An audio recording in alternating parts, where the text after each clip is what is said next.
Okay. Good morning. I'm going to call this meeting of the Standing Committee on City Finance and Services to order. We acknowledge that we are on the traditional and unceded territory of the Musqueam, Squamish, and Tsleil-Waututh nations, and we thank them for having cared for this land and look forward to working with them in partnership as we continue to build this great city together. I also want to take a moment to recognize the immense contributions of the City of Vancouver staff who work hard every day to help make our city an incredible place to live, work, and play. And along with our city manager, a number of those staff are here to present to us this morning. So just recognizing that as well. So thank you. So Council, the plan for the day. I'd like to go over the plan. My apologies. Roll call. Clerk, may we have the roll call, please?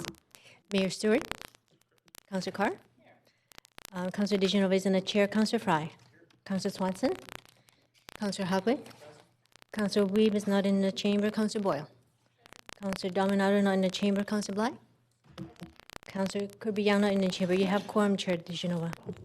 Thank you. So the plan for the day, we will begin with consent items that have no presentations or speakers. And just Council, on your agendas, that will be 2, 3, and 5, and we can go over that in a moment. We will then recess for lunch from noon to 1 p.m. and reconvene in camera from 1 to 2 p.m. unless we miraculously finish early. And at that time, I will suggest we proceed with in camera, perhaps before our usual lunch break, because we may end this meeting fairly early.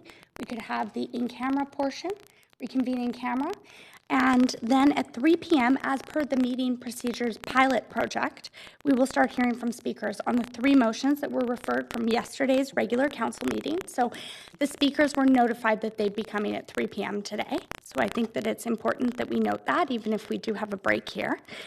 Should any business not be completed at today's meeting, we will reconvene tomorrow, Thursday, July 25th, beginning at 9:30 a.m. And speakers can follow along on Twitter at Van City Clerk for updates on the progress of the meeting. Any comments on agenda items can be sent to council using the web form on the city's website. The link to that form will be tweeted out, if it hasn't already been, at Van City Clerk. And for everyone's information, at the March 13th, 2019 Standing Committee on City Finances and Services, Council agreed to consider suspending and varying certain provisions in the procedure bylaw for the regular Council and Standing Committee meetings during April and May as part of the Council meeting procedures pilot project. Subsequently, Council agreed to extend the pilot project to the end of July. The idea is to test a series of possible changes to the processes of Council during regular Council and Standing Committee meetings and help determine their feasibility. In order to implement the Council meeting procedures pilot project, Council must suspend certain rules contained in the procedure bylaw at each meeting. We will move motions to suspend certain rules as needed throughout the meeting. As chair for this meeting, I'm suggesting for reports that have no presentations or speakers, we adopt the recommendations collectively in a single motion. There are no presentations or speakers for items 2, 3, and 5, as I mentioned before. Does any member wish to hold these reports for debate or questions to staff? Seeing no one on the queue, I would ask for a motion to move the consent agenda. Councillor Carr? Thank you. And does any member wish to declare conflict of interest on any items at all here? Okay. And thank you for the motion, Councillor Carr. If we could do this by a show of hands, all in favor of the moving of the consent agenda? Any opposed? And that carries unanimously. All right.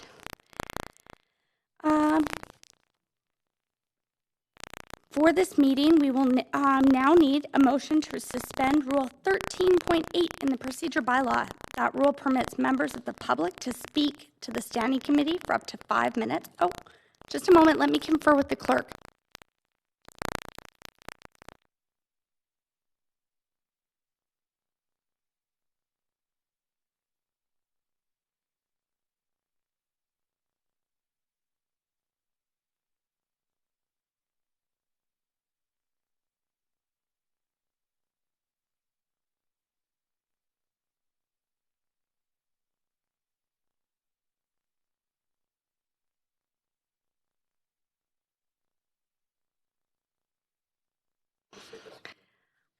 I think my script anticipated that maybe some of these reports would be held. So just to remind council and for those who perhaps are interested in watching us through technology and the live stream, the consent agenda items that passed include item number 2, contract award for consulting services for Cole Harbour Phase 2 development, the 2019 debenture program, and number 5, legal authority for final report on the public art boost.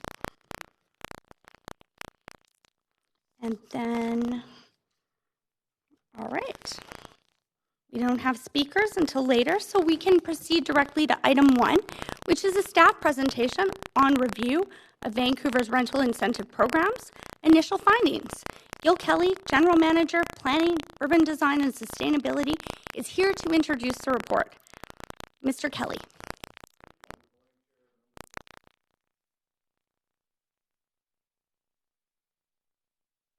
Okay, there we go. Good morning. So we're here this morning to present you part 1 of our review of the city's rental incentive programs. That is to say, incentives for building new purpose-built rental, generally market rental in the city.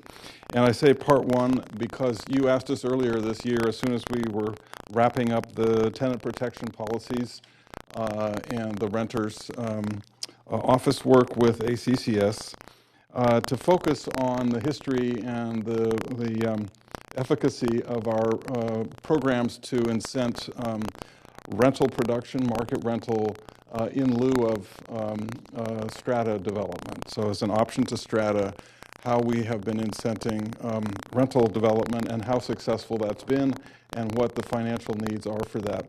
Part 2 will be, after today, work based on your comments today and some suggestions that we're making today about more detailed work that will result in policy changes and adaptations that we would bring back to you in the late fall of this year for your approval.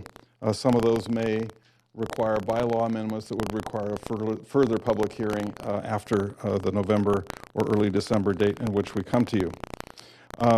I'm going to keep my remarks very brief and then turn it over to Edna Cho, Senior Planner for Housing Policy in Planning, Development, and Urban Design and Sustainability. I wanted to acknowledge that Dan Garrison, the Manager of Housing Policy, is here today, as well as many members of the Housing Policy and Regulation team. So I wanted to acknowledge all the hard work that they've been doing to put into this. Part of what the way Edna has approached this program is to ask for an independent review by 2 different consulting firms of the success to date and the shortcomings of our rental incentive program. So we've been assisted by Coriolis Consulting on the financial side and City Spaces, thank you, got that right. A senior member of the firm is here today to answer questions as well from that firm, who really looked at the renter profiles, the needs, and the process for delivering this. So we're looking at it from both those angles today, and Edna will get into that in some detail in her presentation. We just wanted to reiterate that today we're really presenting you a profile of how well these programs have worked and what else might be needed in the current market. So really looking hard at the viability of rental projects and then going forward from this point today, what kind of policy changes we would investigate and ultimately recommend to you. So with that, let me turn it over to Edna, who will do her usual magic in presenting you very complex information in a very understandable and inspired way. Thank you.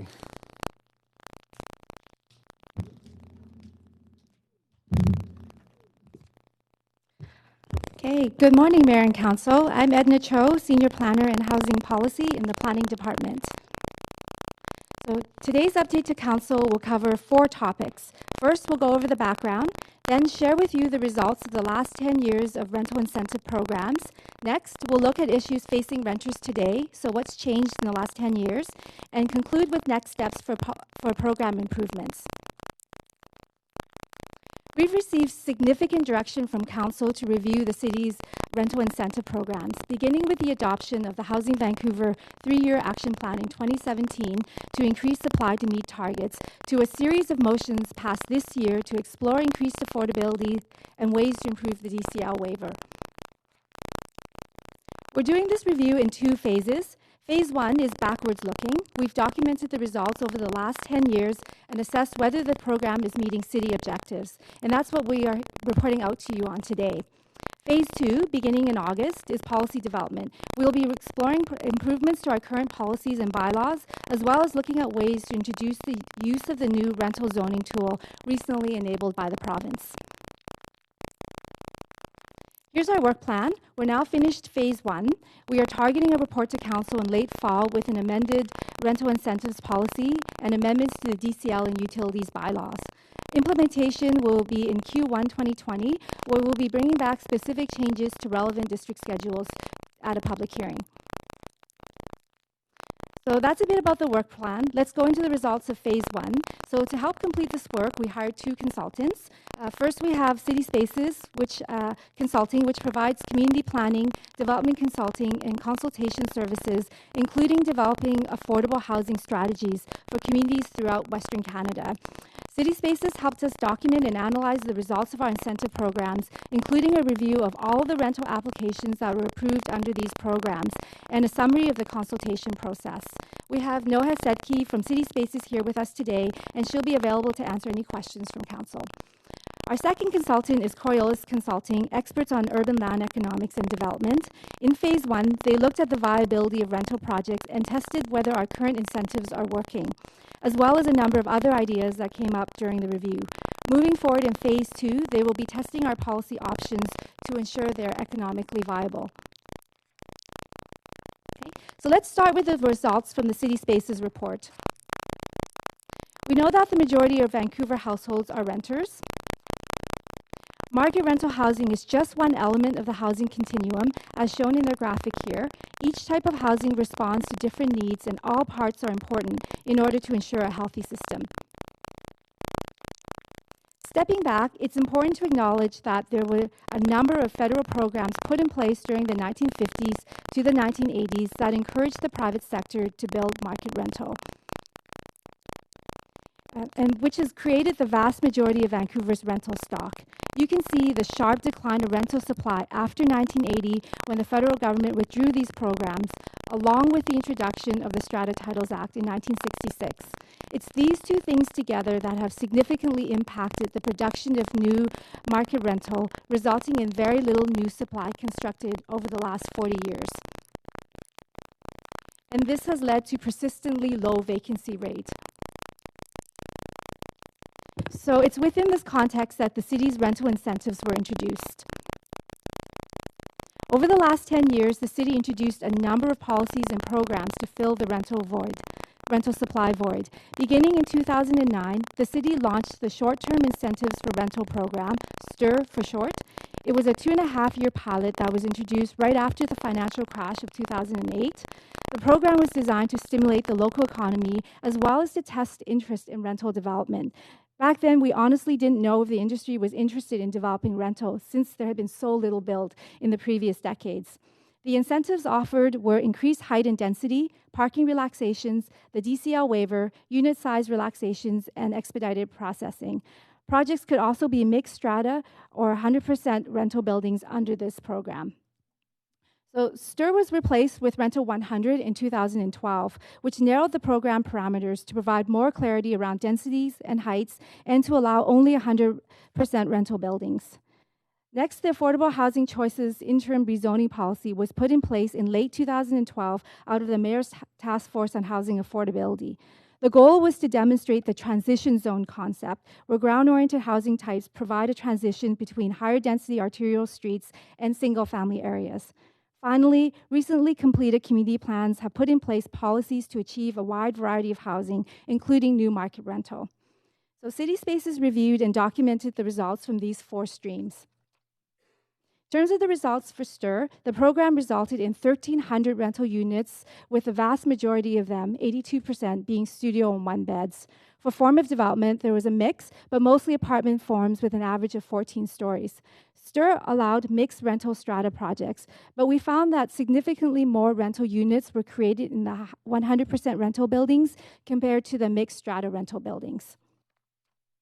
And so that's why Rental 100 was narrowed, the program parameters, to allow for only 100% rental projects.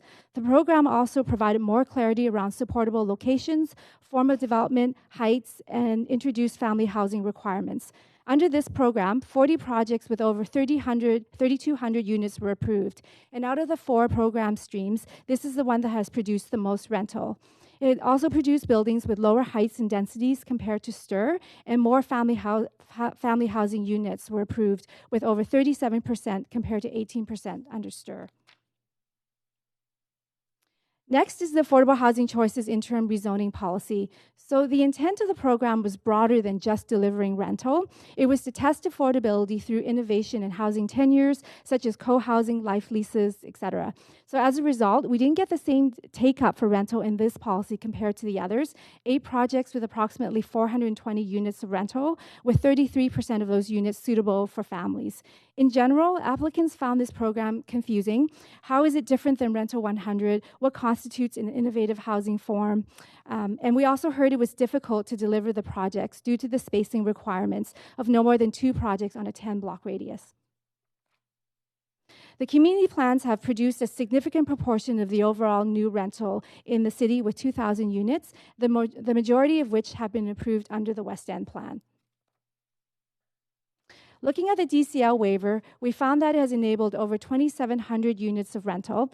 In context, the city collected $600 million in DCL since 2010, and $25 million have been waived for market rental, accounting for 4% of the overall DCL revenue. This represents a city investment of approximately $8,800 per rental unit. In terms of take-up, over half of the rental projects took the waiver, primarily those in the east side, and the report cited the most common reasons why projects didn't take the waiver are that market rents are higher on the west side and developers prefer not to have restricted rents, and that some of the requirements for the DCL waiver are complicated and challenging to meet. So this concludes the high-level summary of the projects enabled through the different program streams. And here's what they look like on a map. Let's now turn our attention to the renters living in these buildings. As part of the review, we conducted a post-occupancy survey of buildings open under the rental incentive programs. So surveys were sent to all 30 completed buildings. We received 460 responses, which is an 18% response rate. An overwhelming number of respondents were under the age of 44 at 70%, and households were evenly divided between single and couple households. Okay, so what do they tell us? We heard that renters are having a very hard time finding housing, and that new rental is starting to fill the gap. There's lots of competition, limited options, and high rents, leading to stress, frustration, and panic. Those that are able to find something feel fortunate. One renter described securing a lease in a new rental building like winning the lottery. The survey identified the top reasons why respondents chose to live in new market rental. The number one reason being it was the best option for their budget, followed by it was in a neighborhood they like, close to transit or work, pet-friendly, and more affordable than other options out there. So here's a quote. "We like the neighborhood, we like the building, we like the suite, and the price is great compared to what else is out there." In terms of incomes, we found that more than half of the respondents in these buildings were earning less than $80,000 per year, but that many are making trade-offs to meet their needs. 60% reported paying more than 30% of their gross income on rent, and many are paying higher rents and living in smaller units, but are doing so for a variety of reasons. They want to live in a new building that's pet-friendly, in a desirable location, close to amenities. Here's a quote. "I decided owning anything was always going to be out of reach, so I decided to rent a nice new place. I wanted a top floor for noise reduction and a patio space. The only trade-off is the price." In terms of who is moving into new rental, we found that the majority of respondents, 57%, were from Vancouver. Of those, the vast majority, over 75%, were renters. So they could be moving from another form of rental, likely the existing older stock or the secondary stock. We also found that approximately 30% were from other parts of Canada outside Vancouver, so perhaps coming in for jobs.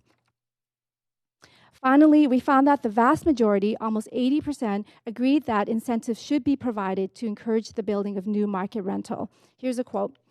"It is a practical solution to the housing crisis. It serves the middle of the market that does not qualify for social housing and cannot or does not desire to be a homeowner." So that's the summary of the post-occupancy survey. In the next section, I'm going to run through some of the key issues identified by City Spaces around the rental programs. First, there was evidence of parking oversupply in new market rental. So through the post-occupancy survey, 57% of respondents indicated that they don't use parking available in their building and that over 50% don't own a car. Through a survey with the development industry that have experience with our rental programs, almost 50% of respondents indicated that less than half of the parking spaces they built are being utilized.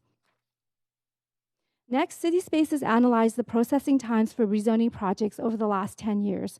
Overall, approval times are lengthy. City Spaces cited that longer approval times create risk and uncertainty for developers. What we found is that the programs that are vague, complex, and that have a lot of flexibility take longer to process than those that have a lot more specificity take less time. And you can see this reflected in the results between STIR and Rental 100. STIR was a pilot that didn't have all the details sorted out when introduced. STIR also had mixed tenure projects, which are more complex in terms of the requirements and the CAC process. Compare that to Rental 100, the processing times were significantly shorter because the program introduced a lot more clarity around location, form of development, and other city requirements. City Spaces also looked at the combined processing time for rezoning and development permit approvals. Again, the programs with the most clarity around form, development, location have the fastest approval times, and that's Rental 100. They also noted that the community plan areas that had the best processing times were the ones that required a development permit only, like in the West End, and did not need to go through the added time or cost of a rezoning. The consultant cited that fulfilling multiple city objectives under current policies add confusion, time, and can impact rental project viability. Some of the various requirements they identified include green building measures, family housing requirements, and tenant relocation plan requirements when there are existing renters on site. Next, through an analysis of public hearing reports, the review found competing concerns around neighborhood integration on some of these projects, so issues around height, density, and fit with the surrounding area on the one hand, versus a lack of choice and availability of rental housing in all neighborhoods on the other hand. City Spaces noted that the rental housing produced through our incentive programs tended to be concentrated on arterials and that they tended to be larger projects in apartment forms. The report noted that this has created an inequitable environment where renters have limited choice in form and location as it relates to the city as a whole. So to understand perception of buildings after they were open, we conducted an intercept survey with the public around 3 buildings which received typical comments during the rezoning process across different neighborhoods. We received 41 responses in total during 8 survey periods, and 90% of the respondents lived or worked in the neighborhood. And overall, there was limited negative feedback regarding the building design. The vast majority of respondents indicated that they felt the building design was good, like the height of the building and the shops associated with the businesses in the new retail component. So that concludes the main highlights of the City Spaces report. Let's move on to our second consultancy with Coriolis on the economic viability of rental projects. We wanted to understand the effectiveness of our current rental incentives. So some of the main questions we asked Coriolis to answer are the current incentives working? And what is the role of the DCL waiver? What is the impact of rental tenure zoning? There's been a lot of interest to understand if rental tenure zoning could be used in this context. And finally, we know Council has also expressed interest in applying vacancy control to new market rental, so we tested that as well. Before we look at the results, Coriolis laid out some parameters that are necessary if the city wants the private industry to create new rental housing. So first, development needs to be financially attractive. In order to do that, sufficient profit is required in order to obtain project financing and address the costs and risks associated with new development. Typically, a minimum profit margin of about 15% is required for multifamily projects to obtain construction financing. There are some specific circumstances where some developers may choose to proceed at a lower profit margin. So for example, developers interested in creating a portfolio of rental projects may accept a lower margin if they can't find existing rental properties to buy. Or developers may proceed with a rental project versus strata if they're concerned about short-term market risks. Coriolis tested a range of scenarios. How would rental projects work? First, under existing zoning without incentives. Second, how would they work with partial incentives? And finally, the last scenario, which is number 6 on the right, how would projects perform with the full incentives currently offered under our rental programs? For illustrative purposes, I'm going to walk you through one example to highlight the findings. We'll go through a typical Eastside C2 site, as this is where most of our new rental development has occurred. Under the existing zoning, there's a choice to develop rental or strata. And as you can see, strata development is much more attractive. A large financial gap exists between strata and rental, and without providing incentives, rental is not viable under existing zoning. So that's the purpose of the incentives offered under our current rental programs. They are meant to close the financial gap between strata and rental development. And as you can see, with the very last bar on your right, even with the full incentives under our current rental programs, strata development is still more attractive. Rental is just marginally viable in commercial areas. Market rental developments generates an estimated profit margin ranging from 7 to 11% under this testing. This is significantly lower than the typical Right now,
understand we had an motion. That, Perhaps just that. to clarify that that's not what I No, said, I'm but sorry, thank this you. is not a back and forth. Point of information is a question. Thank you very much. I hope that's been addressed. If not, please ask another one. I, again, said that I would endeavor to get that information and send it out to all of council. Thank you. Do you have questions to staff? I'll start your do. timer. I do, thank you. Thank you for the presentation. The first question that I have really relates to something that leapt out for me, and I'll start there. And it talked about some of the challenges and the keys around the economics of delivering rental. But I think what really stood out for me was the comment that new rental in lower density areas could be more viable. And I think that that's the crux of the report that I'm really interested to learn more about, because my question relates to the fact that our staff seeing an opportunity to look at more gentle density across the city and the related benefits to that, the fact that we're not going to have all towers in the city, we could have more smaller buildings in different neighborhoods. We could have more complete communities. They could be off main arterials from a health perspective. We could have more neighborhood serving shops. So I'm wondering if, because that leapt out at me as a significant opportunity to have that more gentle density across the city, and if we could look at that in the citywide plan. And I'm wondering why that didn't come forward in the 5 key areas for exploration. Yeah, so I think in terms of the findings, Dan Garrison, Assistant Director of Planning for Housing Policy and Regulation, that was one of the things that I think staff were most interested in as well in terms of the findings of the financial review. Yes, and not only the fact that rental looked to be more viable in those areas, but that it looked to be viable in relatively moderate densities. And so that is something that I think is an interesting opportunity for us to explore. The main reason why it's not one of the 5 buckets that we're looking at in detail over the next few months is that we think that the kind of change into those neighborhoods that may be required to enable that is more of a discussion that should be dealt with through the citywide planning program, and it is one of the discussions that we expect to happen with communities across the city as we go into that planning program. We are also, however, looking in our current approach over the next few months at areas that have already been identified through existing programs that are zoned RS and RT, where there may be possibilities to integrate some of those areas which are sort of adjacent to arterials. There may be opportunities in the short term to look at that if that's something that council is willing to accept or approve. Okay, that's great context. I hope that we can elevate that in terms of, provide that as an emerging direction to help with communication, that's something that residents could expect to see discussed in the city plan. My next question, another thing that stood out for me was parking oversupply. So could we expect that a recommendation, given that that can add significantly to cost delivery of units, might be that we have buildings with no parking or significantly reduced parking?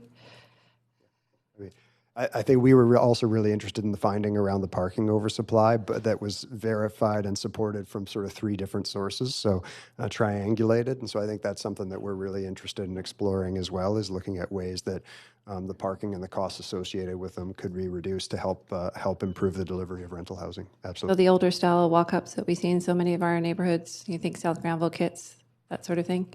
Yeah, Some of I the think smaller, that's gentle a density? really interesting idea to explore, yeah. Okay. And I'll move on to sort of different, slightly different topic question, which really talked about the potential of eliminating strata rights and potentially doing that. A lot of terminology around that, sometimes called downzoning, but in commercial areas. I'm wondering what the review process would be, or if you can comment at this point around the need to consider legal implications of that type of strategy. Yeah, I think there certainly, I don't know that I can get into the detailed legal implications of it now. We'd have to confer with legal to do that, but we certainly understand there are some significant sensitivities around that with the property rights of the existing landowners. And what's important to remember about that is the financial analysis found a few things. And one of those is that the idea of removing strata density from many of the commercial zoning districts, on the east side, it probably wouldn't really assist at all with viability because of the underlying commercial value. And even on the west side, removing strata would probably help with financial viability, but it still wouldn't make the projects, it wouldn't create room for adding additional affordability because the projects would still be challenged for viability. So I think we have to be careful about having a conversation with the community and the landowners about that, and also cognizant of, for such a significant move, what the actual positive benefit would be. Okay, and last quick question, I guess, while I have time. Fair to say that two key takeaways are rent control would dampen and stop the industry from moving forward with projects, and that incentives are needed. Is that a good summary? I think those are both clear findings, yes. Great, thank you very much. Perfect. Great time. Just before I advance Councillor Carr for questions, Councillor Kirby-Young, to your point of information, the presentation was I believe sent, but I'll ask the city manager to confirm, but I have it sent to the mayor separately and the councillors' distribution list, so each council member would have gotten this along with the meeting coordinators at 11:30 a.m. from City Clerk Department staff. And the subject was Presentation, Standing Committee on City Finance and Services, July 24th, 2019. So I just want to make sure for any other council member that didn't see that, and I also want to thank our staff for sending that in advance. Councillor Carr, 5 minutes, questions to staff.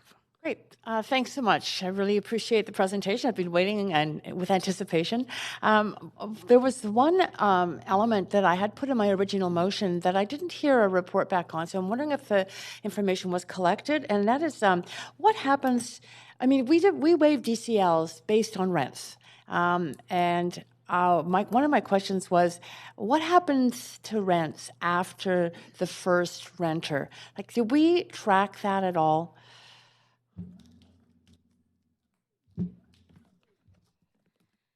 So we, in our post-occupancy survey, we did ask the question of what the rent was, and we went to triangulate or analyze that with buildings that had taken the DCL waiver. And what we were really hoping to do was be able to answer that question. What we found, though, was that as you know, the DCL bylaws were changed multiple times over the last 10 years. And in the original iteration of STIR and the beginning of Rental 100, there was no rent maximums associated with the projects. So unfortunately, the post-occupancy surveys we received that had second tenants in them were mostly from those first batch of buildings. In the buildings that opened prior to the DCL change with the maximum rents, we didn't have any renters respond that were in a second tenancy. So we weren't able to get that information for you. But we think that we learned a lot through the post-occupancy survey, and that's something that over time we'd like to repeat again to look at what's actually happening in that area. Thank you for trying. Okay, my second question is around the City Spaces survey. So maybe the person, I note that you identified a desire for rental in low-density areas. I'm wondering if you versus arterials, right? So I wonder if you probed the form of housing for rentals. If there was a preference for that they be rental buildings or like actually apartment buildings, secure rental, or in homes as rental suites, if that at all was probed. Thank you. Noha Seki from City Spaces Consulting. So just to clarify, we were asked to assist, really to provide third-party perspective for staff over the last couple of months. So we did not go out and do our own survey per se. So what we were able to do is use the information available through staff, the development applications inventory, and the post-occupancy survey that was undertaken with renters in the existing buildings that received the rental incentive, and a number of other pieces that are outlined in focus groups and survey with development community. And we participated and reviewed that information. But we, given the scope and timing of the work, we didn't develop the research methods and come up with, undertake the research ourselves to begin with. That said, it's important to note that we did feel that the information that was available was comprehensive and was adequate for the purposes of this review. Additional analysis will be useful. So in terms of the question, the survey was undertaken with renters in existing rental buildings. So I'm not sure if I completely Okay, it looks like I've only got 1.5 minutes left, so I think maybe I'll have a conversation offline about the kind of work that that was done and whether or not we know the kind of form that people wanting to rent in Are low-density desirable. I areas. think the only thing I could comment after your time. Sure. Yeah, great, thank you. Regarding the parking and decreasing parking as an incentive, I'm interested in Coriolis's opinion on how attractive that might be as a financial incentive. Because parking, we've heard anything from 30,000, 50,000, even 70,000 a parking spot. Oh. Or Mr. Garrison. Hello. Yeah, Coriolis didn't actually go further into looking at parking relaxations yet. We think that's part of the work they'll do in the next phase as we look at the opportunities to provide additional incentives or expand the program. They assumed the parking relaxations that are already achievable under the rental programs. But certainly something we can follow up on. Okay, another thing maybe to follow up on, I've heard about the reduction of property tax as an incentive. If potentially we could follow up on that, and then just to get the idea in with my 10 seconds, if we waive DCLs, that's an important one, waiving DCLs, but what if we change the requirements around DCL waiver, like increasing affordability? What impact would that have? Sorry, Councillor Carr, that's your 5 minutes. I would have hoped that we could, as chairs of meetings, I'm sorry, that's how we've spent it. But then again, there can be another round of questions. We could discuss that afterwards if you'd like to move that. Councillor Hardwick, up to 5 minutes. And what I've been doing also, I'm hoping this is helpful, is I'm setting the timer for staff so they can see how much time you have left. Okay, Councillor Hardwick, questions to staff. Thank you. I imagine I'd like to address this to Mr. Kelly. The housing market is slowing down. There is a market correction that is unquestionable at this time. Would you agree? That's what the evidence is showing us now. Certainly, sales have slowed. In some sectors of the markets, prices have begun to come down. I would say, almost counterintuitively, rezoning applications are actually up. So there's a preparation, at least, for a resurgence or restabilization of the market. Well, certainly have been hearing from the development community that there is uncertainty. Yes, and no question. The period that we've looked at in the study is the last 10 years, which is since 2008 and the crash. And we have seen unprecedented growth over this 10 years in the number of housing starts. As you know, in 2016 in particular, we saw double the number of housing starts in a single year than the median average over 20 years. Mm-hmm. You'd agree? Yeah, it's been a very robust period, particularly since 2014, 2015 until now. And the vast majority of that was strata condos. Yes, we've been able to produce a significant amount of rental, but not nearly at the needed rate. So the majority has been strata. And a large amount of that strata development was at the expense of affordable existing rental buildings. In some cases, they were ground up, or some cases they were replacing existing rental buildings. So it's been a. So there was displacement of existing affordable rental housing at the benefit of condo development. I point that out because there is a significant shift going on. The timeline and assumptions of what has been presented today, I would consider quite aggressive. Okay, given these changes. And my point is, thank you, Chair. I'm talking to Mr. Kelly. No, this is question time. You cannot talk. You can ask questions, please. Thank you. There's such a thing as prefacing remarks. And I'm questioning, given the aggressive timeline here, how is that going to align with the recently approved citywide plan?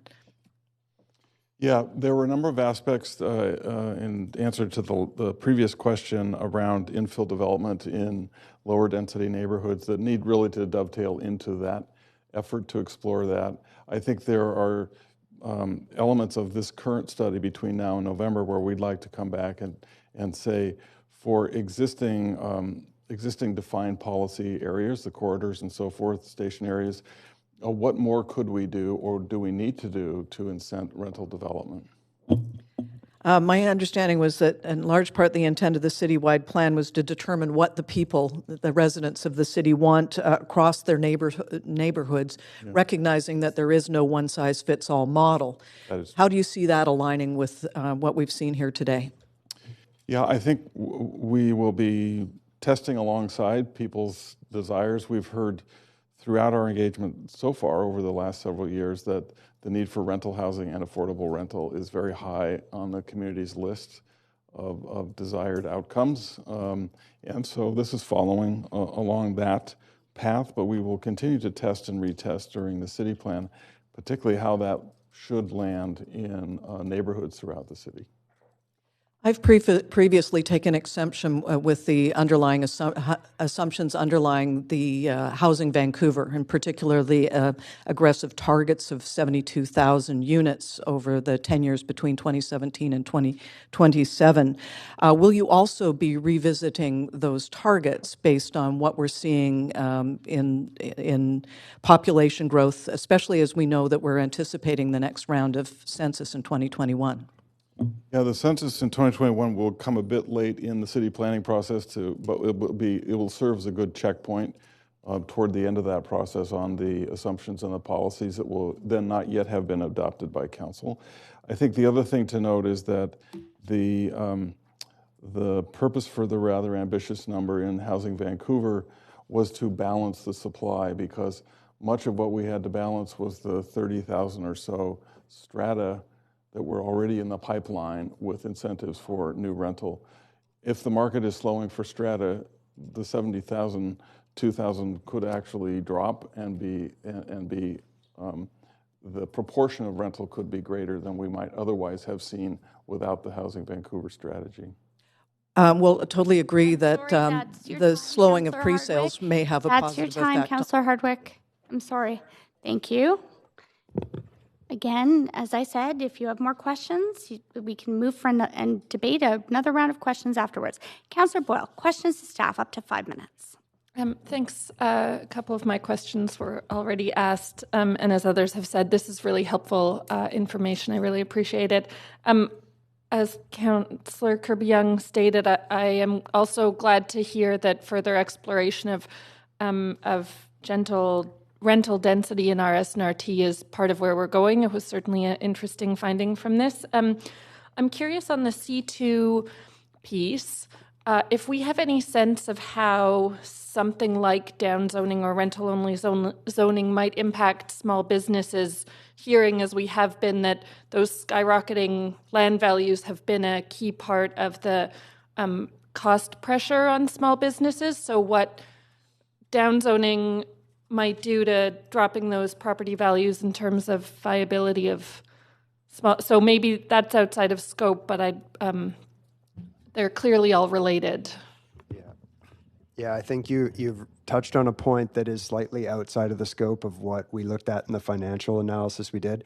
Certainly, as we look at any zoning changes to the C2 district, we're extremely aware of the issues that are going on with the local serving retail. It's something the housing group is working with the community planning group, the development planning group to look at as we go forward, looking at any changes in the C2 zoning. The fact that that is one of the zoning districts in which a lot of the neighborhood serving retail is located is something we're really aware of. So, and thinking through what the impacts would be, I think has to be part of our work over the next few months and the coming years as well. Okay, so we can expect that as we hear back on the small business front or on the housing front within those commercial districts, we might get more numbers or analysis of that. Yeah, exactly. I think connecting the dots between a number of those issues that are going on, the housing issue, the local serving retail issue, the climate emergency is one of the things that we really want to make sure we're doing through this review and this work. Okay, I appreciate that. Thanks. My other question is, do we have a sense of the new secure rental units that have been created, what percentage of allowed pets, or do we track that, or are we trying to encourage more pet-friendly rentals in any way? So we don't have data on that. That's not something that we track. But what we do know is that through the post-occupancy survey that we conducted, a lot of the people residents indicated that they chose the building specifically because it was pet-friendly. So we do know that a lot of these buildings are pet-friendly. And have we looked at how we might encourage more of them to be? Are there examples or policy tools that get us there? I mean, that's something that we can look at in phase 2. But typically what, we've heard when we've talked to some developers around who create new rental is that in order to attract some of the renters, they know that for their market that a lot of them have pets, and so that is something that they actually are looking to provide. And some of them even have amenities for pets, such as pet washing stations. Okay, that's all my questions, actually. Thanks. Councillor Boyle, you win the prize so far for the least time used. You have some left, but Councillor Wiebe, up to 5 minutes, questions to staff. Yes, a lot of this is building new rental stock and arterials, kind of the similar programs we've been doing. What I'm interested in is what new ideas we can bring forward. So some of the numbers that came on those slides that kind of shocked me is that 71% of people under the age of 45 are renting. And I think that that's a demographic that would like to move out of the rental market and allow that rental. So I'm trying to figure out what are we doing to move people into ownership so they can open up those affordable rental units. And second, the slide you showed said 30% of Vancouverites that were moving into these affordable rental projects were owners, and then we're moving into the rental. So I think there's that'll be my first question. Okay, so I'll touch on the first one. Sorry, could you just repeat? I mean, just the first. Yeah, it said 71% of people under the age of 45. Okay, so and the move into ownership, right? Okay, I remember now.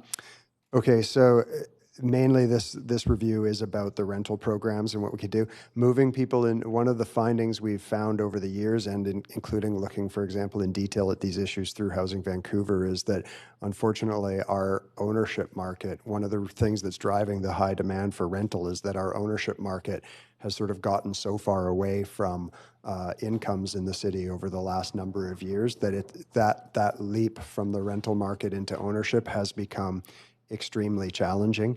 And so the ability to provide more rental housing as a more long-term housing option and not just as a building block on the way to ownership is kind of a reality that I think we're facing.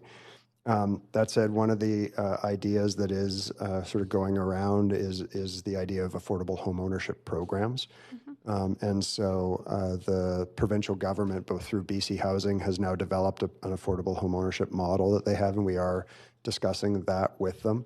The province has also recently amended the Vancouver Charter to provide the city with the ability to enter into covenants to control resale prices. So this is a big policy area that would be a big move, but given the gap between what renter households can currently afford and the cost of ownership on the open market, it's one of the things that we are looking at and are going to be talking with council about.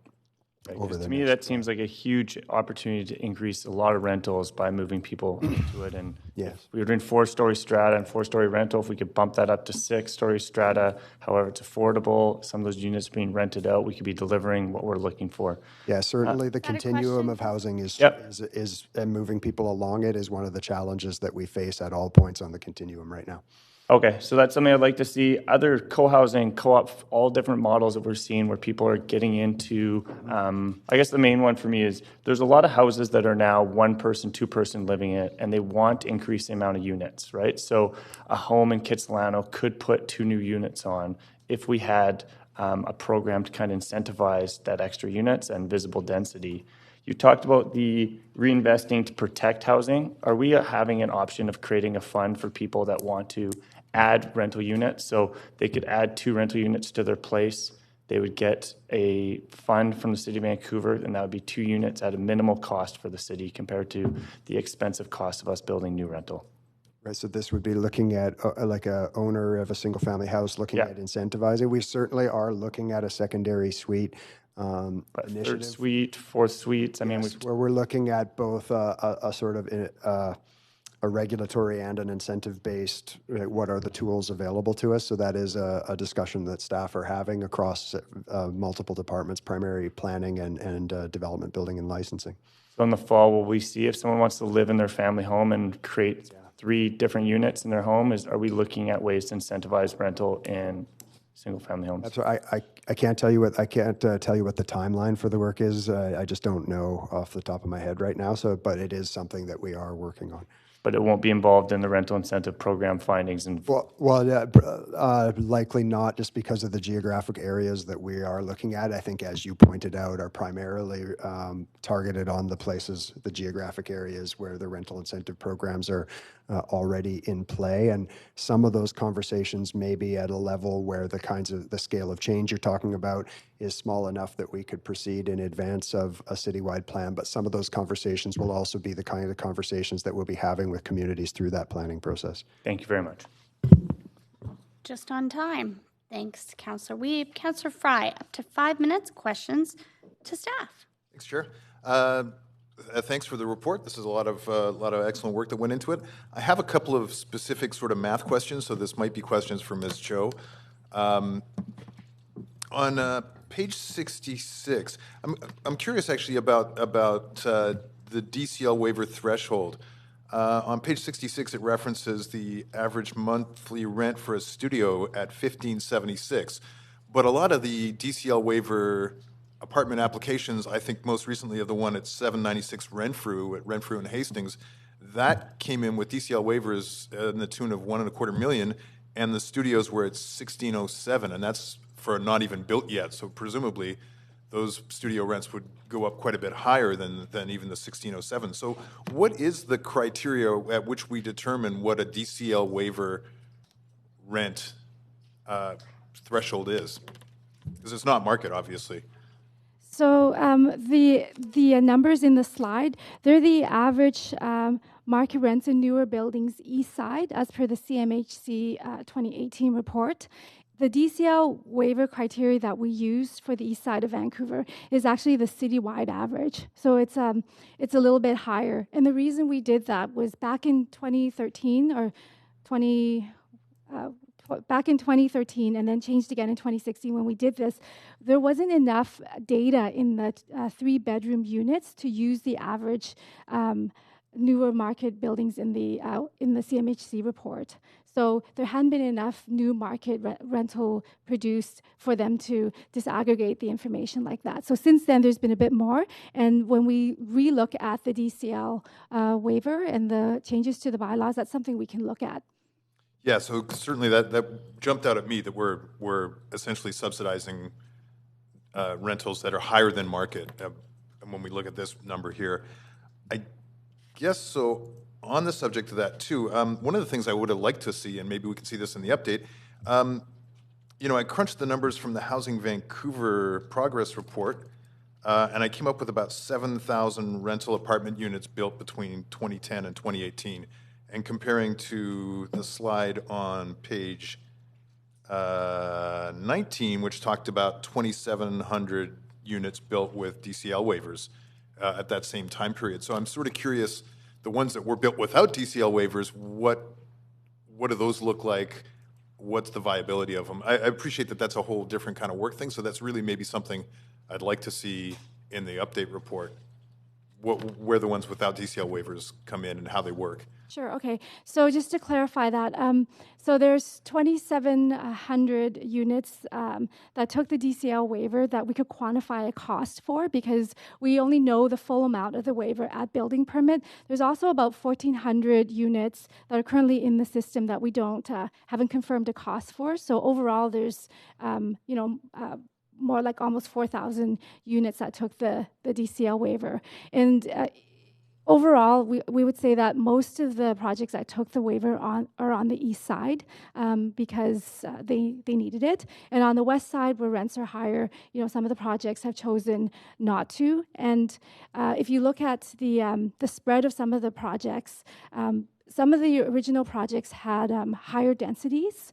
So, if there are other offsets that can be helped to make rental viable, then, the DCL waiver isn't something that some of the industry chooses to take. What Coriolis tested was a 6-story C2 site across two different, across the east side and west side. And in those cases, the waiver is necessary.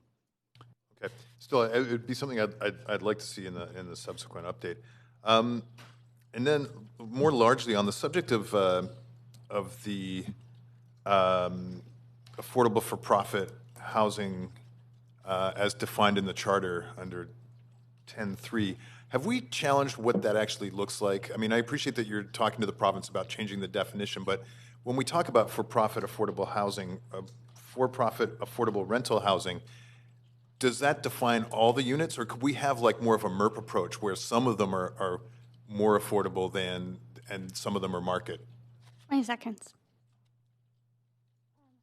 So, I mean, that's something that I think we need to do a bit more work on that in terms of how we want to define for-profit affordable housing. So the wording in the charter is there's a category for nonprofit affordable housing, so that's social housing, and then the other category is for-profit affordable. So we do have the ability to define that how we want. It's just that the issue is that the DCL waivers are needed to make rental projects viable. So one way to increase transparency would just be to waive it for rental projects. Thanks. We are a bit over time there.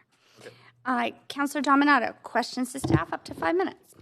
Thanks, Madam Chair, and thank you for the presentation and the thorough update. Just a couple of quick questions. Councillor Weeb actually asked one of them. I was particularly interested in the incentives around regulatory framework around secondary suites and homes, because I do think we have a number of large homes and individuals who may be wanting to stay in their homes, the seniors, but have excess space, so they're overhoused, and how we might sort of move that agenda forward.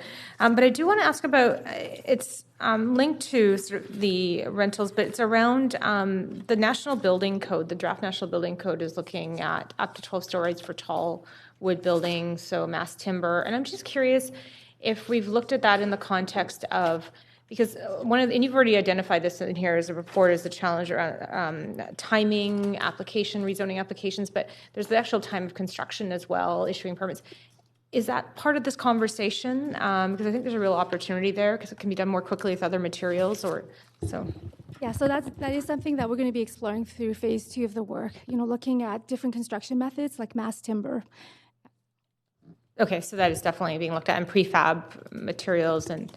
Yes, we'll look at that. I mean, one of the challenges right now is getting the costing information for that. There's not a lot of people out there doing it. So initially, there may not be a cost savings, but over time, there could be. So there are a couple of studies underway right now with our sustainability group as well. We'll be looking to test that further in phase 2.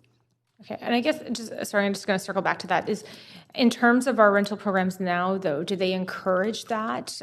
Because when I asked this in the context of our building bylaw discussion a couple of weeks ago, they said, oh, the industry knows about that, and that's something they're doing, and there's ways of them doing it within our existing code, and the provinces said that they've opened the doors to this as well. So right now, through the rental program, we have been encouraging passive house. So that's the one area that we've been encouraging, and that's going well. There's added costs, but it's something that seems to work in the forms that we have. And some of these other construction methods and forms is something that we need to do a bit more work on, moving forward, because it is very new still. Yeah, no, and I recognize that. Okay, thank you. And I just wanted to circle back on just around the conversation around the downzoning and the implications for around you were talking about in the context of east side, west side, and just because I only just saw the presentation this morning as well, but if you could just expand on that a little bit and what that could look like, because one of the things I do hear is that there's a number of people, families, born and raised, they lived in Dunbar, they're now seniors. They want their kids to be able to continue to be able to live in the neighborhood, but they don't feel there's actually the appropriate type of housing, or they want to downsize, they want to get out of their home, they want to actually rent, because and so I'm just wondering if you could expand on those scenarios. Yeah, I think that's actually a good point to raise, and one of the points I think we're making back about that is we did look at it, because I know there was an interest from council around the fact that the choice between strata and rental is creating part of the the challenge in delivering the rental. So we did really want to look at that, but when we did, I think we found out, or what our consultants told us back, was that it's actually a very complicated issue. Around a number of things, both what the actual financial impact would be, both the removal of development rights from those properties, but also I think the point you're getting at is that actually there could be a need for that kind of housing as well, and so I think we would take into account all of those factors as we look at it going forward. But the key message, I think, on the look at a downzoning approach was that we and our consultants just didn't see a sort of silver bullet there, right? It wasn't going to be the thing that that made the difference in terms of rental supply or affordability. Okay, thanks for clarifying that. Helpful. Thanks. Thank you, Madam Chair. Thank you. Next, we have Mayor Stewart. Questions to staff, up to 5 minutes. Great. Thanks very much. 2 excellent reports in 2 days. One on overdose, and this is great. Thanks very much for all that. So I really look forward to your policy suggestions coming forward in the fall. I think the other councillors have asked a lot of the questions that I'm very interested in. I wanted to go back to your early slides about the federal investments. Yesterday at our overdose task force, we had a suggestion for an FCM motion that would kind of push safe supply nationally. And I'm wondering if there would be an opportunity to do additional analysis on what would happen if the federal government brought back in tax incentives. Is that something you've looked at this point, or something you could add more to? I think that's a really important question. I don't think we looked at the potential for additional federal tax incentives during this analysis, but I think going forward that we certainly could. One basic thing that was originally part of the federal Liberal platform, which I think we were all looking forward to, was a removal or waiver of GST on rental development, that didn't materialize. I can tell you in a number of the projects, particularly the moderate income rental projects we're looking at right now, the applicants, the developers, are carrying several $1 million in their pro formas to pay GST. And so there would be a significant impact of federal tax incentives in terms of both financial viability for these projects and also the ability to secure some affordability in them. Yeah, so I'm looking at that gap that you showed us between, and I thank you for all that information. It's really neat to see how much closer we can get rental to strata. But if we added a GST waiver in there, you might tip a lot of it over the line. So that's something we can certainly, in the next phase of work with Coriolis, we could certainly ask our consultants to look at what the impact of some package of tax incentives would be. Yeah, and I think that'd be a good thing to do in the sense that then it'll allow us to organize other cities across the country. And so is that something you'd be willing to pitch our way as you come back in the fall? Yes. Because we still have a little bit of a window before the election, and I think that trying to get this in part of the national conversation would be great. Yeah. Okay. Thanks. And again, I don't have other questions. Just thanks very much for all your work here. Tied with Councillor Boyle. Oh, man. Councillor Swanson, questions to staff. I have tons of questions. You have 5 minutes. There's another round. Thank you so much for the report. The first thing I have to ask is, what experts do you talk to?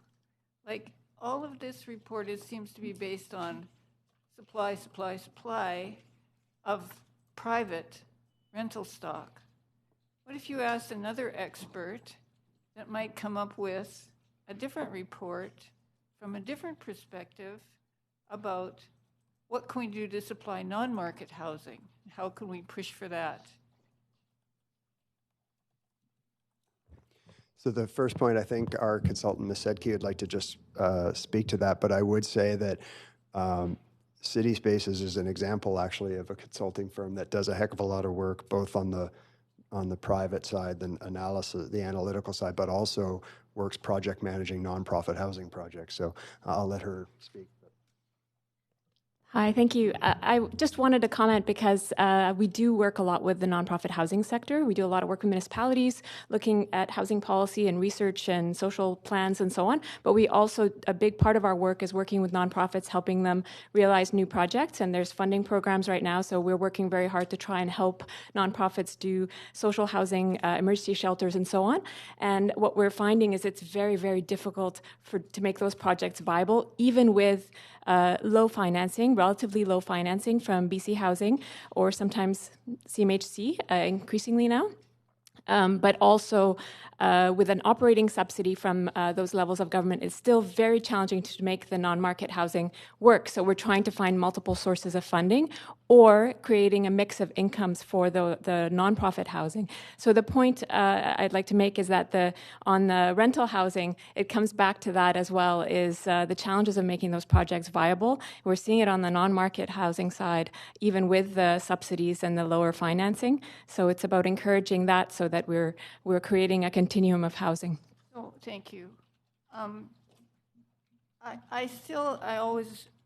It always irks me, I guess, that we're saying that we meet our social and supportive housing targets when we have the highest homeless count ever. Like, something's got to be wrong with these targets. Something's screwy someplace if this is happening. I just have to say this. You don't have to particularly answer it unless you want to. It's a question, Councillor Swanson. Questions. Please frame it as a question.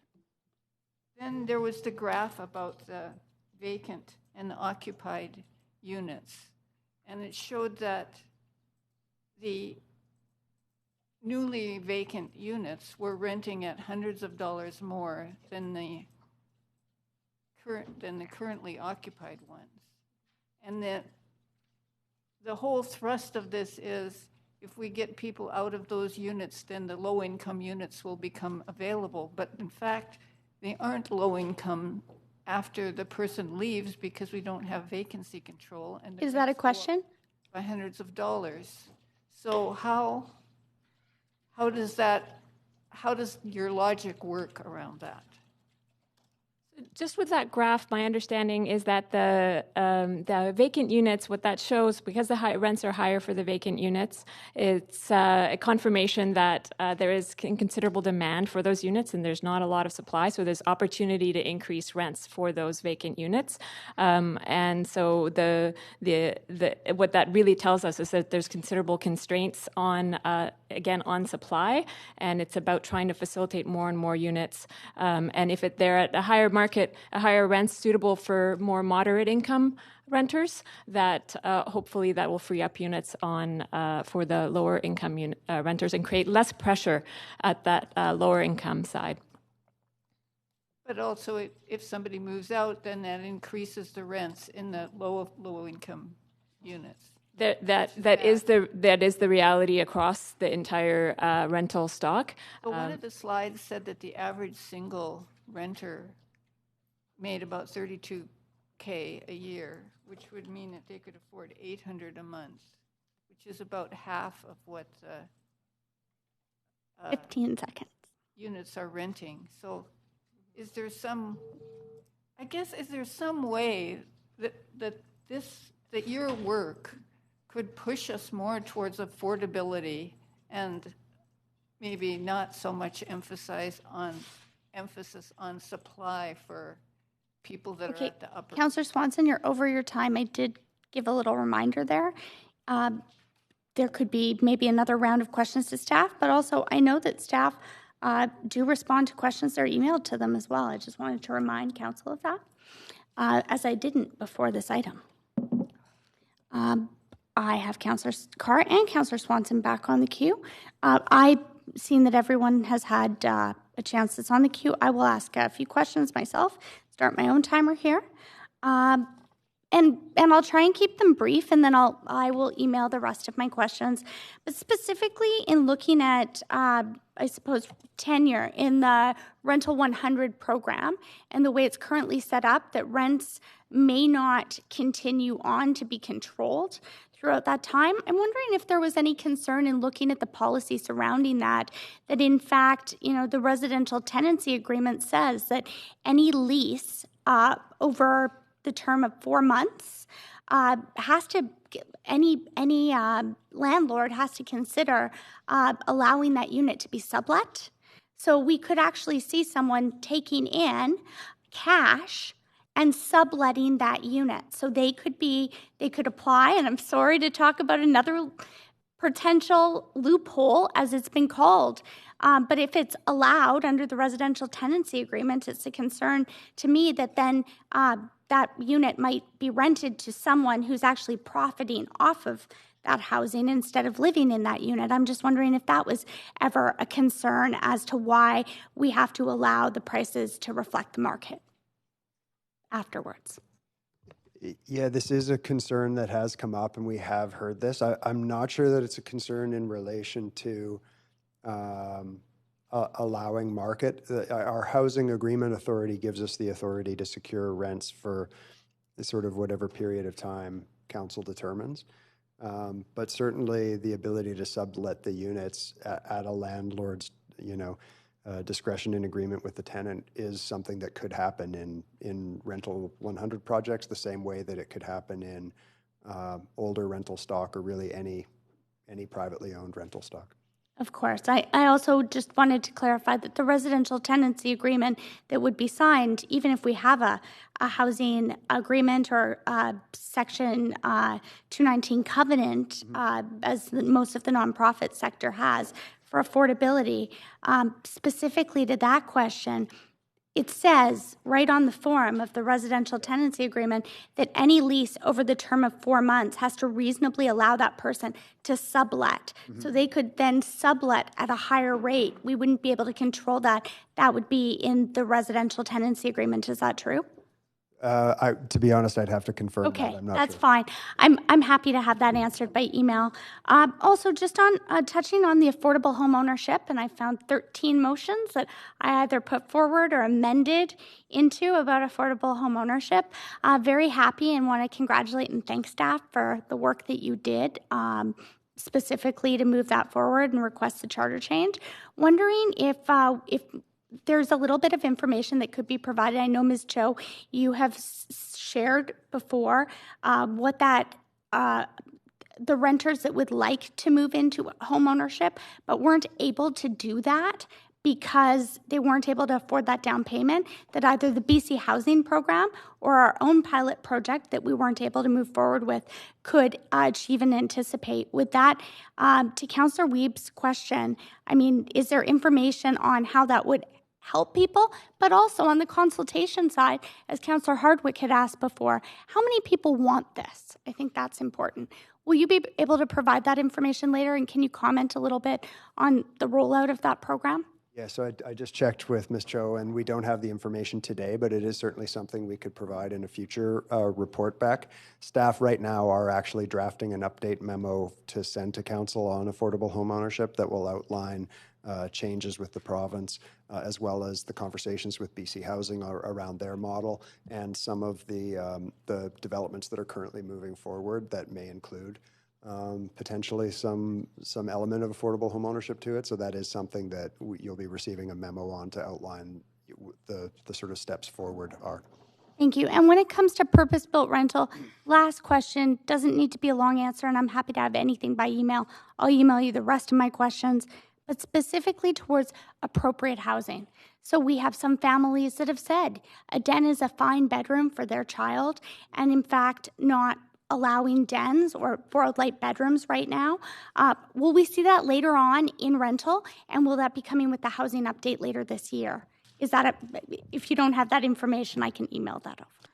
So we have started work on the family design guidelines, and that is one of the areas that we tested. We went out to consult on that, and we found sort of mixed results in the community around that. Sort of a little bit over 50% of people said they would consider borrowed light bedrooms and that it would be useful, and then others were worried about livability and wanted the natural light. And I'm so sorry, but that is my time, and I try and hold myself So we to will this. be looking at that in future work.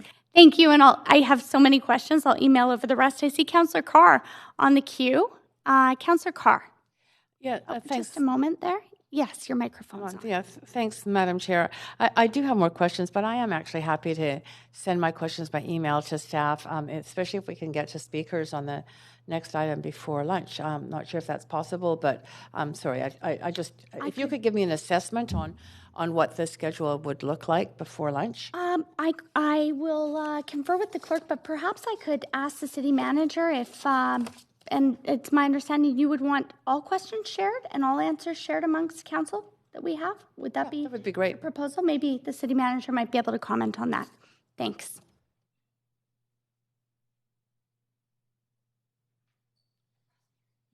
Yeah, thanks through the chair. We're happy to take any questions, and feel free to email them to me, and we'll talk with the staff and get you one memo with all your answers. That would be great. Yep, absolutely happy to do it. Yeah, great. Okay, thanks. Thank you. Then I won't move for more questions now. We'll do it online.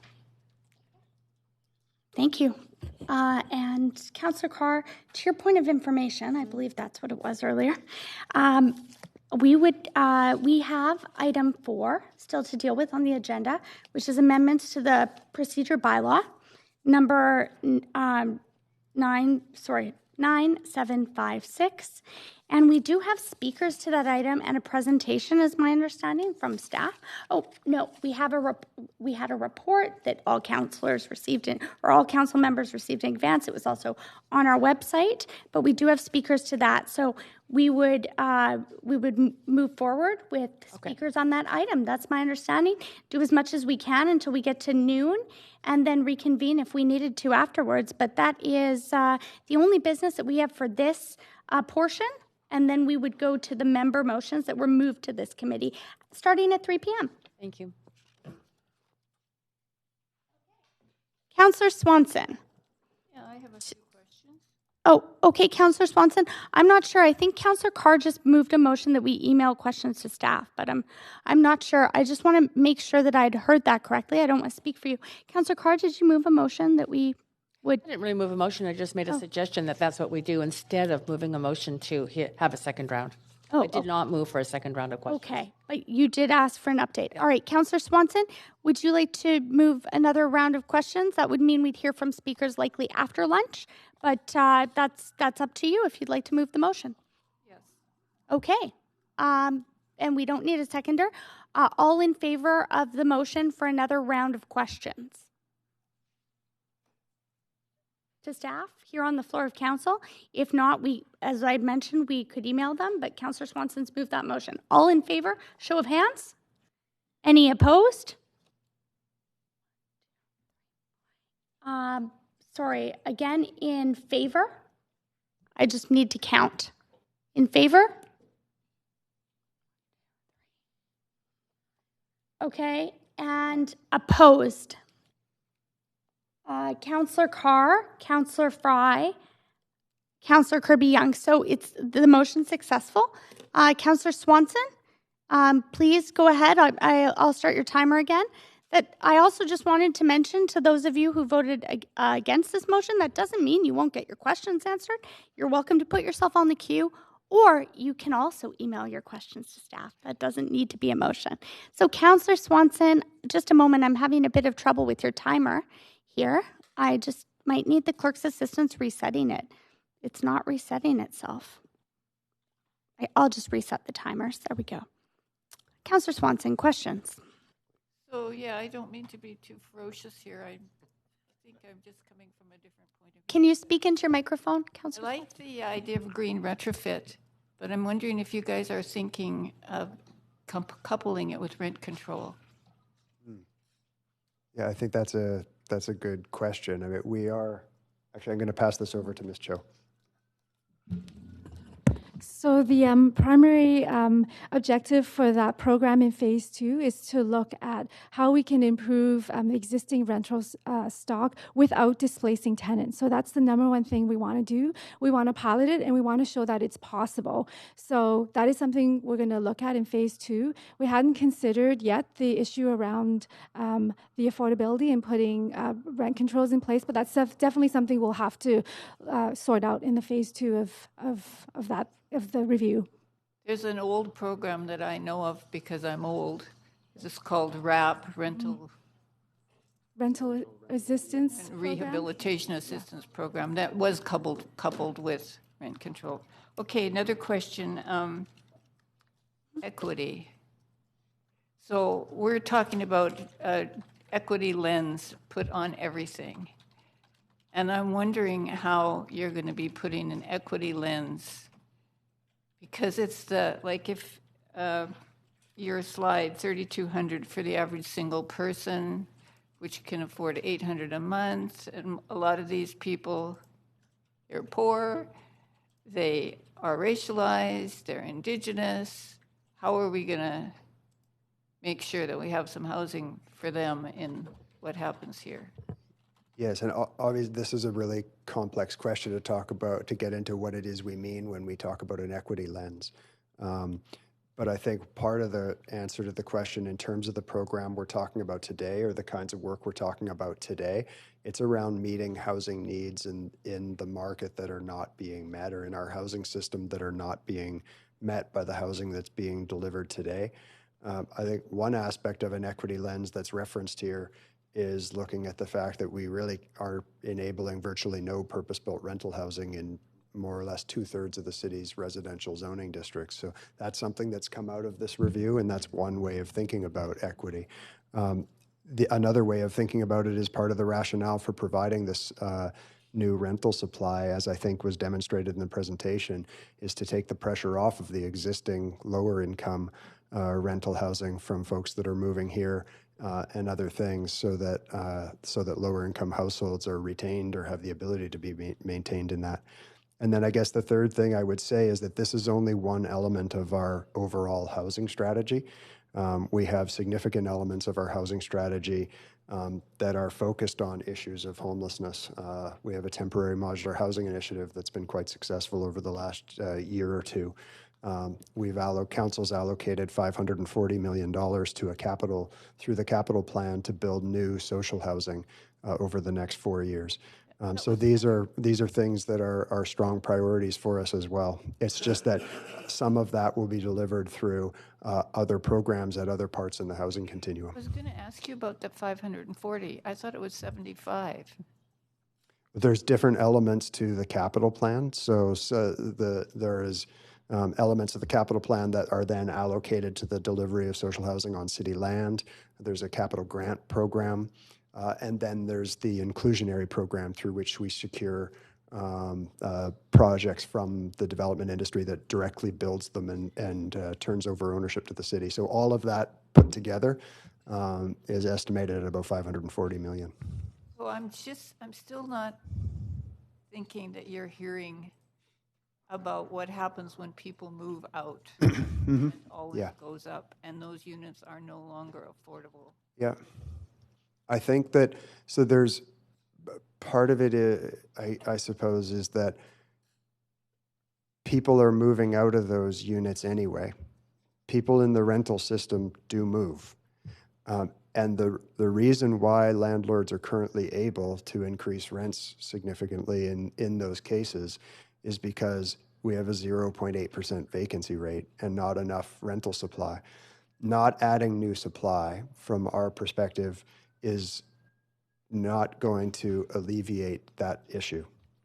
So we need to both be adding new supply so that we can accommodate new people moving here, so that we can accommodate housing for people who are living in the existing rental stock and do have the incomes to afford higher rent units. And we need to be making initiatives and taking action to protect that stock and the renters who currently live in it. All of that needs to happen.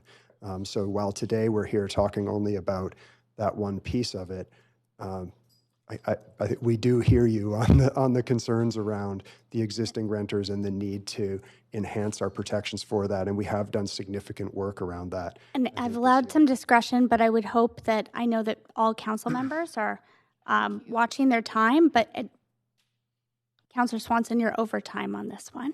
So just by a few seconds, I wanted to allow staff to finish their answer, but also I'm setting the clock there just so you can see how much time council members have left.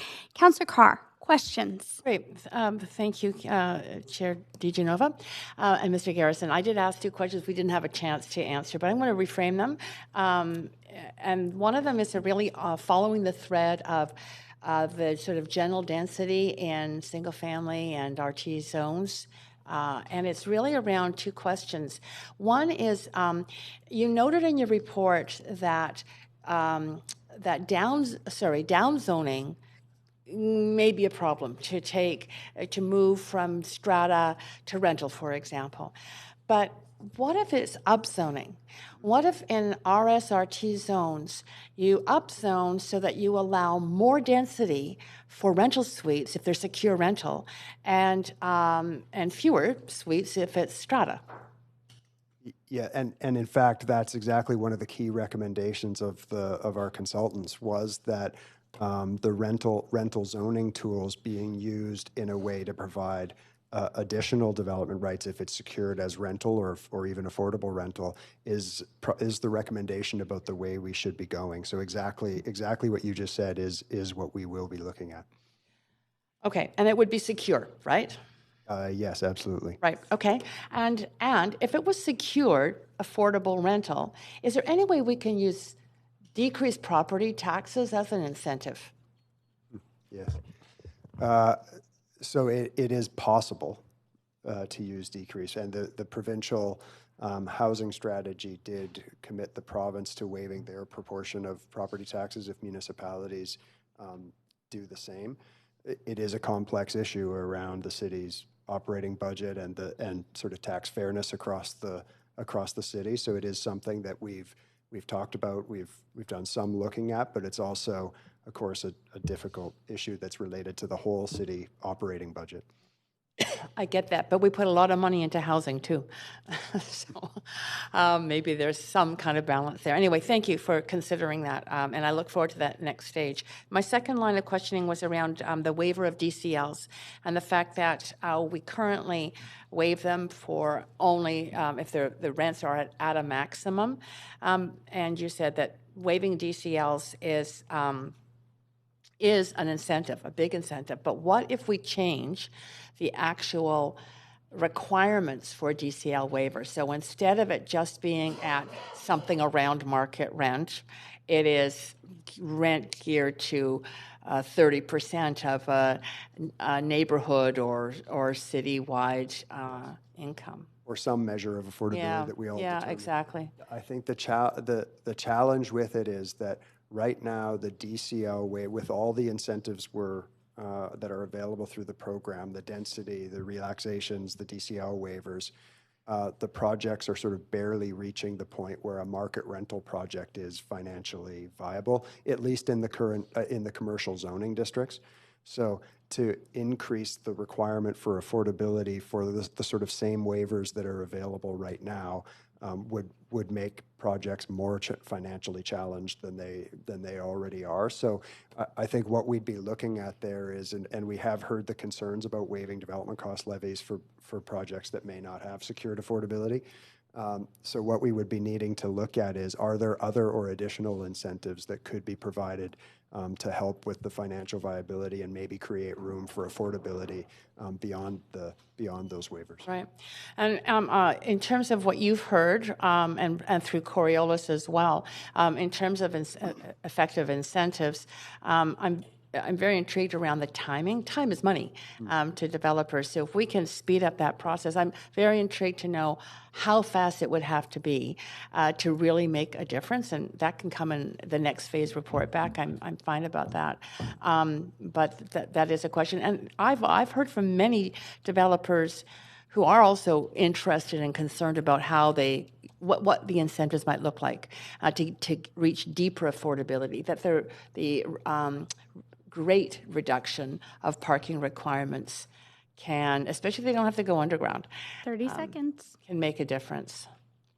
Yeah, and we've seen that too, particularly in transit accessible locations that are very well suited for transit, close to the bike network and other networks for getting around in other ways. Right. Again, thanks so much for the work. It's really exciting to get the data we need and the information to move forward. Yeah.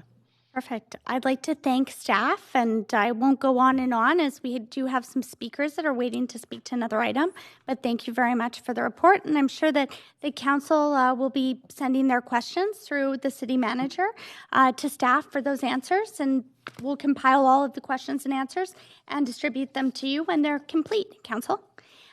So we will now move on to item number 4, and there are speakers to this item.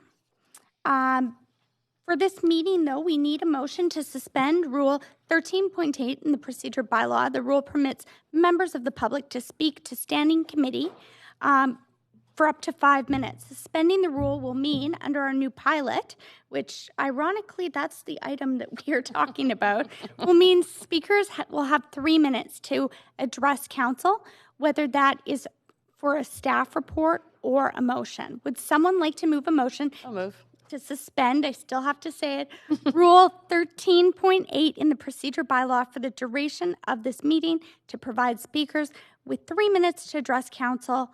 I see that Councillor Carr, thank you very much. We don't need a seconder on that. And all in favor? Oh, I'm sorry. We do. We're in committee, but because it's the procedure bylaw, we do. So do I have a seconder on that? Thank you, Councillor Dominato. Seconds that. All in favor? Any opposed? Seeing none opposed, we will move forward with, I'm going to suggest, Council, that for item number 4, which perhaps I should have read the title to, amendments to the procedure bylaw, number 9756. Just a moment.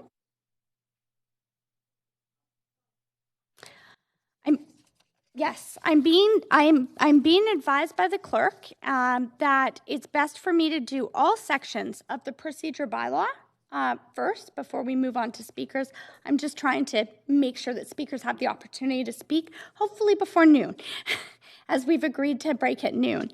So for this meeting, we need a motion to suspend Rule 13.9, also in the procedure bylaw. That rule permits council members 5 minutes for questions and answers of speakers. Suspending this rule will mean council members will have 3 minutes for their questions and answers of speakers. Would someone like to move that motion? Thank you very much. And a seconder for that? Thank you, Mayor Stewart. So that will allow council members to have 3 minutes for questions and answers of speakers for the duration of this meeting. All in favor? I don't think I asked for a vote. All in favor of suspending that rule for that reason? Council, we're voting? All in favor? Any opposed? Seeing none opposed, that carries. Number 9, if council members have questions to staff, please limit them to 5 minutes, including answers. And of course, you are always able to email these questions into staff as well. I'd also like to encourage council, if we do break for lunch, you'll have some time over lunch and possibly the in-camera portion before we come back, that you'd be able to do that. So if you're able to do that, your questions, I'll make sure they're answered first if they're emailed in. Now we're on to item number 4, which is to read the official title, Amendments to the Procedure Bylaw, number 9756. And I would like to recommend that I don't need a motion to do this, I understand, but that we move right to speakers and ask questions of staff later. So our first speaker on this item is Rohana Rizal. And Mr. Rizal, you have 3 minutes to address council. As you may know, because you've been here before, your timer is on the right, and I ask that you speak specifically to this report as per our regular rules. So I will start your timer now. Thank you, Chair and Council. As I only have 3 minutes, I'm going to just talk to one point, and that's the recommendation to limit speaker times from 5 to 3 minutes, because I believe that's limiting citizen input.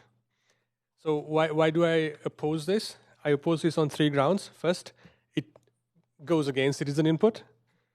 The justification used for that is bizarre, and 3 minutes reduces public input to sound bites.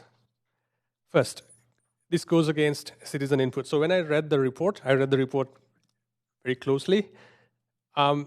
What it says is staff were satisfied with the shortened time for speakers to address council and for council to ask questions of speakers. Sounds good. Except in the same paragraph, it says, speakers' responses indicate mixed opinion on shortened allotted times, with 27 of 43 respondents to the question indicating they would like additional time. So that's 62% of the people, speakers who were asked about the change, said that it's not, 3 minutes is not sufficient. So it's difficult to paint this as mixed opinion when 62% of the speakers who asked about this oppose it. Second, the justification. Now, this is the really bizarre part. Again, to quote the report, most Canadian municipalities surveyed allow speakers during standing committee and allow them to speak for 5 minutes. In the United States, a majority of local governments surveyed allow for either 2 or 3 minutes of speaking time. The idea that we should adopt American practices instead of Canadian practices is bizarre. The last time I checked, we are in Vancouver, BC, and not Vancouver, Washington. You can use the same argument to say that we should introduce death penalty in British Columbia because even though no other Canadian provinces allow it, 30 out of 50 states in the United States do. And finally, 3 minutes reduces public input to sound bites. It's well nigh impossible to present a cogent, coherent argument substantiated by ample evidence in 3 minutes. I mean, we had a staff presentation before, and we've seen other presentations that run into hours. Yet citizens are expected to express their opinions in 3 minutes. I believe adoption of this report will lead to erosion of participatory democracy in Vancouver. I know many of the councillors here have spoken to the council before becoming councillors, so I call on you to reject at least this recommendation. Thank you. Thank you. Although you are in opposition to what is being proposed, you kept your comments under 3 minutes. Thank you very much. Seeing no questions for you, Mr. Rizal. The next speaker is Kelly Taleko. Am I okay? Thank you. Ms. Taleko. And you have 3 minutes. The timer's to your right. I'll start it now. Thank you. I am Kelly Taleko, a longtime resident, speaking only for myself. I've spoken in these chambers before, and I am here to express concern and opposition to some sections of the proposed bylaw revision. I believe that next to civic elections, the most important component of democracy in our city government is the ability for councillors to hear the views of individual citizens directly, without editing, without tabulating, without summarizing, in a transparent, open meeting. Item 7.5 limits speakers' time to 3 minutes. 3 minutes is not enough. It's easy to propose a compromise, and I will do so. I believe the limit should be a firm 4 minutes with warning issued at 3, and absolute hard stop cutoff at 4. Just as all of you spend hours and days preparing for meetings, citizen speakers must also be expected to prepare, to plan, to rehearse, to time themselves, and to follow the rules. Item 7.7 places restrictions on the types of questions councillors may ask speakers. It strikes me as reasonable to place time limits on councillors' questions. It strikes me as unreasonable and undemocratic to place restrictions on the type of questions and comments councillors may put forward. I am therefore concerned about the proposed 3-month pilot project to test factors that I see as directly interfering with democracy in action. 3 months represents 1/4 of your governing year. During that time, councillors will not be able to question citizen speakers, and the chair may ask only for points of clarification. Such an approach, I believe, will contribute to an impression that citizen input is a sham. Constraining citizen input and further constraining councillor interaction is a most unfortunate kickoff for the public consultation phase for the city plan that we all look forward to. Sometimes it's useful to compare ourselves to other cities, sometimes it's not. In this case, the cities mentioned in the staff report that have only a few folks turning up should be coming to us and saying, wow, Vancouver, how have you managed to have so many engaged citizens? Democracy is not an easy process, but we need only look around us in the world and see how easy it is to lose. I urge you to reconsider these proposed restrictions and reject the pilot project. Please don't embrace efficiency at the cost of civic democracy in action. Thank you. Thank you also for keeping your comments under 3 minutes. I see no questions. The next speaker on the list is Greg Helton. Mr. Helton? Just waiting. Is there some people in the foyer? And third and last time, Mr. Greg Helton. Seeing that he is not here, our final speaker, number 4, is Larry Benge. Mr. Benge is here on behalf, in his capacity as co-chair of the Coalition of Vancouver Neighborhoods. As you know, 3 minutes right now to speak to this report, and the timer is to your right. I'll wait until you finish doing that. Having a drink there to start your timer. There you go. Okay, I'm 5 seconds in. I'm very much thank you. Very much in agreement with previous speakers, Kelly and Rohanna, and I won't. I'll try not to repeat any of their points, which were all very well spoken. Important point is that public hearings are an essential part of public engagement, and to start limiting public access in public hearings, I believe, is undemocratic and a mistake. If the point is to gain efficiencies in public hearings, then perhaps you should look at the planning process as a whole, because the planning process is broken. You've heard this from me before. I think if we have an effective planning process where neighborhood and citizen involvement is a principal element, then a lot of the questions that are generated in public hearings can be answered in preliminary outside events and meetings and things like that, where citizens' voices are involved in the decision-making process. And you wouldn't have as many problems and people coming out to hearings like this. I think the lack of speakers here today on such important issues, and I consider these very, very important issues in terms of democratic processes, is indicative of the short notice that was given on this report. It was released to the public only last week. A lot of people were totally unaware of it. There are a lot of people, of course, at this time of year who are out on summer vacation, et cetera, et cetera. So that is a problem as well. Moving to some of the points within this, because I only have 3 minutes, I would strongly suggest that 5 minutes is a time limit that we should keep, and I don't agree with the councillors' questions to speakers cannot be leading to allow speakers more time. I've been in a couple of public hearings lately where that was necessary, because within 3 minutes, which is sufficient for some people, but a lot of people need the 5 minutes, you need leading questions so you can finish those thoughts. Public hearing agendas are proposed to be made public 3 business days before the hearing. That should be at least 2 weeks. Planning department's publication of various documents that are related to the public hearing are also suggested to, they stay a very short time period. Another minor point, the expanded role of the city manager to comment on advisory committee reports and you're over undermines the independence of advisory committees. You're over time, Mr. Benge, but I'm sorry I hit stop timer when it hit 3 minutes, but you have a question from Councillor Kirby-Young. Hi, Mr. Bench. Thanks for being here.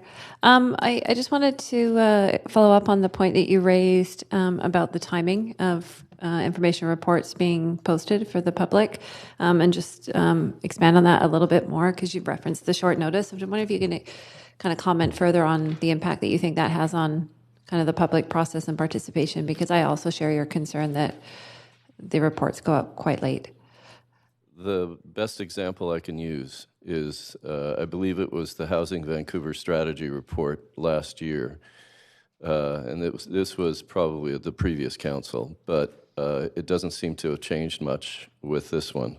638 pages, released to the public on a Thursday for a following up meeting of council on the following Tuesday. That's the most egregious example I can think of. But it seems to be kind of common practice, which continues with staff, that a lot of these very, very important issue statements and reports are not released in time for anyone who has a job. I'm not retired. I have a job. I have a second job right here doing this stuff. But you need more time to reflect. This particular procedure bylaw amendments and the new pilot program stuff was issued last week, 56 pages. It's dense. There was initially no red line copy listed, so you could tell the difference between the old and the new, which would simplify things a lot for everybody concerned, both councillors and the public.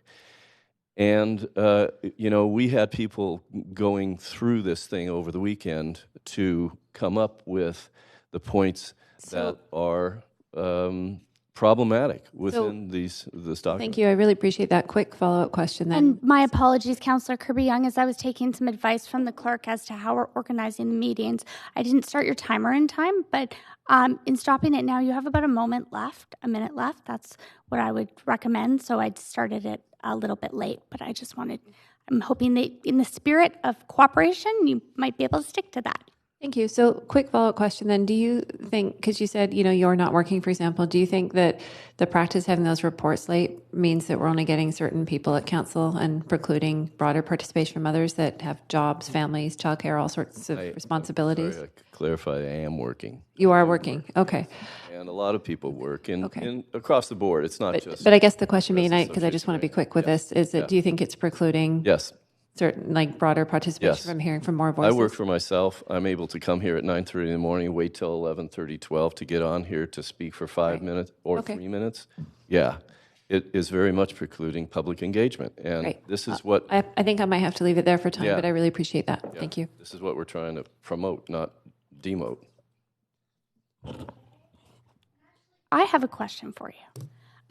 In talking about public engagement, and it's not currently listed in our changes, but I know that Councillor Carr has brought this up before. Meetings out in the community. I know it's not specific to our procedure bylaw, but our procedure bylaw does dictate certain times that we have to convene by. I'm wondering if you think that it would be helpful, considering that you represent several neighborhood associations, that's a consideration of council. I know we've done on a few special occasions, but if you could speak to that maybe. Well, it's interesting. I was thinking about that this morning, and that would also be, I think, a solution to some of the problems of public hearings in that, and most of you campaigned on that in the last election, to get council out to neighborhoods, to bring council meetings locally, especially on important issues to that particular neighborhood, be wherever it is in the city, and I think that would be very, very helpful. But I think the most helpful part is, again, the planning process. We need to bring neighborhood involvement into the planning process. I don't see a lot of movement in that direction yet. I don't think we should twiddle our thumbs while we're waiting 3 or 4 years for a city-wide plan, while the planning process, which that plan should be based on, is a broken process. That process has to be fixed quickly, and we have to then move into a citywide plan. There's a lot of change that's going to happen in the 3 or 4 years while we're moving through the various processes of creating a citywide plan. And at the end of it, at least the documents that we've seen so far, there is no kind of blueprint for zoning changes, which are the most difficult and also the most essential to creating and getting away from what Gil Kelly has called the anxiety of neighborhoods. We need a predictability in neighborhoods. And that's only going to happen when this stuff gets done. Thank you. Thank you very much. I'll also ask you, what do you think it's helpful, considering this is a new council, for council to send, so right now we send our member motions or our motions, our political motions, motions that aren't report references or reports from staff, we send them into staff for comment, and then we call notice on them the next day. That's a very new process to me. And then staff send out input on everyone's motions, is my understanding, so that we have information as to where staff are, what staff are already doing. Do you think that is still help? Do you think that is helpful, considering council's moved over 100 motions this term already, and we're not even past a year? Are you asking whether I think that you sending stuff to staff? And that is my time, so I'm so sorry. How come we're it's hard not- to move from 5 minutes to 3 minutes Why are we not Thank you. allowed to answer questions if the question is asked within the time limit? because I hold others to that, and that's what the chairs have decided, and I've asked the same of others. So I will hold myself to the same rules as others. But thank you. My apologies. I should have been more diligent on my own timer there. Thank you. Oh, Councillor Dominato. Thanks, Madam Chair. Thanks, Mr. Bench, for being here. And I want to just reflect back what I've heard from you and from the other speakers. That is what I'm hearing, and I want you to confirm this. That it's very critically important that we maintain the opportunity for the public, for residents to be able to come here and share their perspectives. And we've talked here about minutes, but to me, it's not just about time. It's actually about the fundamental right to share your perspective and make sure you're heard, and so that we can consider different perspectives on. Is that correct? Is that what I'm hearing? Yes. In the last little while, coming to public hearings and council meetings, I'm struck with the overbearing, it seems to me a little bit, and maybe that's not the right word, concern with trite details of point of orders and point of information. And it is getting in the way of really listening to each other. Okay. Thank you. I appreciate that. Councillor Swanson, to the speaker. Questions to the speaker, up to 3 minutes. For saying that. What's bugging me is that there's no set time for speakers. And a lot of times I'm sitting here and I'm wanting to engage with the speaker and ask a question just to acknowledge that they've been heard and reinforce it. But at the same time, if everybody does that, then you're making everybody else that's sitting there wait even longer. Yeah. So, I mean, the staff and all of us have been struggling with how do we organize it so that there's a set start time for people. Do you have any ideas? Well, it's helpful, except for today when it's down. I've sat at home doing work and watching on one screen the council meeting to gauge the time, but then I've had the experience before of estimating my time, and then it turns out that council flips the schedule, and I rushed over here and I was too late for one particular instance. But being able to watch live stream helps a lot. That helps a lot because a lot of people. But then if people don't have a job, which if you're slinging coffee at some cafe or something, and trying to keep track of when your time is, it's impossible. So it's difficult. Timing of meetings would help. 6 p.m. later. I don't know that we've ever had, at least in this council, a meeting on a weekend yet.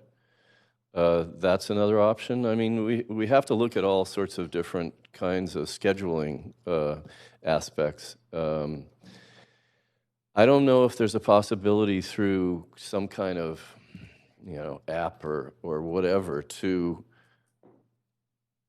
allow a speaker to say when they're available as well as when their time is and coordinate those two. That sounds like it's really difficult, but there might be something out there.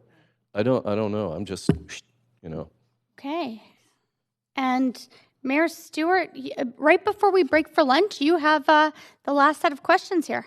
Great. Thanks very much for coming out and always coming out. Really appreciate your input, and I consider you an expert on this, so I'm happy to ask an expert. So a fairly radical change to what we do is right now you'd have a report that would be presented, and then you'd get questions.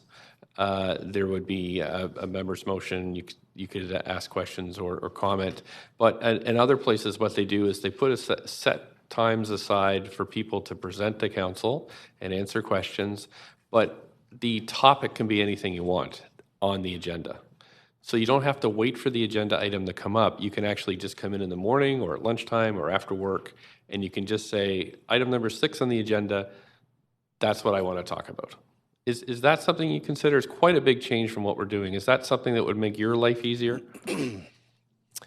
Initially, that's exciting. That sounds really super flexible. Mm-hmm. My drawback to it might be that when I come into City Hall and I'm at a public hearing on a certain subject, I'm always, and quite often I'm later in the speakers list. Quite often I take notes on what other people are saying. Mm-hmm. And I both get ideas from other people are saying, but I also eliminate some of the stuff that I am saying. And it makes it, I think, more to the point. A lot of times I try to summarize the whole mess and draw things out of that. So that would take that ability away. Although perhaps. You could watch, I guess, you could watch online and summarize later. And of course, you can't summarize people that are coming after you. Yeah, so. And if it's as flexible as you're talking about, it's kind of all over, Anything on the agenda of that day. Yeah. And it wouldn't be for public hearings because those are set in the Vancouver Charter, so it's only for regular council business. Yeah. Is that I mean, it'd be something you'd be open to piloting, for example? I'll say a qualified maybe. Okay. Right now. That's not bad. My reservation is that I go back as we do as a group to the planning policy, to the planning process in the city, and we need a better. I can't exaggerate that at all. We need a better planning process. Sure. We need voices of citizens involved directly in the planning process. If a lot of this other stuff can be alleviated or minimized or whatever, I believe, if we have that.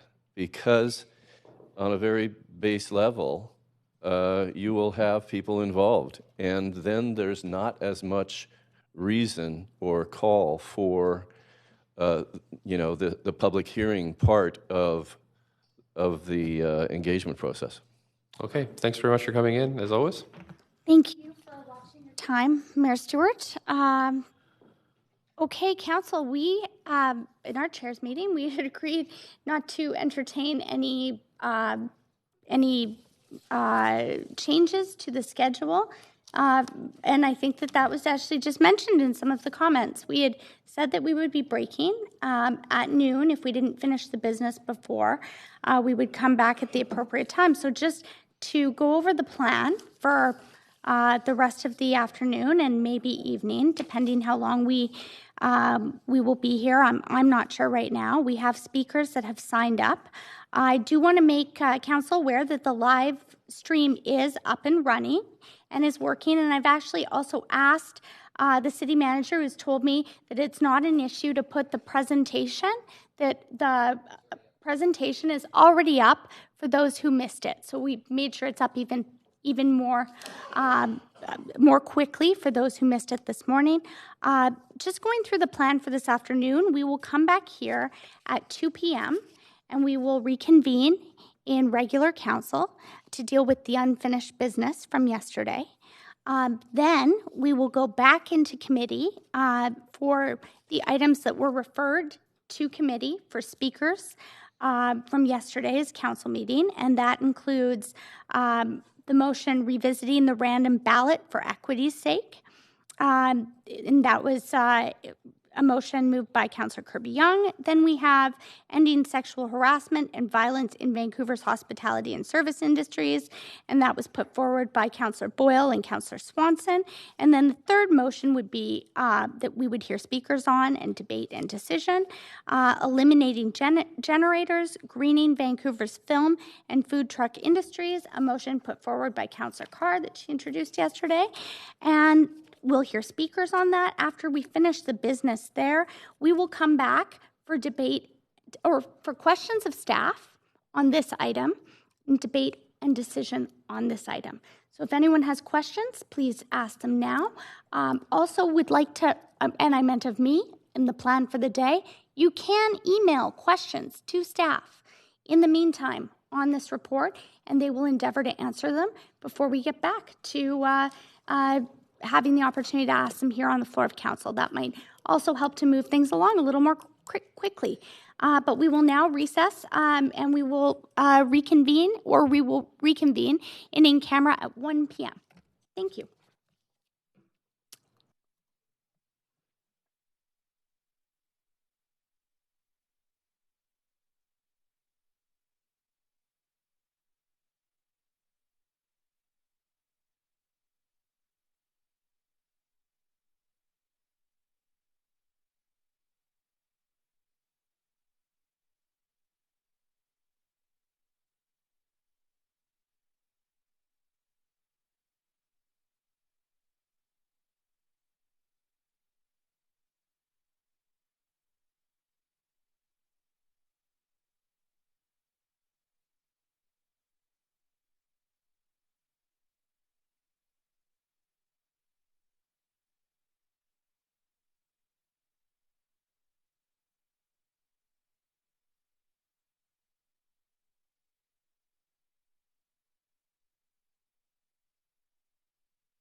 Thanks very much. So we're now going to reconvene in regular council to deal with recommendations and actions from today's standing committee, or yesterday's actually, today's, yes. Standing Committee on City Finance and Services meeting. Can we have the roll call, please, clerk? Right. So I've got the wrong script here, I think. No, I got the wrong. What am I reading? Oh, okay, sorry. So we're now convening in regular council to deal with the recommendations, right? From today's Standing Committee on Services and Finance, can we have the roll call, please? Mayor Stewart is in the chair. Councillor Carr. Councillor DeGenova. Councillor Fry. Councillor Swanson. Councillor Hardwick. Councillor Reid. Councillor Boyle not in the chamber. Councillor Dominato. Councillor Bly. Councillor Kirby-Young not in the chamber. You have quorum, Mayor Stewart. Thanks very much. We need a motion to adopt the committee's recommendations for items completed thus far. Thank you. All in favor? Any opposed? Oh, great. Thanks very much. That's carried. We have one item of unfinished business, options for accelerated 10-year timeline for addressing Vancouver's combined sewer overflows, which was postponed from yesterday's regular council meeting for debate and decision. The motion was introduced and moved by Councillor Kirby-Young and seconded by Councillor Wiebe. And we'll continue with Councillor Wiebe's amendment to that motion that was on the floor at the time of postponement. And I'm going to clear the queue here. So is there any discussion on this?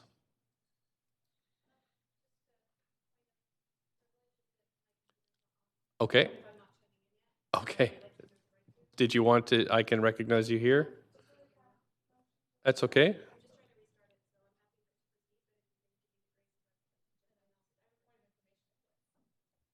A point of information from Councillor Dominato? Sorry, I just can't turn your mic on for some reason.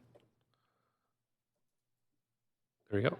I'm just wanting to clarify, are we just continuing, because I can't remember where we actually left off last night in terms of, So this is the proposed amendment that has been seconded, and then what we did is refer it, we stopped debate at that point, we referred it to right now, which is regular council. We haven't voted on this amendment. Have not voted. It's live on the floor though, so it's open for discussion, amendments, whatever folks want to do. Thank you. Okay, thank you. Councillor Kirby, I can recognize you if you wanted to speak without your prompt, if you like. Okay, I'll give you up to do up to 5 minutes. Thank you. So we're back in council. So sorry. So I will speak. Sorry, excuse me. I will speak in support of the motion, and I think, as I had mentioned, I think we did this last night. So I'll try not to duplicate because this is sounding familiar. So I hear myself talking. This does sort of expand the scope a little bit, but it's consistent with some of the work that then Commissioner Wiebe and I did when we were on Park Board. And we did have a good discussion, I think, around last night around the financing and the fact that that was emphasizing perhaps, but it was already contained. But I am happy to support the motion, and it's very consistent with everything that's in the whereas. Thank you. Okay, great, thanks. Councillor DeGenova, I can recognize you even though you're indicated as me. Yeah. We're fixing that momentarily. So I appreciate this. I actually appreciated also the costing that Councillor Wiebe had put forward, as I had suggested that it. I understood that this could be quite a significant, have quite significant impact in our budget. Looking forward to hearing back from staff on this. Also was happy to hear from Councillor Kirby-Young in the original motion that there was some consideration of the fact that the city may not be able to fund this completely and entirely without significant impact to taxpayers and or our budget allocation already and our outlook for 2020. So happy to support Councillor Wiebe's amendment. Great, thanks very much. Anybody else want to speak to this? Councillor Carr. We're in council. Thank you. I'm super happy with, number one, the motion itself and the amendments that have been provided by Councillor Wiebe. So thank you, Councillor Kirby-Young and Wiebe, for that. I think that it is bold, and we need boldness because there's huge risks related to both climate change and health. and the health of our, not just people, but our ecosystems involved with this. So I am fully supportive of the motion as amended. Great. Thanks very much. Councillor Boyle. I'll just echo some of that. I appreciate the motion and the additions of the amendments. I continue to wrestle, as I know we all do, with the significant work ahead, both on the mitigation and adaptation side of climate impacts. And so I appreciate this work in terms of how we adapt to inevitable impacts, and also know the work of reducing our actual greenhouse gas emissions to try to do our part in reducing what those impacts will be is significant and will have significant capital costs. So happy to have this information come back, and then we can weigh out where we focus priorities in terms of the two of those. Great, thanks very much. I don't see anybody else on the queue, so we can call the vote on the amendment.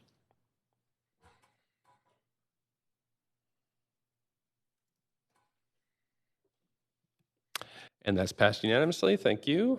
Now we need a vote on the motion. Is that correct, or is that it? Yeah, we do. So I need to call a vote to accept the amended motion. Okay.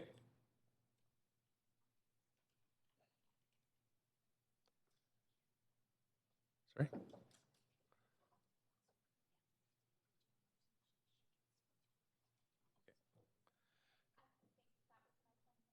Right. So, Councillor Kirby-Yung, you've moved the original motion, so you can speak to this motion for up to 5 minutes if you want to put yourself on the queue.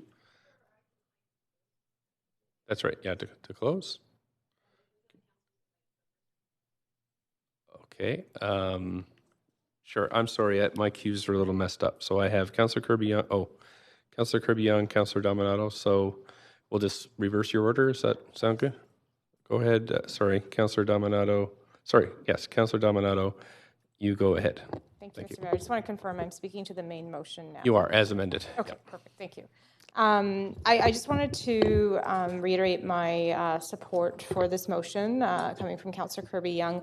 I sit on the Liquid Waste Committee and with Metro Vancouver, and it's been an interesting discussion about how things have evolved over time around our sewer systems. And in fact, about 100 years ago, we introduced the first combined sewer systems in Vancouver, and there may have been an opportunity at that time to do separated, and I know it was contemplated, and probably for cost reasons, other reasons, the city didn't go that route. We do have 50% of our systems separated. There's 95% downtown already, but I do want to note that I think there's a it's interesting, if you look back, to 1910, 1915, 1920 in Vancouver, they were talking about similar issues, except back then they didn't actually have sewage treatment systems. We just had raw sewage going into our waterways. So we've come a long way, but I think there's still more we need to do, obviously, in the context of our overflows. And the target that's been talked about, the 2050, is a provincial target that's been set. The city has within its means to look at different timelines, and I think that motion calls to that, is to look at, okay, so the province has set this target, what can we do as a city as a priority? And I do also want to note that this is actually, this year, the budget that was approved by council, actually the top capital spend is actually around sewer separation and so we are seeing some of that work being undertaken now, Nanaimo Street being an example near where I live. But I think there's more to be done, and I appreciate that this issue has been raised as we're seeing our beaches closed and they can't be used. And again, these were conversations that were happening 50 years ago about concerns about beach use, and now we're still talking about it. So just want to show my support for Councillor Kirby-Yung for bringing this to council, and to look forward to staff reporting back on how we might expedite and move this work more quickly. Thanks very much. Councillor Kirby-Yung, you were going to go ahead. So, Councillor Carr, you go ahead, and I'll put Councillor Kirby-Yung back on. So up to 5 minutes. Thank you. Yeah, I just wanted to provide a few closing comments and maybe a little levity. My very first experience with politics in Vancouver actually occurred in the research I did for my master's thesis, which was on the role of community groups in Kitsilano when trying to create a really family-friendly neighborhood and what that meant to them. And the women that I was researching actually one of their first moves was concerned for the beach, Kitsilano Beach, and the sewage overflow, and during storms, obviously created huge problems on the beach in terms of contamination. And what they did was waited one night when there was a storm, went out to the overflow, collected beakers full of actual feces and condoms and all sorts of things, and came to City Council and plunked a beaker on every councillor's desk here and said, get with the program to do sewer separation and make sure these overflows are not carrying this stuff into the water where our children swim.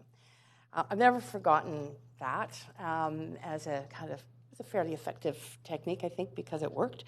But it didn't completely work because the timeline is too slow, and we have beach closures, and I don't think anyone in this council chamber wants to see beach closures in Vancouver, nor the impacts on wildlife and our aquatic systems. So that, coupled with the urgency of climate and the extra rain that we get, leading to also incredible difficulties with our non-separated sewers, I'm really pleased to see this coming forward. Thanks very much, Councillor Wiebe. Yeah, I'm excited with what's happening here. I think that the fact that we're moving forward with a paradigm shift, if we vote forward on this and recognizing that it's no longer acceptable to push away stormwater and bring in water all the way from North Van to feed Trout Lake. I mean, the idea that was what was the norm because our water wasn't healthy and it was easy and we had tons and plentiful water, but now we start May Long Weekend with droughts in Vancouver, or we have water limitations, which people can't believe in the city of Vancouver. So I think it's time that we start taking this shift and recognizing that we can water our lawns with stormwater, and we can flush our toilets with stormwater like we've done at the Vancouver Convention Center and other things where Vancouver's been leading. So I think this is something that we could lead and show other cities what can really be done. So I'm really looking forward to vote for this. Thanks very much. Councillor Kirby-Yung, to wrap up. Thank you very much. I was very happy to bring this motion forward, and I'm really glad to see as well that we had congruence with our colleagues at Park Board, so it's nice to see that across the two different bodies.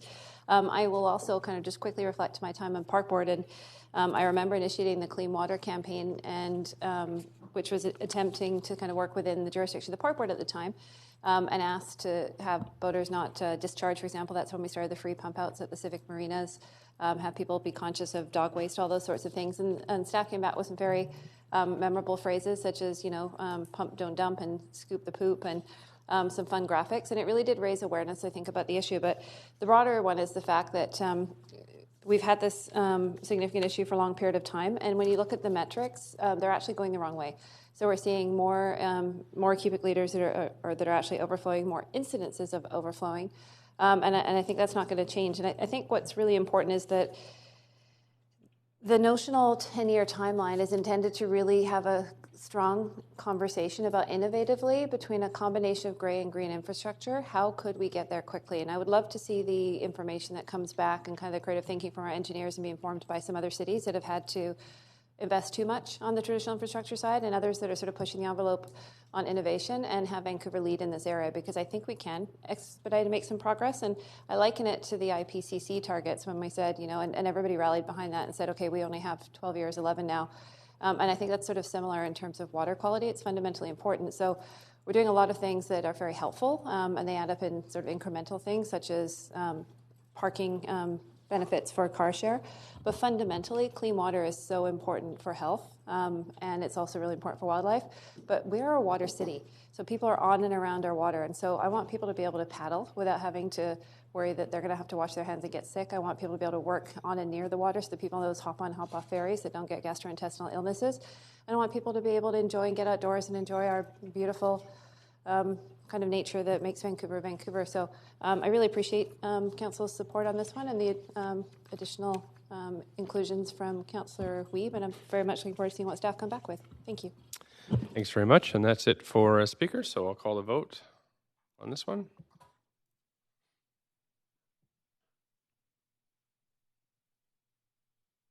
And that's passed unanimously. Thanks very much, Council. Okay, so we have one bylaw on the agenda for consideration. Does any member wish to hold this bylaw for debate, separate vote, or because of a conflict of interest? I don't see that. So does somebody like to move the adoption of bylaw 1? Thank you very much. Can I have a seconder? Seconded, Councillor Carr, and we can vote on that one just by show of hands, I think. All in favor? Any opposed? I see none opposed. Okay, thanks very much. That's passed. So I'm going to move to recess us now, unless we're not adjourning, are we, Clark? Oh, no, we have to reconvene after that. Yeah. Okay, so we're going to recess now until 3 o'clock when we have a start with the standing committee. Yep, thanks very much. Second, Councillor Carr, all in favor of recess until 3. Thanks very much. Any opposed? Nope, that's good.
Okay, council. We have 3 motions that were referred from the regular council meeting yesterday. I want to remind everyone, members may ask clarifying questions of speakers. However, speakers are not required to answer. After hearing from speakers, we will go into discussion on the motion. I would like to remind committee members that on March 13th, 2019, council agreed to require amendments to be submitted to the clerk in final written form before the member introduces them. Please ensure that the clerk has received your amendment before it is your turn to speak, or it has been our practice to allow council members to run their clock as well, but that is your time. Please remember that. Also, just a reminder, we did make this decision to suspend the current procedure bylaw. And I just want to mention this as we have some speakers here as well as council members. It is 3 minutes for speakers to speak and 3 minutes for each council member, up to 3 minutes for you to ask questions of each speaker. So the first motion is revisiting the random ballot for equity's sake has been introduced and questions from council have been answered by Councillor Kirby-Yung. We will now hear the speakers on this motion, and our first speaker is point of procedure. Yes, just a moment. Okay. Thank you very much. I'm hoping you can guide me because we've been adjourning and recessing meetings. So I had submitted to the clerk some amendments for the sake of clarity for the motion, and I just wonder if you could advise the appropriate time to be able to introduce those. So because your motion was moved and seconded yesterday and referred to committee, we will be hearing from the speakers ahead of your ability to, in debate and discussion, any council member can move a motion to that. That's my understanding. I'll confer with the clerk, and if that's incorrect, I will provide more information, but I understand that to be correct. Okay, so I can move that as an amendment after speakers as an option. Is that correct? Yes. Thank you very much. Correct. And our first speaker to this, just one moment, let me make sure I have the most up-to-date speakers list, is Rohanna Rizal. Mr. Rizal. Okay. I'll just give it a moment because sometimes speakers are coming from the back of the gallery. Mr. Rohanna Rizal. And a third time. Okay, he is not here. So is there any discussion on this matter? Councillor Kirby-Yung, I see you on the queue. Yeah, thank you very much, Madam Clerk. I have sent an amendment into the clerk, and I also circulated it earlier to all of council, so council had a chance to see. And I'd like to move that forward with the goal of providing some clarity, because I think that there was a perception that this was about returning this to the alphabetical ballot. This was about exploring whether or not we needed to do that and trying to have equity and efficiency on a ballot. So I made some clarifying language to incorporate that. And I see the clerk, I believe, has that on the screen. And so I'd like to introduce that amendment, please. Okay, just a moment.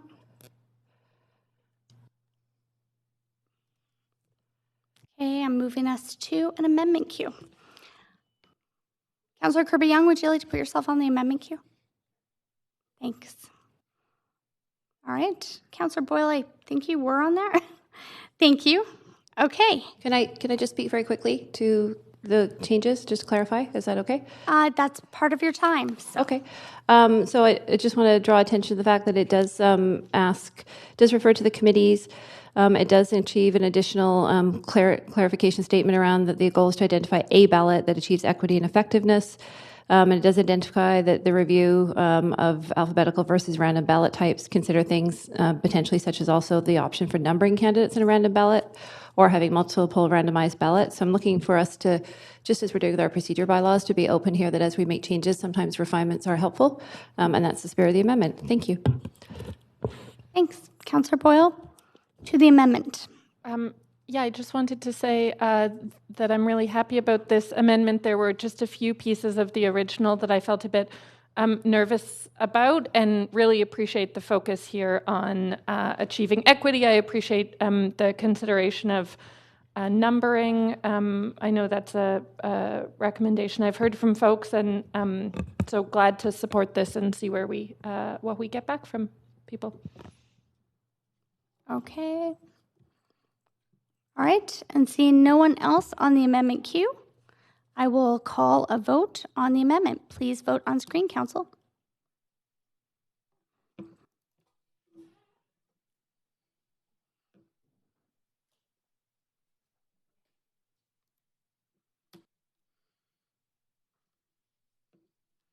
Okay, and that is successful. Carries unanimously. Okay, and I'll move us back to the main queue. Councillor Swanson, I saw that you'd put yourself on the queue, but we had voted on the amendment. So would you mind putting yourself on the... Did you want to speak to the main motion? Okay, and Councillor Kirby-Young, were you intending to close on the motion?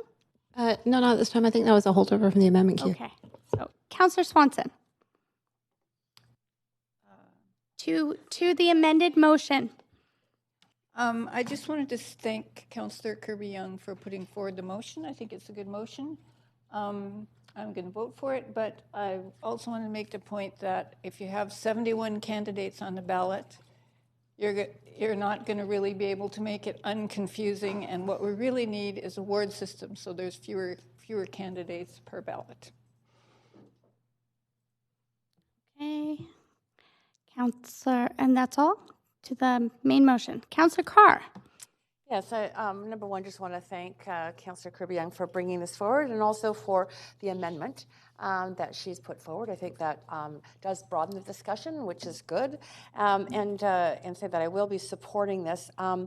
At the time that in the previous council, we brought this in, I had done quite a lot of research and was very interested to find that actually randomized ballots really only work if they can be completely randomized, i.e. if there's not just one randomized ballot, but in fact a series or a number of randomized ballots.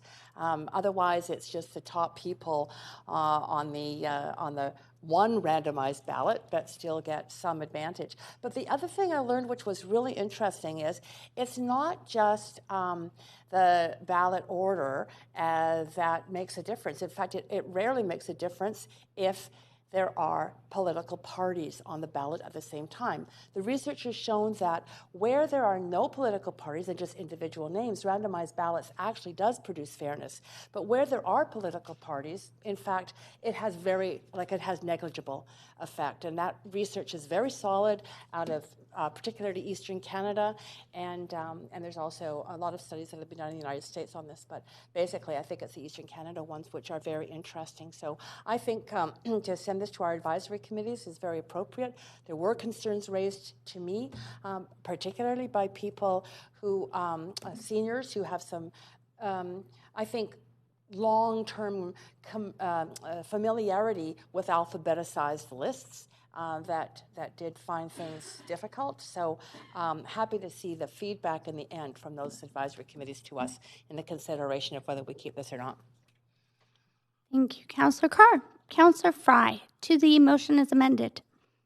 Yeah, I wasn't very happy with the original motion. I'm still a little concerned with some of the data extrapolations that are utilized here, in particular the interpretation of the 2018 Municipal Election Review Report. But that being said, I think going through the advisory committees is a good approach, and I think that we'll have an opportunity to hear from our elections, our own elections advisory committee when they report back on September 16th on why they recommend a random ballot. And I'm also happy to see the inclusion of numbered ballots as a consideration, because I know that's used quite extensively in Asia and apparently is really quite a robust, unlike Councillor Carr's assertion that we need random ballots, I think numbered ballots appear to be a working solution, so I'm glad to see that included in here. So I will support this as amended. Thanks. Councillor Dominato. Thanks, Madam Chair, and thank you to Councillor Kirby-Yung for bringing forward the motion. I was curious about this motion when it came forward because sitting on school board last term, we did vote on moving to a randomized ballot, and I did support that at school board. This being said, I think it's always helpful to take a look at how is it working, because obviously we did have mixed feedback on the use of a randomized ballot. Some municipalities did adopt them in the past and then did reviews and then reverted back. But I think at the end of the day, it's simply asking for more information. I support that. Look forward to having that information come back. And you know, it's been an interesting dialogue, as we've heard. It's been mentioned by one councillor here around this issue of too many candidates. And I have to say, I'd rather have a system that has too many candidates, frankly. I think it's a healthy democracy then that we actually have people putting their names forward for public office. And so I think that can we address confusion on the ballot? Certainly, let's have our staff look at that and look at other models. But so I support the motion in that regard, but certainly always happy to see people putting their name forward for public office. I think that's important. Councillor Wiebe, to the motion as amended. Yeah, I'm appreciative of this amendment. I think it's good that input has been taken to really create a amendment that kind of speaks to what we've heard.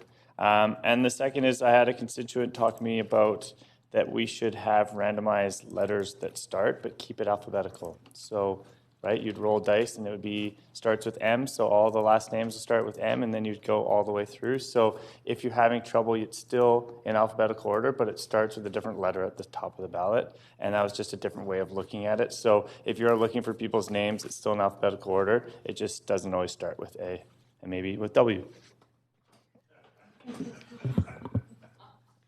Okay.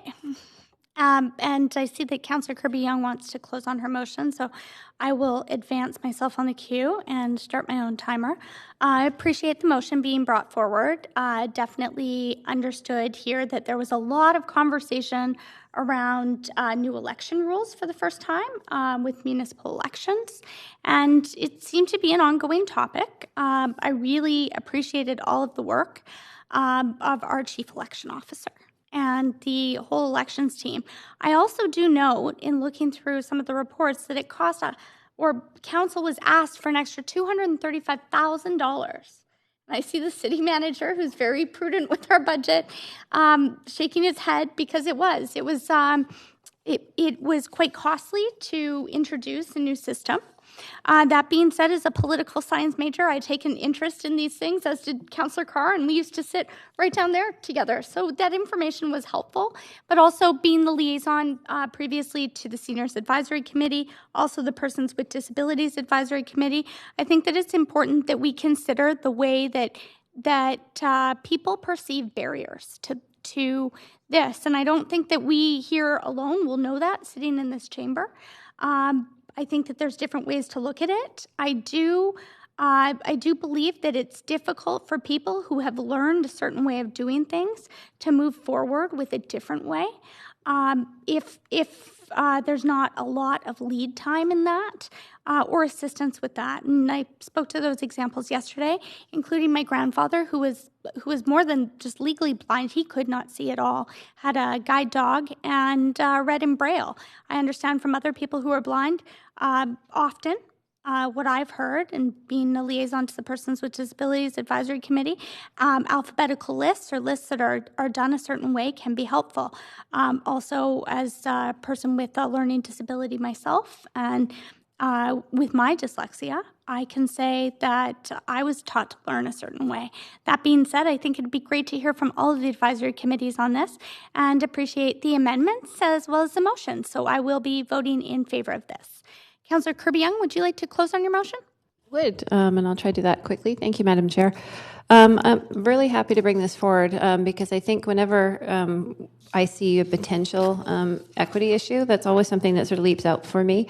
And they're complex and they can be perceived in different ways. So I know that there's conversation and there's been some feedback that we've gotten that said council should be careful not to conflate cultural heritage with language ability and so on. And so in the survey that we received, it is based on cultural heritage, but there is an assumption of correlation that it might be related to a comfort level in language. And so I think that having further exploration beyond the one survey that was conducted in terms of the feedback from the advisory committees will be really helpful.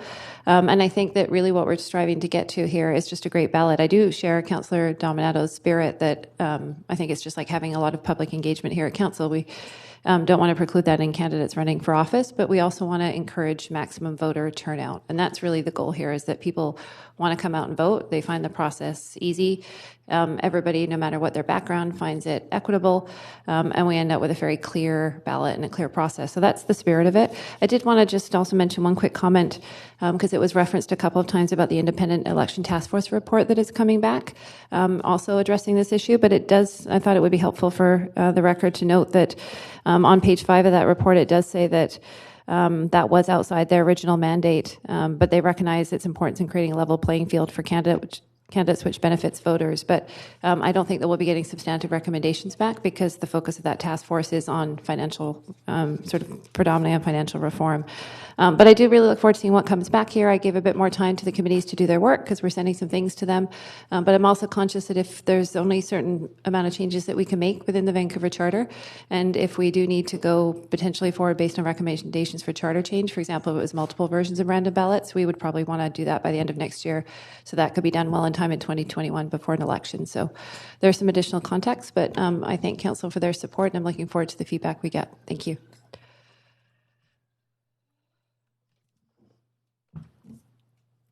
Thanks, Councillor Kirby-Young. Seeing no other speakers and that you've closed on your motion, I am going to call the vote. Council, if you could please vote on screen to the amended motion.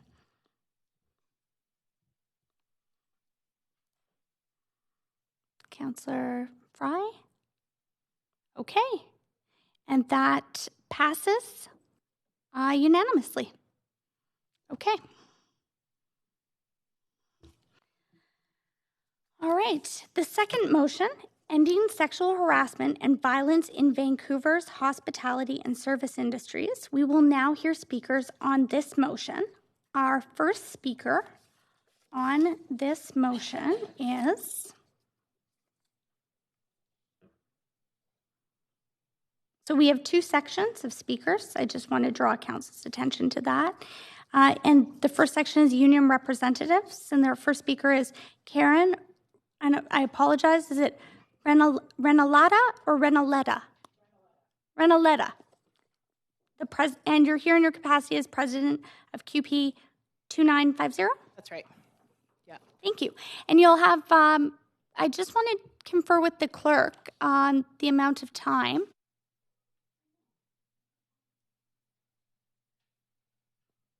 I wasn't sure if public agencies and bodies got special time consideration, but 3 minutes. Please go ahead, and the timer's just here right.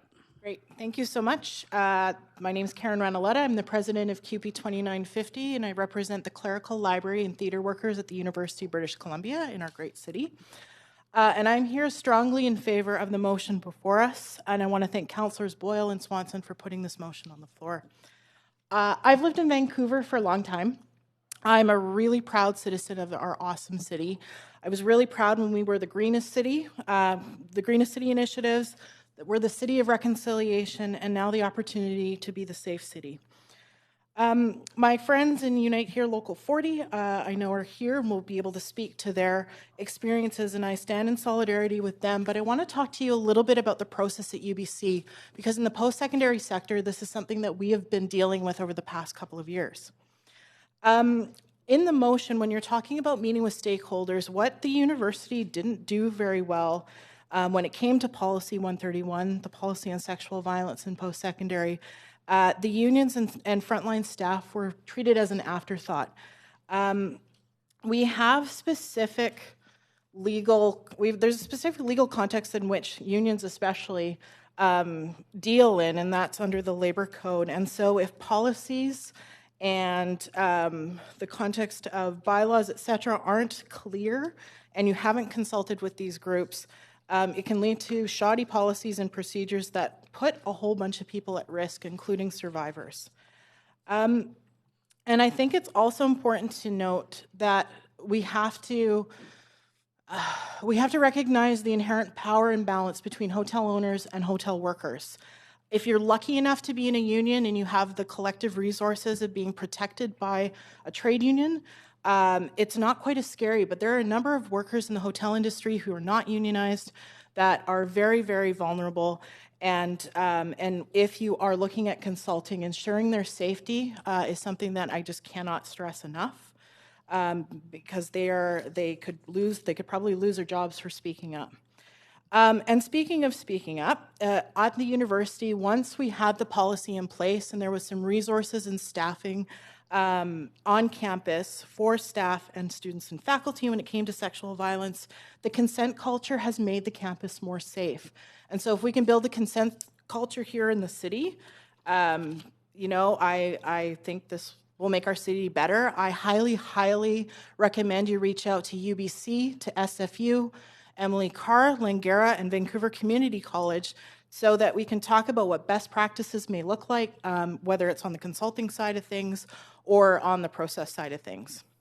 And I hope when we take these steps, the city will be safer for women, all women. Thank you. Thanks so much. You were timed perfectly at 3 minutes.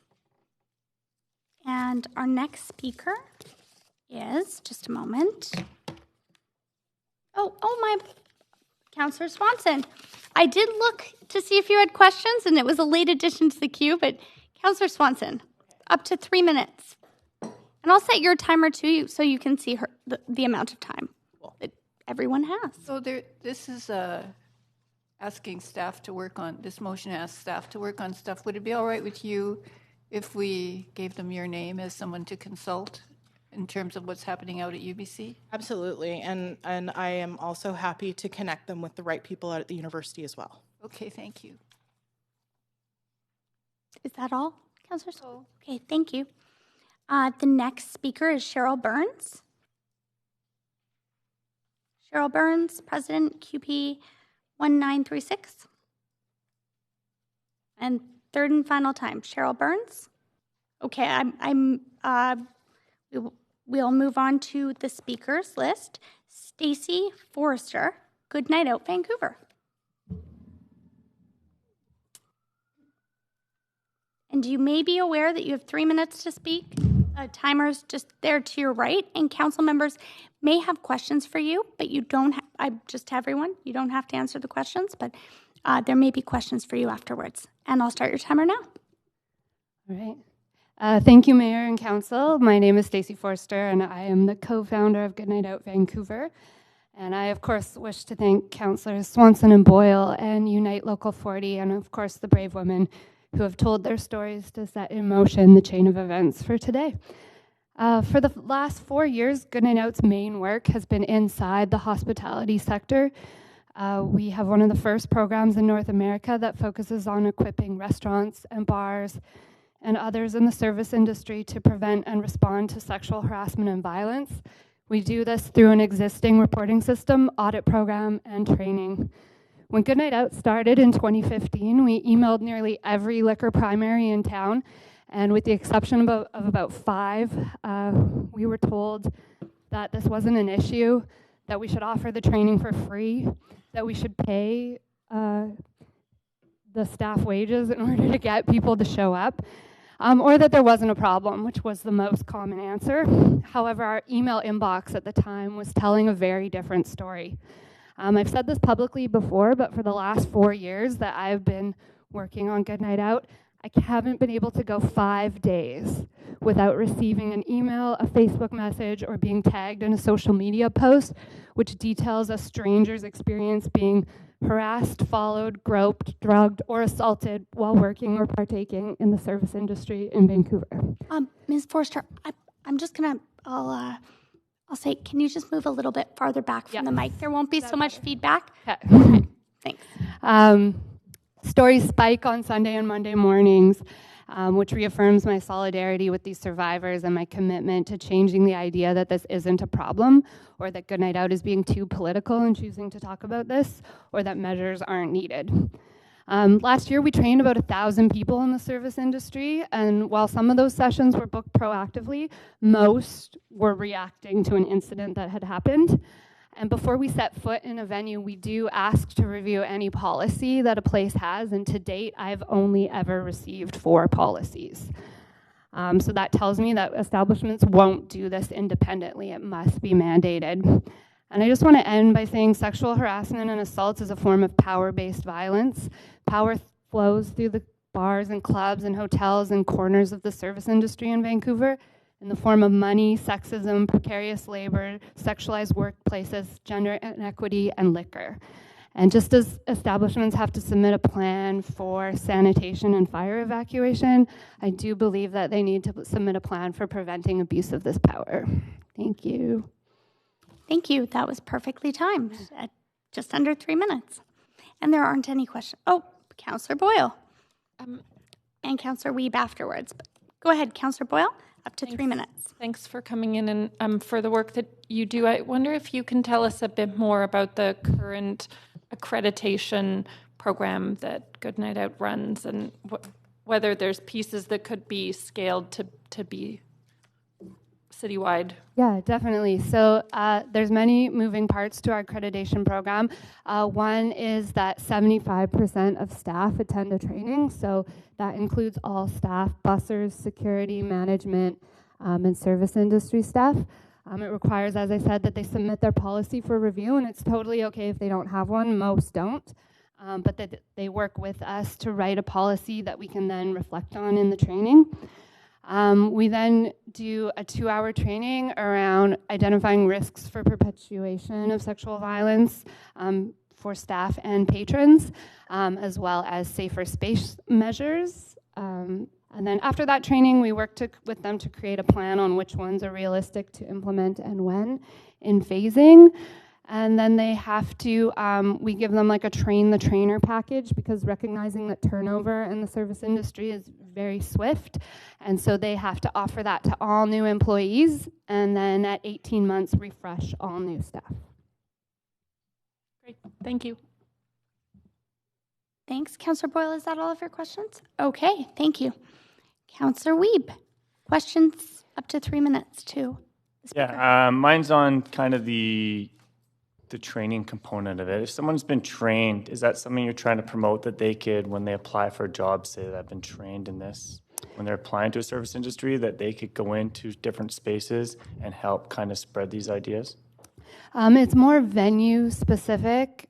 We do see, though, of course, servers sharing that they have completed the training, but rather than it being marketed as for servers at this point, that is a shift that could be done. It's venues or establishments. So X restaurant has had most of their servers trained. So service, it's on the restaurants. In the motion, it talks about specifically focusing on the Granville Entertainment District and the Vancouver luxury hotels. I'm just wondering, from your experience, how much of this is focused on that area as an issue, or is Gastown and some of the areas should be involved because we see this type of incident happening around the city? I think that the links between sexual violence and alcohol, and sexual violence and precarious labor, and sexual violence and lack of policy applies. It's not geographical. It applies everywhere. Thank you so much for coming today. Then questions to speaker. Yeah, thanks so much for coming and for doing the work that you do.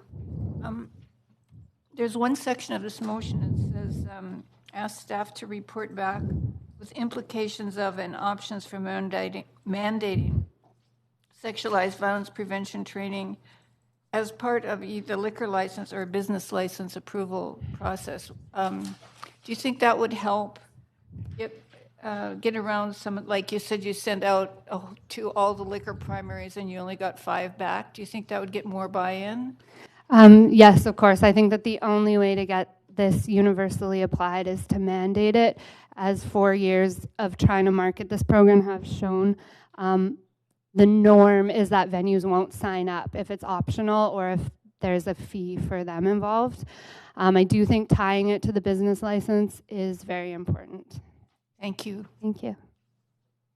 Councillor Carr has questions for you as well. Councillor Carr. Yep. Thanks so much for coming and for the work you do, and appreciate the comments about the policy. I'm interested in the other part of this motion, which talks about the conducting of audits of venues. What are the sort of risks, or what are the pros and cons of a good audit? I think that the thing that we have spent a lot of time on is recognizing that identity and experience varies from person to person, so ensuring that the audit process has an intersectional approach to recognize that the experience of one person on a job or in a place may be different from another person's based on gender or cultural background. So I think a challenge is definitely ensuring that the tool goes to some sort of peer or community review to make sure it has a wide scope and perspective.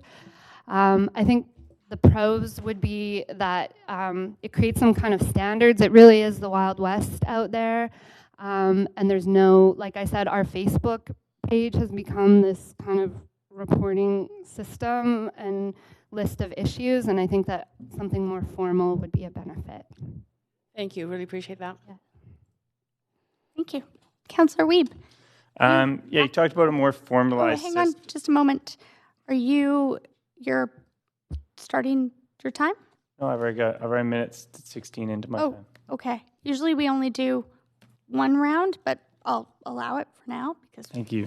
You talk about more formalized approach, and I know that working into the industry, a lot of smaller clusters of restaurants, bars, and get together because if they do have an incident, they can report it to each other. So I'm just wondering how you've seen creating kind of overarching rule, like ways of doing it so that smaller group of Gastown or Mount Pleasant, Commercial Drive can kind of formulate a group where they can share this information and to really have kind of regularized standards for an area. Yeah, I think that what I would comment on that is that policy is only as good as the culture that it exists in. So by really putting the emphasis on policy, you're missing a big part of the conversation, and that there needs to be community buy-in to consent culture.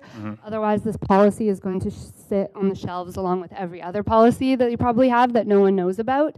And so I think that there is a way to do buy-in, I think, by tapping into the power of the unions and really humanizing the issue. I think that these establishments are already pretty connected via programs like Bar Watch and other kind of systems that are in place, Hospitality Vancouver. So there are already networks, and I think that just to be efficient, looping them into the already connections that exist between them. I would also say that Goodnight Out's first 2 years were really focused in more underground or smaller DIY spaces, and that has shown me that if those spaces can commit the resources to implement this, then there's no reason why bigger chains like the Hotel Georgia could also do it. Thank you. Thanks. Just before I start your time, Councillor Dominato, I just want to remind council members, even if you haven't used your whole 3 minutes, we're just going to do one round, unless someone, that's how we normally have done it, and if not, we could go round and round until everyone has used up their time. I'll confer with the clerk on that, but I think that that's a proper procedure, the recommended procedure, and I will do that while Councillor Dominato is asking questions of the speaker. Councillor Dominato. Thanks, Madam Chair, and thank you for being here today. I just had a quick question. If just in your work, do you have a sense? I'm just curious about the regulatory framework for the sector, because my experience with other industries has been that they have, you get into other domains where you have College of Physicians or pharmacists, that sort of thing, nurses. What is the regulatory framework? Do you have any experience with that? And right now, the only place this is legislated, other than, of course, human rights, is within WorkSafe legislation, which is a little bit vague. It's a bullying and harassment legislation, which all employers are required to have, and also update their staff via in-person training every year. Again, most venues don't, or most establishments don't know that. And so that is the only kind of existing legislation. Same for regulatory bodies. I am a nurse, that's my background. So the same thing doesn't exist. Like, we can't phone in the Hotel Georgia to anyone because they've violated their regulatory obligations. Okay, great. Thank you for being here. Thank you. Thanks. Thank you. That's all the questions for you. Thank you very much.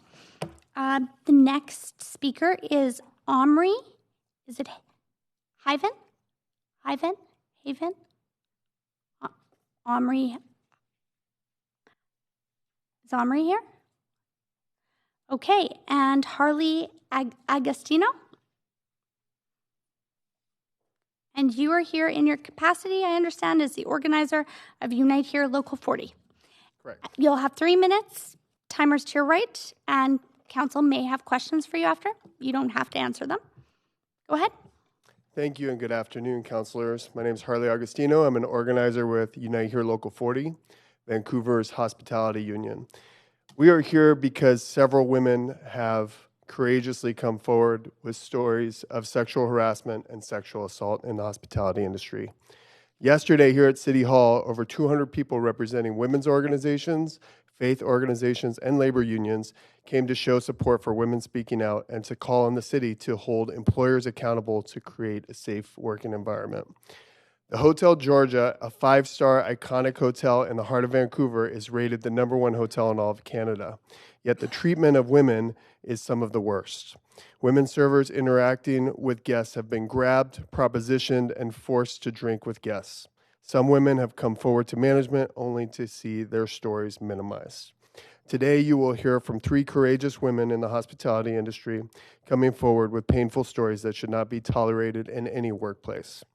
While other industries have made strides in addressing violence in the workplace, the hospitality industry has dangerously lagged behind. Bus drivers have anti-violence signs. The city's 311 call center warns about abusive treatment. Many other industries have a clear process for reporting and investigating sexual violence in the workplace. We're asking that the City Council to look at ways to ensure that the Vancouver hospitality businesses are safe workplaces for women. Sexual harassment and assault is prevalent in the Hotel Georgia, and more women are coming forward. The Hotel Georgia, as the #1 hotel in Canada, has a responsibility to lead the way in treatment for women. Recently, Pacific Reach, which owns the Hotel Georgia, bought 2 more hotels on Granville Street. As you know, sexual assault is the only violent crime on the rise in Vancouver, and the downtown core has the highest rates of sexual assaults in the city. Why should a company with a track record tolerating sexual harassment and assault be allowed to open more workplaces without serious scrutiny and consequences? I invite you all to go take a look at Pacific Reach's newest hotel, the Hotel Belmont, on the corner of Nelson and Granville. You will find a hypersexualized environment, including large neon signs that say, "Be naked when I get home," or "I fucking love fucking you." In the men's washroom, the wallpaper is colored with breasts, and the exit to the washroom, there is a headless, naked, life-size picture of a woman bent over a car, a copy of which I can provide to all of you today. This is not Vancouver hospitality. We support Councillor Boyle and Councillor Swanson's motion. Thank you. Thank you. And you have questions? First from Councillor Wiebe. And just before I start your timer, Councillor Wiebe, I've been informed by the clerk that we can go round and round. I mean, it's not as efficient as some of the other chairs. Perhaps I remember chairing the meeting, but I will take the clerk's advice and allow each speaker up to 3 minutes to ask questions. Thank you. Thanks for coming today and obviously bringing this information. Your union has been supporting these workers for a long time, and we know that this has been an issue in the industry. So I'm just wondering what the union has done over the last 10, 20 years as these issues have come up, knowing that right now you're getting close to a strike and it's maybe putting 2 issues together. So I'm wondering what your union's done over the last kind of 5 years, because this issue's been coming, to work on this issue. I mean, over the years, numbers of women have come to us with stories of harassment and assault. We always pursue them vigorously with the company. I would say that there's a tremendous amount of fear and shame that confronts people confronting their management, and the reaction to the management has been a hindrance to many people coming forward. In the Hotel Georgia, in the last few months, this issue has been coming forward because over 10 women have come forward and said, this is what has happened to me. And we've filed grievances where necessary, and we think it's to the point that it needs to be a public discussion. And this doesn't even talk about non-union workers who don't have a union to back them up. But you're currently in negotiations with this hotel, is that correct? That's correct. How many violations have you reported over the last 5 years? I don't know the answer to that. Has it been significant? Is it a small amount? I don't know the answer to that. Okay, thank you. Thank you. Councillor Boyle, questions to speaker, up to 3 minutes. Thanks. I'm hoping you can give us a sense of how widespread the problem is. Have you been hearing stories for years? Are these sort of new and emerging stories because of maybe the Me Too movement and people being more willing to talk about them? Or what's your sense of the scope of the issue? I honestly feel that we're scratching the tip of the iceberg right now. In the context of the Me Too movement, when it first started, housekeepers in particular and servers in our union all throughout North America started speaking up of their stories. But we've experienced, even in our own staff meetings, of people coming and saying, this is what's happened to me, that other staff members of our own union are starting to speak. And so when Casey and others from the Hotel Georgia have spoken up, more women from the Hotel Georgia have come to us, and more grievances are being filed. So I think that this is a very widespread issue, but I think we're really just scratching the tip of the iceberg right now. How big it is. Thanks. That's your questions, Councillor Boyle. Councillor Fry. Thank you, Chair. Mr. Agostino, thanks for bringing this. Where are the Vancouver Police in this conversation? Have you spoken with them at all? On an individual basis, there have been police contacted when there's sexual assault, and we always encourage people to contact the police, but that's a case-by-case basis. And quite frankly, we've received mixed reviews in terms of, how vigorously the police have responded to some of the issues. Okay, fair. Now, as I understand it, a lot of your membership, well, obviously are women, but they're also women of color and often immigrants. Do you feel that that may play a factor in this kind of exploitation? It may play a role in terms of people's willingness to speak up. Quite frankly, the women of color in our organization tend to be the women that speak up the most. But we see this as an issue that affects the women who make the most amount of money in our union, which tend to be cocktail servers, to housekeepers. Okay. Thanks for your advocacy. Thank you. And you have questions from Councillor Swanson. Councillor Swanson. Yeah, you were talking about some of the sexualized environments in the hotels, especially one new hotel. Did you say that you had evidence of that, or? Yes, I do. I don't know how to submit it into the record or to pass it around, but I do. You can hand anything you'd like council to have to the clerk. Okay. And they'll distribute it. But I don't want to take up Councillor Swanson's time with that. So, Councillor Swanson? Yeah, I would like to see it. And so one part of this motion calls for conducting audits of venues to ensure, to minimize the risk of sexualized violence. Have you heard of venue audits happening before? We have not. I've personally represented over 50 hotels in my time with Local 40, and I've found that hotels have been very reticent to have any external audit or looking into their policies and practices. Sometimes we force it through a grievance procedure or an arbitration, but we have not found many willing partners, as Stacy from Good Night Out had mentioned. Where was this picture? That picture is what you see in leaving the men's washroom. So it's larger, it's actually larger than life, and it fills your entire vision. So that's one of the most disturbing images that I saw in that establishment. I did not think that kind of thing would happen in a Vancouver hotel. Thanks. Thanks. Questions from Councillor Bly? Hi there. Thank you for being here.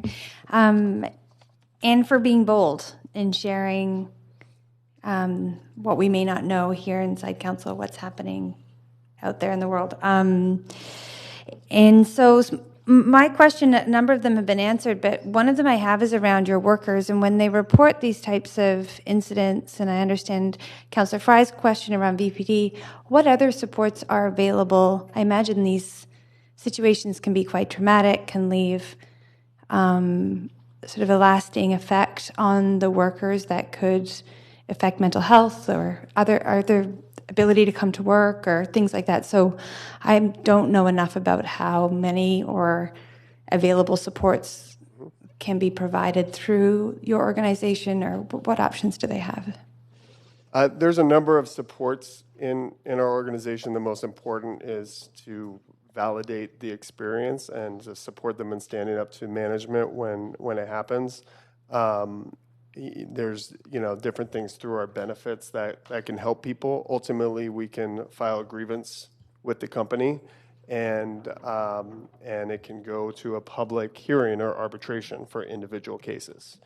And I think as we were getting a lot of these stories, we saw that there was a much bigger cultural shift that needs to happen in the hotel industry, and that has to go beyond. I mean, the tools that a unionized worker has is way beyond what a non-union worker would have. But those are some of the examples.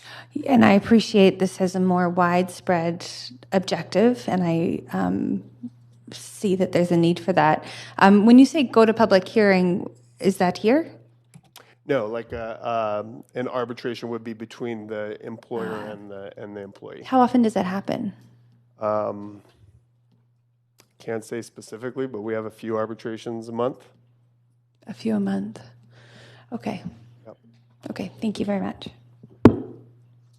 Thank you. And Councillor Dominato, questions to the speaker? Thanks, Madam Chair. Thanks for being here. Appreciate it. I had a couple of questions just around following up on my question around the regulatory framework and the reference to WorkSafe BC. I'm just wondering if any of the hotels, other agencies have filed complaints with WorkSafe BC, or any of the individuals who've been confronted with assault or other issues. I'm just wondering if there's been any, because I don't see any reference to WorkSafe BC in the motion. So yes, absolutely, and we attempt to exercise all of the tools that are out there, including the Human Rights Tribunal and including WorkSafe BC. That was actually going to be my next question, was about the Human Rights Tribunal. So this is recent. So has anything been filed around this? I don't believe something has been filed about that particular document. Okay.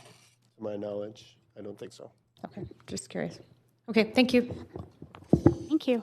That is all the questions for you. Thank you very much. All right. And the next speaker on the list is Nim Calvez. Am I pronouncing that right? Nim Calvez. No? Okay. All right. Just a moment. I'll see how we'll deal with that in a second.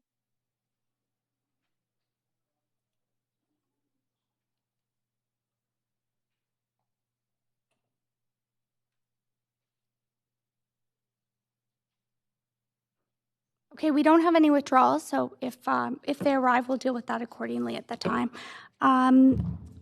Is it Lenny? Lenny Demas? Sorry, my apologies. I'm going to pronounce this probably wrong. Demasana? Is it Demasana? Okay. And is it Lenny? Pardon? Eleni. Okay, and that's what I thought it might be, but wasn't sure. Thank you very much for coming to speak. You have up to 3 minutes to speak to council. And I was going to say, just as it happened, they'll adjust the podium for you, and the timer's just to your right. Yeah, good afternoon, everyone. My name is Elaine de Masana, and I'm a room attendant in Westin Bayshore. For 5 years, hotel housekeepers often work alone. Last year, I had this incident where I asked a guest if he needed his room for the day to be cleaned. And he told me in 10 minutes he would be gone and the room should be okay to clean. When I came back to his room, I knocked several times and listened closely to the noise to make sure that no one was there. And even I called out before I entered the room to make him aware of my presence. So since no one responded, I decided to get inside to start cleaning, but the guest was there in the bed, lying down and masturbating. And then looking straight into my eyes. It was very clear to me that everything was planned and really intended. The situation until today is haunting me. I have anxiety every time I go to a guest room to knock. I am working every day in fear that this will happen to me again. I don't feel safe going to work every day. I am speaking up because no woman should go through what I've been through. Men harassing housekeepers should not be allowed to stay in hotels. Every hotel workers should have to go to work with peace of mind and safety. Thank you. Thank you very much. There is a question for you. I just want to be very specific that you're not obligated to answer anyone's question. Councillor Fry, questions the speaker. Ms. Damasana, thanks very much for the courage to speak and share this with us, and I'm sorry for your experience. How were your employers when you told them about this, and what kind of supports were made available to you? They kick out the guest right after that happened, after I reported. But for me personally, I feel a little bit okay with that kicking out the guest, but that's not enough for me because I knew that the guest should be going to the other hotels and might do whatever he did. So to be clear, then the police weren't involved, and there wasn't any post-trauma counseling for you offered? I did call police. My union told me to do so, not my hotel. And my union even told me I can have my the leave, how do you call this one? Stress leave. But personally, I did not get this, although I'm really stressed out because this is the first time that happened.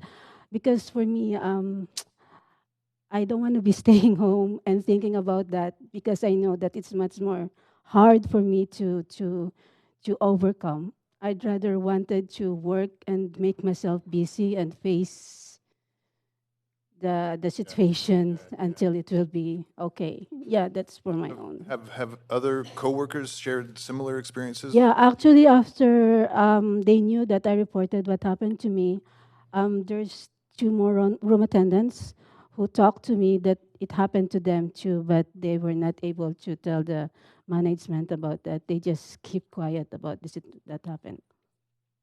Okay, well, I'm very sorry, and thank you for your courage. Thanks. Councillor Swanson has questions for you. Thanks so much for coming and for being brave enough to speak out. And I just wanted to ask, what gave you the courage to actually report this to management? Because I feel disrespected. I don't want this to happen again. I'm just working to help my family financially and everything.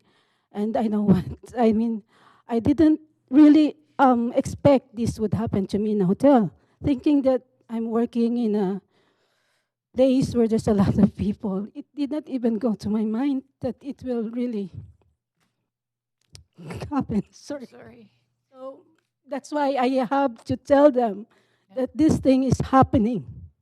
They should know. So right after I told them, I don't know if these other room attendants or other co-workers have experienced that, and they did not tell the management, but for me, I have to tell them that this is happening, and they should be aware of that. Good for you. Thank you. Thanks for coming forward. Thank you very much, Councillor Swanson. I was just discussing procedure with the clerk. And I don't see any more questions for you, but thank you very much for sharing your experience and for coming to speak. The next speaker is Casey Vanderveen. And I'm sure you've heard me say this, up to 3 minutes, timer to your right, and council may have questions for you. However, you're not obliged to answer those questions. There we go. Hello, my name is Casey Vanderveen, and I work as a server in the Hotel Georgia, which is rated the #1 hotel in Canada. I'm here today to share my story. I'm gonna stop your timer for a moment, and also there's some water there if you'd like it. I just wanted to. Okay. I think the clerk's gonna pour you a glass of water, but just wanted to make sure that sometimes we move things along quickly, but want to make sure that you have that if you need it. Okay. Is that loud enough? There you go. Okay. Hello, my name is Casey Vanderveen, and I work as a server in the Hotel Georgia, which is rated the #1 hotel in Canada. I'm here today to share my story about being sexually harassed and assaulted in my workplace, and to stand in solidarity with many other women who have as well. In my 5 years at the Hotel Georgia, I have been solicited for sex for tips, endured lewd comments, been physically restrained, and sexually assaulted. As a survivor of sexual assault prior to my time working at the Hotel Georgia, I am familiar with the pain and anxiety that living through such horror presents. What happened to me while I worked at the Hotel Georgia in December 2018 has truly broken me down. And the saddest part is that many women working in hotels have similar stories. Sorry, I got it. There's 3 boxes. Sorry. It's okay. 5 months ago, I was sexually assaulted by a well-known customer while I was working. The customer grabbed and restrained me so I could not get away. He said multiple lewd comments and tried to kiss me multiple times as I yelled at him to stop. As I struggled to get away from him kissing me, he bit me on the neck. I finally got away, and then he turned toward me and gave me the middle finger. I was in a state of shock. I told my manager about what happened. He was dismissive and said something to the effect of, "I have bigger fires to put out than dealing with your situation." Since this event, I have not been the same. It's been 5 long months of therapy, medication, anxiety, and suffering. I've been left to endure the emotional and mental aftermath of abuse while being unable to work due to the trauma I experienced.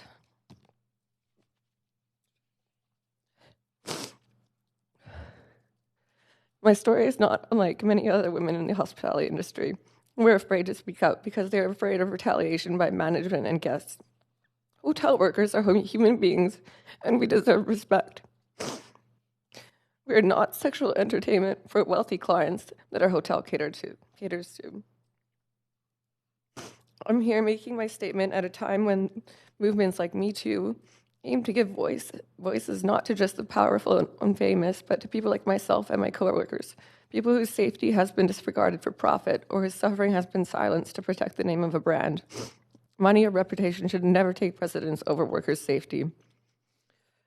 I believe the City Council should ensure safety for all hospitality workers. All employers should be required to have extensive training on sexual harassment and assault and be held to their obligations to provide a safe and confidential reporting and resolution process. There should be a no-tolerance policy for guests who sexually harass or assault workers. You were timed perfectly. Councillor Swanson has a question for you. You don't have to answer any questions if you wish not to. Councillor Swanson? Actually, it's a holdover, but thank you Okay. for coming. Thank you very much. Thanks. And council, that is the end of our speakers list, I believe. I understand that there was a speaker before that had circumstances that couldn't be here, but I don't, is she in the chamber right now? Then I had said before, conferring with the clerk, and we're just starting to meet as chairs, that we're trying to find a way forward, but I don't think we've had a meeting quite about that yet, how we're going to deal with that. So I understand it's up to the discretion of the chair, and considering I was told at that time that she would be a little bit late, I'm going to make the decision and rule that she can speak. If anyone has an issue with that, they can challenge me as the chair. And the speaker, just one moment, I just want to check my list. It's Omri. Is it Omri? Oh, sorry, my apologies. We also had Omri who was not here, so I'd marked that down. Nim Calves. You have up to 3 minutes. The timer's there to your right. If you need a glass of water, it's right there next to you. And I'll start your timer now. Oh, just before I do, as I'd said before, council members may have questions of you. You don't have to answer them if you don't want to. Go ahead. Thank you very much for the consideration. My name is Nim Calves. I have been sexually harassed multiple times while working as a housekeeper at the Pinnacle Hotel. One man walking through the hotel came into a room while I was cleaning and made several unwanted verbal advances on me, including asking when I get off work. This made me very uncomfortable. When I didn't respond to his comments, he offered me $1,000 for me to give him a massage. I was shocked. I'm a hotel worker. That is not part of my job. Another man walking through the halls of the hotel entered a room unannounced while I was cleaning the bathroom and physically blocked the door as he made several inappropriate comments towards me. I was threatened and unsafe. I've decided to speak up because all the hotel working women deserve safe workplaces. The hotel industry can do more to stop sexual harassment and assault. I know what a problem this is in the industry, and I feel really proud to be part of this women that's speaking up to make a change. Thank you. Thank you very much. And there aren't any questions for you. Oh, Councillor Swanson. I know that's not a holdover. Go ahead, Councillor Swanson. Thanks so much for coming and for speaking out. It's really important. I guess you know that already. I really admire your courage. What do you think, what kind of difference do you think it would make in your work life if employers had to have, if everybody had to have training and if each workplace had to have an audit to make sure that it was safe for the workers? On my case, I didn't report to the management because I wasn't educated or informed or anything. And as far as I know, there's no such thing as policy or even management training in my hotel. And we did a survey, and we give it to my coworkers. And in the survey, it's asking if we had any training with how to deal with sexual harassment or any kind of harassment. And I told them no, because we don't. And we were all shocked. And that's how we realized that, yeah, why we don't have that. I feel like hotel industry is so backwards. Like when I'm talking to other unions or other industry, they have some kind of policy in place to deal with harassment or sexual assault, or even if it just in public buses, you can see there's some kind of reminder on how you behave towards the drivers. And when you call the call center, there's a reminder, like if you speak to them disrespectfully or your tone is not appropriate, they can just hang up on you. In hotel industry, it's the opposite. There's no such thing as a policy or anything for us to protect us. It's over the years, I'm working in the industry for 4 years, and it has become the playground of people who just want to misbehave. And our motto is customer is always right. and whatever they do or whatever they demand, we're supposed to just cater to them and make them happy because all we care is business. Okay, thanks so much. Thank you. Really appreciate your courage. Thank you. Councillor Boyle, questions to the speaker. Thanks also for coming in. I'm curious to hear, I know one of the examples I've heard is that a number of hotels in larger cities have had to install like panic buttons or call buttons for workers. Is that something that you think would make the workplace safer? Or are there other examples that you hear? Yes, in my opinion, panic buttons would be very helpful, and I think it's necessary because we can't really call through the phone in the room, and we're not allowed to bring our phone with us when we work. So there's no help unless, even if you yell or you scream in the room, the door in hotel rooms are very heavy and you cannot hear anything. Like when we open the door, we actually have to have a stopper or else it's gonna bump on you. So there's no way that it's not safe. Once you're inside the room, you just don't know what to expect. Thank you. Thank you very much. That is the end of the question. Thank you. For you. There aren't any more questions for you. That's what I meant to say. And council, that's the end of our speakers list. So is there any discussion?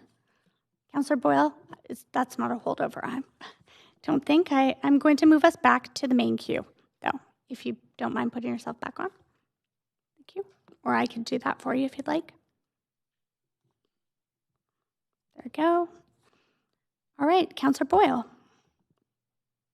to the motion as amended. So I understand there might be a couple more amendments coming. I don't know what the state of those are, but just want to echo what folks have said.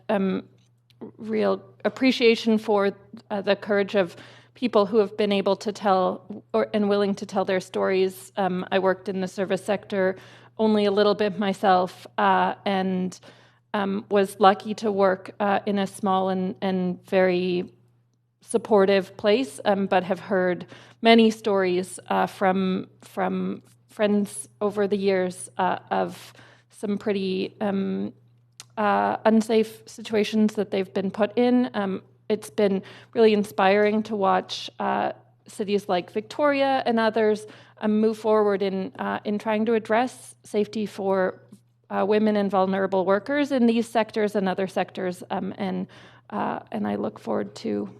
I hope that we will do the same.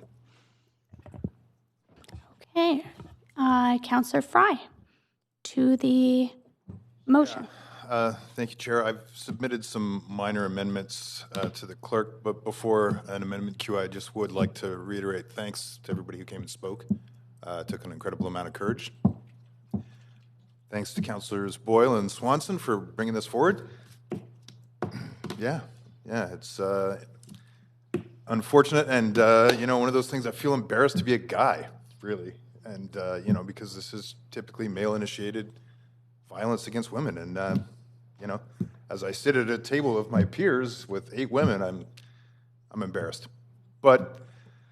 I did submit an amendment to the clerk, and it's really just eliminating the specific reference to the Granville Entertainment District and Vancouver's luxury hotels. I think we've recognized that there may be more context to consider beyond those specific highlighted areas, and also, secondly, to involve the Vancouver Police Department in this. I think this is ultimately the kind of issue that we want our police to be a little bit more proactively involved in, and I think this is a role that they should be playing here.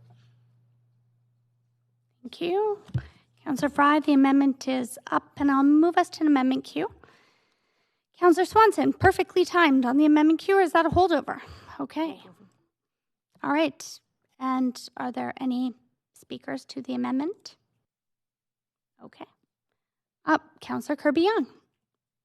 May I ask a question of the mover of the amendment at this point? No, it's not permitted. Okay, I'll make a comment. Of course. My comment is because I raised this yesterday, I think in the introduction, that I was concerned about just limiting to the Granville Entertainment District and luxury hotels, and commented that we have a lot of properties in downtown Vancouver and sort of even out onto the west side, and that's where hotels are concentrated. I'm just a little concerned since we have a very specific hotel issue that service and hospitality is so broad, because service could mean many different industries. It could incorporate all of the restaurants, it incorporate lounges. Hospitality is also known to be sometimes concierge services or tour companies. So I'm just expressing perhaps that maybe we're straying away and getting too broad from broadening out to broader hotels and having a broader geographic focus, because that is a very large mandate, including hospitality would include the entire breadth of restaurants unless there was some definition around it. So that's my comment. That's your comment. Okay, well, okay, I'm going to, Councillor Dominato, I will put you on, but please remember, a point of privilege is about the physical. Okay, thank you. I just wanted to make sure. I actually can't read that. The font is too small, so I'd appreciate it if that could be enlarged. So I could actually review the amendments. Thank you. Maybe we can just give that a moment. There we go. Does that work for you now? That's better. Thank you. Great.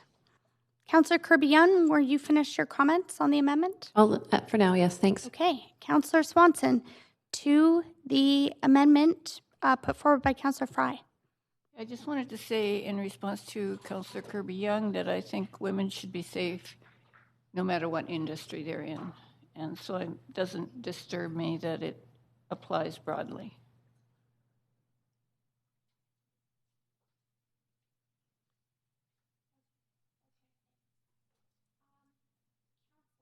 I'm going to just suggest, I'm going to ask for a 5-minute recess if possible, just to make sure that we have the amendment in the amended version of the motion, which I have just realized it is not. So could I have a mover for, oh, it is. There we go. Oh, just a moment. Okay. There we go. All right. There we go, because it was up as Councillor Fry had submitted it, but it wasn't to the amended amendment. And for greater transparency, I thought that was important to have there. So we won't need a recess. Councillor Swanson, are you on to speak to that? Okay. Councillor Fry, to close on your amendment? Well, yeah, and to address Councillor Kirby-Young's concerns, I think as I read the original motion that was presented, talking about related associations, I think of the hotel associations and the restaurant associations, and an opportunity to have a larger conversation about where this may or may not be happening throughout our city. And we know that we have other entertainment districts like Gastown and Commercial Drive where there is a mix of alcohol and perhaps predatory male behavior. And I think it's just appropriate to ensure that we're addressing this on a citywide basis. And not putting blinders on or being excessively myopic and just looking at one part of town. So that was the intention of that. Okay, seeing no other speakers to the amendment, I will call the vote. Council, please vote on screen. Okay, and that passes unanimously. So now we are back to the motion as amended. And Councillor Fry, did you intend to speak to that? No, I'm... Okay. Councillor Carr. Yes, thanks, Madam Chair. And my sincere thanks to everyone who came to speak for your bravery and your advocacy on this issue.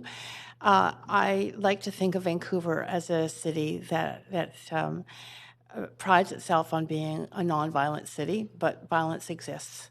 And anything that we can do at City Council that moves forward the rules and the procedures that minimize and eliminate violence is incredibly important.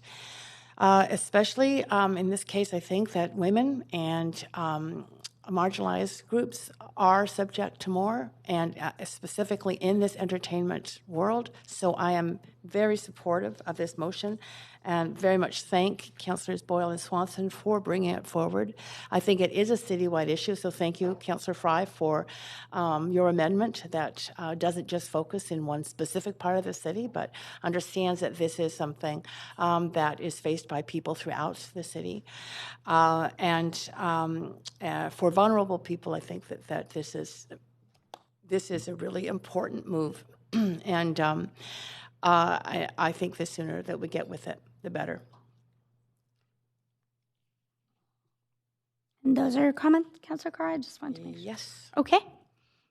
Councillor Weep, to the motion as amended. Yeah, this is a very powerful amendment, and I think following up on Councillor Fry, as a male in an industry that's normally male-dominated in a lot of these issues, I do struggle a little bit on the ensuring the safety of women working. And I know that when we look through an equity lens, and one of the speakers talked about all workers should feel safe.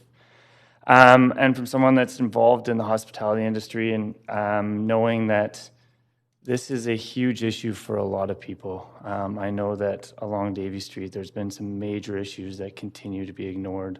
I think that in Gastown, we have issues, even in the places that I've worked with all workers. And I think that it's great to see this movement continue to move forward. I think it's great that we had speakers here speak on some very hardships, because I've heard so many stories and I've been involved in the industry, and I know what it has done to people's lives moving forward. And so it's amazing that you're here to speak, and I really appreciate it. And hopefully this will allow more and more people to speak, because it's an industry that really takes the brunt of society. And there's a lot of underground places and others that aren't unionized that really get hit hard. And there's a lot of people from a lot of different backgrounds that get pushed into this industry and get pushed into even darker industries because of the need.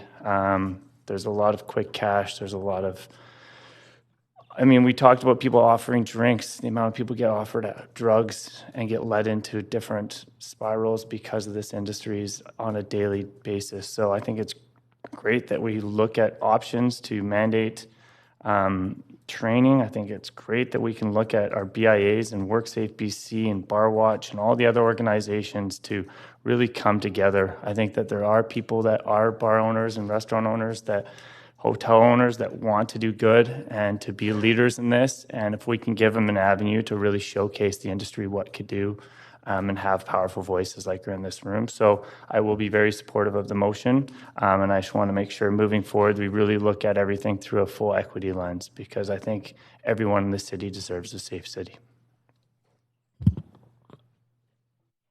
Councillor Dominato, to the motion as amended. Thanks, Madam Chair. I'll just, a couple of brief comments. First of all, thank you to Councillors Boyle and Swanson for bringing the motion forward. Also, thank you to all the individuals who came and spoke this afternoon and shared your stories. I recognize how challenging that might be and traumatic as well, and that it's really important that we hear directly from you. What I'm interested in as this work goes forward is how staff engage with industry and how industry steps up and takes a leadership role in these efforts.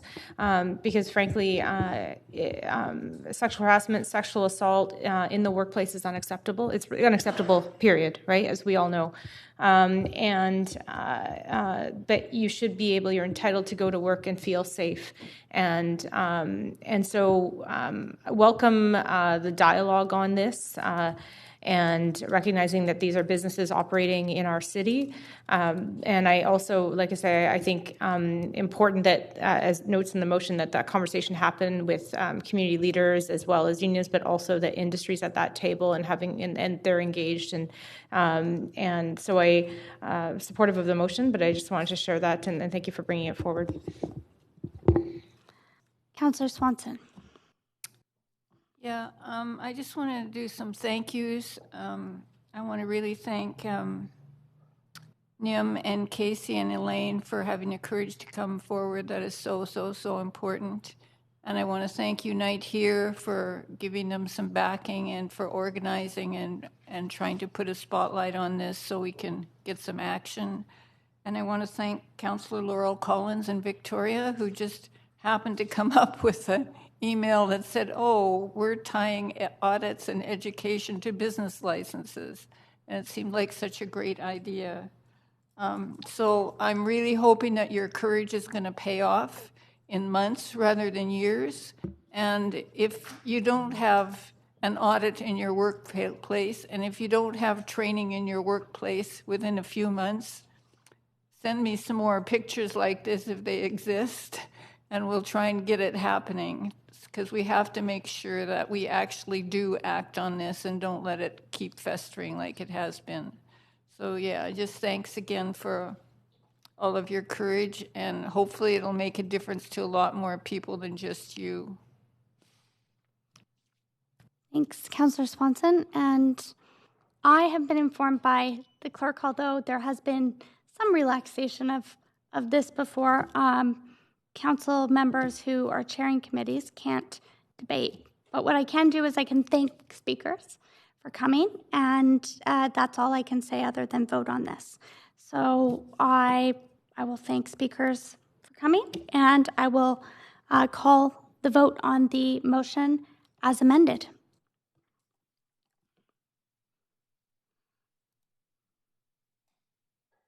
Councillor Swanson, Dominato, okay. And that passes unanimously. Okay. Thanks to everyone who came out specifically for this and stayed through our lunch break and our meetings. And now, Council, we are on to the third motion. The third motion, eliminating generators, greening Vancouver's greening Vancouver's film and food truck industries. Before we go on to hear speakers, I do want to mention to Council that we have half an hour to hear from speakers on this. It's my understanding that the dinner break, I don't need a vote on that, but it's non-negotiable, as several council members have a meeting scheduled during that dinner break. So we will be breaking at 5. Just wanted to let you know there are speaker number 2 is withdrawn if your list isn't updated to clarify that. And we will begin with, and I should say, I'm sorry, Councillor Carr moved this motion yesterday. I seconded the motion at Council, and it was referred here to committee. So the first speaker on this is Clara George. And as you make your way to the podium, I'm sure you've heard me, but 3 minutes to speak to Council. The podium will adjust to you, and the timer's just there to your right. Good afternoon. Thank you for allowing me this opportunity to address you in support of Councillor Carr's motion. My name is Clara George. I am a television producer here in Vancouver, a Creative BC Real Green ambassador, and a member of the Women for Climate Vancouver Mentorship Program. I applied to Women for Climate because we as an industry need to work with City Hall to change the way we power our sets. As an industry, we are independently working to develop new technology. We have lower voltage lighting, electrical portable power sources, more efficient vehicles, but it's not enough, and it will take time for the technology to catch up to our needs. The generator power is a huge portion of our overall carbon footprint. And we know that for every clean power opportunity that we are able to access, we can eliminate 1 generator. That's a saving of a minimum of 300 liters of diesel per generator use. We have been having this discussion for many, many years. The problem is that we have not been able to access any clean infrastructure. Through outdated policies, practices, and thinking, we have been locked into a cycle of having to supply our own power when we go on location. This motion is a chance to change all of that. A concrete pathway to collaboration between the city and the industry in identifying, creating clean power sources and opportunities. We have to pay for our power anyway. We would much rather contribute our power dollars to our cities, parks, and schools, helping them build a permanent, clean energy infrastructure that can be used by food trucks, festivals, film, and the Vancouver community. As the city puts in clean power sources, our industry will use them, and we will generate revenue for the next power drop, and so on until our city is electrified. Through coordination of location power supply access, we can ensure that these sources work for all of our city's needs: the film business, EV structures, food trucks, whoever needs them. To be very clear, we just need electricity. We are not emotionally, creatively, or financially tied to running diesel generators. I have submitted many letters of support for this motion. SIM and William F. Whites, who are the two largest national suppliers of generators and film equipment across Canada, support this. Local producers, production managers, and all of the main stakeholders in the Vancouver film industry. We're an industry dedicated to telling stories. Thank you in advance for supporting this groundbreaking initiative. Working together, we can make Vancouver the new global standard for sustainable production. With your help, this will be our best story ever. Thank you. Thank you. And you have questions from Councillor Carr. Councillor Carr. Yes. Thanks, Ms. George, for coming and for all your initiative and work on this. My first question is really around the people who work within your industry. What does that mean to them to get off generators beyond reducing the getting off the fossil fuel generators, but from a practical sort of day-to-day perspective? In all departments, the use of diesel generators is the worst thing we do.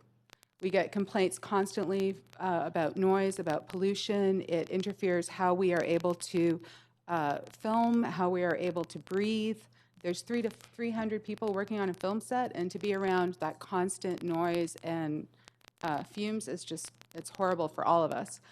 Also, as you know, we're a creative, liberal industry who most of us are on the forefront of the green movement, and to have to go to work every day and sign invoices for diesel generators, or to have to plug them in, or to have them running outside a school where we know that there are children inside who are being exposed to this. And honestly, the thing that's stopping us is the policy and the will to allow us to move forward. Right. Which is why you're here. You said that you pay for power right now. You pay for diesel and gas, and that you said that it could be a sort of a cyclical thing. You pay, you would continue to pay for energy or for the access to energy, electricity, and then it could sort of circulate to the next project or next source. Can you explain to me how in your mind that would work? And is the industry really behind basically paying for the development of these power drops? Yes, I believe that we are. I mean, we don't own, we're not in charge of the places we're asking them to be put in. But I can give you an example. The studios that I worked in last season on my show is a converted warehouse that has been a film production facility for about 25 years. It has never been equipped with power. So when I started the production, I was told that we ran 4 generators every day that we shot in studio. Most of the studios, like in the city of Vancouver, well, the only studio in the city of Vancouver, Vancouver Film Studios, we have clean power when we work. So I was very surprised to hear that we were running generators among our work trucks, among our trailers, outside of our offices every single day. So we put in the infrastructure to allow us to have the plugs we needed. The outlay was $50,000. We recouped that money within 2.5 months of filming. We recouped it by not paying for diesel. I'm out of time. Lots more questions, but thank you so much for coming. Thank you. Thank you, Councillor Carr, for keeping that to time. Appreciate it. And thank you very much for coming to speak. Thanks. The next speaker is on the list is number 3, Mark Rabin. Rabin. That's what I thought, but I'm sorry. I shouldn't second guess my pronunciations today. Apparently I was right the first time. And you're here in the capacity as founder and CEO of Portable Electric. Great, thanks. I'll try to keep it. If I go a little bit over, please bear with me. So good afternoon, City Councillors. My name is Mark Rabin, and I'm the CEO of Portable Electric, a company based in Vancouver that manufactures clean, silent, portable and mobile battery electric solutions, also known as electric generators, which replace gas and diesel generators across a range of industries, including film, events, disaster relief, and construction. Our products are currently in use by companies such as Disney, Warner Bros., HBO, Netflix around the world, from Canada to the UK to Singapore and California. In 2019, we're powering 20-plus film and TV productions in over 400 events in BC alone. We currently have technologies that can power various applications, including catering, lighting, cameras, and are developing larger systems to meet greater power needs. On behalf of my company, I want to state that we are in favor of the motion on notice, eliminating generators, greening Vancouver's film and food truck industries. I commend Council, City of Vancouver, Creative BC, GreenSpark Group, Clara George, and other stakeholders for their dedication and commitment to ensuring Vancouver becomes the greenest, healthiest, most livable city. Based on my company's experience and knowledge in the space, we believe there are ways to strengthen the proposed motion in order to achieve the intended outcomes while reducing infrastructure costs through a more dynamic power supply system. We have 4 recommendations. Number 1, we recommend that the city considers the case for clean, mobile battery electric power stations in certain applications. There are not always business cases for electricity power drops and building tie-ins in all locations and applications. Depending on the specific scenarios, some will have no grid access, lower power needs, or need distributed power. Mobile infrastructure can cost less and be quicker to implement versus ripping up sidewalks for power drops or laying extensive cabling, which itself requires permitting and can be a safety hazard. The reference to zero-emission options is a good start. We ask that the wording be included that states options such as clean battery electric power stations. Given other options will be required in addition to power drops and tie-ins, we recommend that the city also consider mechanisms to incentivize adoption of clean energy technologies and ensure a smooth transition for industry. Number 2, we recommend that the city eliminate certain tiers of both gas and diesel generators using a phased approach on a fixed timeline beginning in 2025. Most food trucks, events, and film productions use small gas generators, also known as putt-putt generators, for their power needs in addition to diesel generators. There are many examples of bands successfully creating a market to foster clean tech adoption, as evidenced by the BC government's pledge for all new vehicles to be zero emission by 2050. Number 3, we recommend that the city considers undertaking a generator study to gather baseline data that fully assesses the impacts of gas and diesel generators in the city and informs solutions which would include other industries in film entertainment, but also food trucks, as well as building and construction industries. Number 4, the last one, we recommend that the city develop a food truck strategy that includes a multi-pronged approach to meet their energy needs. I have been informally advising the City of Vancouver on their food truck strategy over the past year. Given power drops take substantial time to implement, I'm almost done here. There are quicker technologies, wins available today, and including propane and solar. So in conclusion, the city has an opportunity to take action on this now and begin the transition to clean energy sources using a range of available options, including both mobile battery electric power stations and grid tie solutions. And I have to stop you there, but Councillor Carr has questions into your answer. And I'm sorry, I just have to be strict with everyone. It's okay. I wanted to get my points across. Same for everyone. So, Councillor Carr, you have questions, or was that a hold-up? I do have questions, actually. So you have been advising the city in the food truck industry. This motion, if passed, would actually start the process of actually determining a plan of how we get to eliminate the gas and diesel and generators. So would you be interested in participating in that consultation where the plan is developed? Absolutely, absolutely. I think this is Vancouver's opportunity to lead globally as well. And what's happening here, people are looking at this in LA, in New York, in London, and other film jurisdictions as well. So the work that we're doing here is very, very important for the industry. So I would be honored. Yeah. Right. You said that there is an opportunity for the use of the kinds of electric generators that you talk about, and I'm sure in terms of spots, and I'll ask maybe some of the other speakers, I understand that there are some very highly concentrated use areas where the use is very, not continuous, but very heavy, and there are other places where it's not. So is it a matter of locations, or is it a matter of the amount of power that you can currently supply through an electric generator, and whether that can be sufficient to meet all needs? I would say it's all the above. We absolutely 100% support power drops in those high action areas. That's if you can get power from the grid, that's always your best, cheapest option and cleanest option. However, there are other options where you don't have grid power, or you can't get the amperage that you require, or you're in a sensitive nature area or somewhere like that. So that's where you're going to want to have an integrated system where you're charging your battery electric power stations from your grid, and then you're able to move those around to the different locations where you're filming. So there is no silver bullet, as I was saying earlier to the guys here, but we see an integrated strategy, and we want to make sure that Vancouver's promoting that, because we're seeing this already. City of London is banning diesel generators as well, and they're looking at a very similar strategy where they're including power drops and then using mobile power stations to then supplement those drops. Sometimes you don't want the power drop right exactly where you're going to be filming, so you're still going to have that power drop moved around to a convenient location. So we see it as a fully integrated plan. Thank you. Thank you. Thanks. Councillor Wiebe has questions for you. Yeah, a lot of the food trucks are from a smaller variety, and obviously capital cost for them is a barrier to basically enter. So I'm just wondering, what would the cost be for smaller food trucks to kind of move from the current diesel generator to an electric version?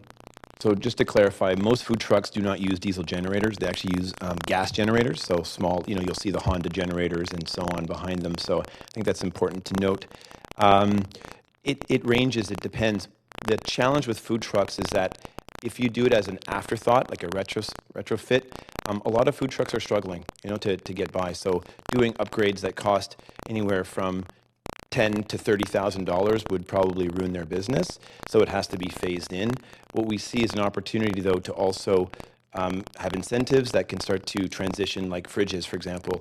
Just like in an RV, a lot of RVs have propane fridges, so they don't need the heavy power load. So we can start to do incentive programs that start to upgrade appliances. When you're buying a new food truck, though, you're going to want to have a mix of propane appliances, stoves, and then start to use batteries and solar and plug in. So it's going to be kind of like an integrated movement. You can't just say everybody needs to transition their food trucks, because you're going to kill the industry. But I think it has to be a phased-in approach. And I think once you start to get a lot of propane appliances and battery systems and solar into the Vancouver market, then you're going to see a used market for that equipment. So we see it as again, an integrated strategy. Thank you for that, expert. Thank you. Thank you.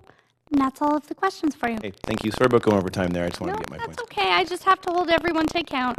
Don't mean to interrupt you, but that's why I try and that's what the timer's for. And the next speaker is Jeff Harvey. Just a reminder that we're going to be breaking in 15 minutes. That's the plan. So we have one more speaker after Mr. Harvey. Just wanted to let council know. Mr. Harvey, you have up to 3 minutes. Timer's to your right, and I'll start your timer now. Thank you. Hello, council. Thank you very much.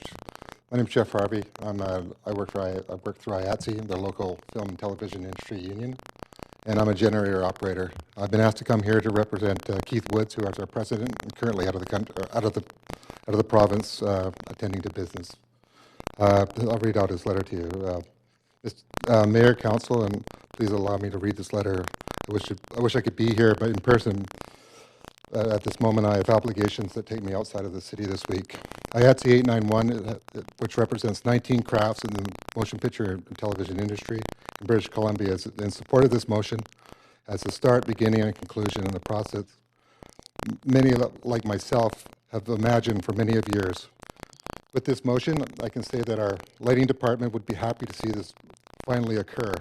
In 26 years, when I started in this industry as a generator operator, there was always talk about finding ways to eliminate generation and connect to the power grid in the city. This was the most prevalent in areas where in the city where we are most visible, and as such, the art gallery, parking lots we use for our vehicles. Efforts have been made in the past by some of the industry members to create a system for tie-in power to the power grids at the art gallery. The city has made this happen with the most recent addition of the power drops installed with the recent renovations to the North Plaza. This is a good example of what can be done when the opportunities present themselves. The recent motion made by the Parks Board is a good first step, And this is the reality, and if the motion could be in the front of you today, we can start to work forward to make this happen across the city. What we ask is a seat at the table when the time comes to make this vision a reality. This will guarantee that we all get what we're after. Clean air for the future, power where it's needed, and to ensure the industry I work in has a clean, affordable power and can continue to make the city of Vancouver a desirable location for all forms of entertainment, and be it in the motion picture and television industry, live picture, live music, outdoor theater, and food trucks, and they can feed the people. It seems that all we have to, after all the time to wait here, the time is true. Thank you, Keith Woods. Thank you very much. And I don't see any questions for you. Thank you. The next speaker is Pete Mitchell. And Mr. Mitchell, I understand you're here on behalf of, you're here as a board member and a delegate to the City of Vancouver Motion Picture Working Group, Motion Picture Production Industry Association of BC. That's quite a mouthful. That's correct. Yeah, they're two different things. So I'm And the timer's just there to your right. You have 3 minutes. Go ahead. First of all, thank you very much for having us here and hearing us out. I'm representing the Motion Picture Production Industry Association of British Columbia, of which I'm a board member. This is an umbrella group that counts among its members all the suppliers that work in the industry, the studios here in Vancouver, also the Canadian producers, the U.S. studios, and the labor organizations. I'm also the president of Vancouver Film Studios, which is a film and television production facility located here in the city of Vancouver. And I am on the working group it's a nascent working group with the city of Vancouver that Jeff Tioli is putting together that is looking to address film and television issues in a broader sense, and this, of course, is one of those issues. So the Motion Picture Industry Association is firmly in favor of this motion. We think it's a great step forward, both for the intrinsic sustainability side of the discussion. That speaks for itself, and we are supportive of better environmental practices. But also, it is a competitive issue for us. So, as you've heard, London is a little bit ahead of Vancouver in terms of sustainability, but Vancouver is a close second, and we are well ahead of other places in North America. But our customers, who tend to be large public companies based in California for the most part, they're all triple bottom line reporting customers or companies who have sustainability as part of their mandate, and we want to be able to accommodate them in that. I do want to also say that we're not asking the city to do things in isolation. The industry has been active, so examples are the Real Green effort, which is an effort to support production, sustainable production on set that's supported broadly across the industry and in particular by Creative BC. There's the Sustainability Lockup, which is there to recycle sets. There's a food donation program that the industry supports, and many other initiatives of the same kind. In the case of Vancouver Film Studios, we've been carbon neutral since 2008, and pending approval of our building permits by a certain governing body, we will be the first stage in Canada and one of the very few in North America to have solar panels on the roof. So we are very much in support of the sustainability initiatives, and thank you very much for your time. Thanks so much. And you have questions from Councillor Hardwick, first of all, and then Councillor Wiebe. Mr. Mitchell, good to see you. I don't think I'm in a conflict, although I have been a member of the Motion Picture Industry Association since the beginning. We've been talking about this for years, and the last time I saw you, we were talking about this. Have we confirmed locations throughout the body of the city that are the priorities for the locations-wise? You know, there are a number of locations that are already have the power and just need to be activated, and there's other locations that are going to need some infrastructure. Okay, I'm not a location manager. I'm not, myself in production. I think the answer to that is no, but I think through the working group we will be able to very easily define those places. And in fact, the industry sitting right over there knows exactly where they should be. It's a matter of the city coming to terms with with where those drops should be. So there is a locations group that's working on this specifically, presumably together with the GenioPs and 891. You guys are waving. And also Jeff Tioli is an ex-location manager, right? He's got a lot of experience. Okay. Excited. Thank you. All right, Councillor Weeb, questions to the speaker? Yeah, I'll follow up on those questions. This seems to be an amazing opportunity to join up with the events industry in Vancouver and other industries to ensure that if we are putting power for one group, it will be utilized by more groups. And so I'm wondering if the events organization industry has been involved in some of that discussion. I don't know the answer on the event side of things, but I do know that Jeff Tioli is in charge of events and the film industry within the city. Okay. So I would assume that he's bringing those groups in. Okay, it's just not defined in the motion, and I haven't heard. It'd just be really interesting. I know that there's other uses that it'd be great to know that when we do major events, they could plug in and reduce the cost. We could have more kind of grassroots events in the city. Yeah, there's no question that the requirements are very similar between events and the film industry. Perfect. Thank you so much. Thanks. Councillor Kirby-Young, questions? Hi, Mr. Mitchell. I'm just wondering, on a note of levity, because we've had a couple of very intense meetings, did you go into the film business because of the name? It reminds me of Top Gun. No, but the sequel's coming out very soon. So. I know. I know. I do have a natural question for you, and it just sort of tweaked on something that you said, and that was really in terms of. I know it's a very competitive industry, and Vancouver has ebbed and flowed, as it does, in sort of with economics and currency exchange and sort of the kind of economic environment overall. Do you feel that this would make us more competitive? I just wanted to explore that a little bit as a film destination. Would it have that associated impact? Absolutely. There are certain actors, people within the film industry who are very determined environmentalists. And whether they're cast or they're producers or executives, they can wield enormous influence. And so a decision between bringing a project to Vancouver and spending, $80 million a year over the course of 6 years and employing 500 or 600 people could turn on whether we have an environmental or a sustainability program that is better or worse than other places. So there could be what I hear you saying is there could be a qualitative benefit in terms of aligning with some values for somebody who wants to be able to say, I made a green film, and that was important to me. And then what about quantitatively in terms of bottom line budgets?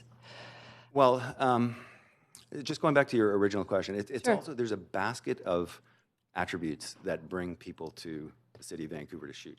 And this is one of them. And so any one of them will not necessarily knock you out of the game, but we need to present as comprehensive an offering as possible. And the sustainability side of it is increasing in importance, and we need to have that as one of the bows in our quiver, so to speak. In terms of quantitative, we've seen other jurisdictions, not on the sustainability side, but perhaps more on the legislative side, that have taken a course that have resulted in tremendous harm to their industry, right? And so I think in this case, not taking action on sustainability is one of those things that 5 years from now might cost us projects when people who are working for Warner Brothers, which has this sustainability mandate, find they can't shoot here because they can't meet the targets that are given them. So in addition to sort of the local green imperatives, it could have an economic imperative in terms of business loss. Absolutely. Yeah. When we go to Los Angeles to promote the jurisdiction, whether it's British Columbia or Vancouver, we talk about our sustainability. We talk about real green, and it hits a note with many people, and that can make the difference between a show coming here or going anywhere else. And I'm sorry, Councillor Kirby-Young, I hit the wrong timer and you're over time, so I'll have to stop it there. But I'm going to move us to main queue. And I think that Councillor Carr, you were on the queue, so I put you back on. Right. Okay. Yeah, I'd love to ask questions, but at this point, I might be able to close before we have to go. We have to stop. But thank you so much. So thank you, Chair DiGenova. With the few minutes that I have to close, I just really want to, first of all, thank Clara George. She and I were partners in terms of a mentorship program with C40 Women for Climate. I'm the supposed mentor, and she's the mentee, but let me tell you, it's a really egalitarian partnership. In my mind, learning equally, I think, from each other. And I'm so impressed by her vision and her passion for greening the film industry and her determination to just keep plugging at it for many years. And when you hear or read some of the letters, and by the way, councillors, I did circulate all the letters to you that had been mentioned, so they're really worth a read in terms of very clear statements about the desire to see this program get underway. And really signed by very, very significant players within the industry. The motion itself would move us forward in terms of actually developing a plan. So the plan would be done in conjunction between staff and players within the industry, and including not just the film industry, but the food industry, and those people involved in a variety of public events, because they use generators too. And the beauty, I think, of this whole plan is that there are some very there would be prioritization of some very heavily used locations, but then options to extend out beyond that. And those heavily used locations and other locations are really good co-locations for other uses, whether it be as EV charging stations. Oh, okay. EV charging stations or food trucks or community events. This is, I want to reassure Council, something that is really going to be broadly citywide. Motion's already been at Park Board, and we're looking at a motion coming forward at School Board. So this would be all three partners. And finally, I just want to say, this is, we already are committed to concrete action to reduce greenhouse gas emissions because of the climate emergency. So I did the calculations, and in 1 year, movement towards eliminating the generators would be the equivalent of taking, in the film and the food truck industry, would be the equivalent of taking 1,500 cars off the road in Vancouver. And in terms of Vancouver's overall emissions, we only need 400 more projects like this in terms of reducing GHGs to actually eliminate our greenhouse gas emissions for the city as a whole. So my thanks to everyone who came and spoke. I will make sure that I don't hit the wrong timer here. Councillor Kirby-Yung. Actually, we're hitting 5 p.m. and against my better judgment, just because we're in closing comments, but if we get into lengthy propositions, do we have a motion to extend for a certain amount of time? Because this is eating into a meeting that many council members have. So I'd like to put a time to it in case there's amendments, which I do see. So do I have a specific amount of time? Okay. Against my better judgment, because we agreed as chairs not to do this, but as it's another chair recommending this, I will allow it.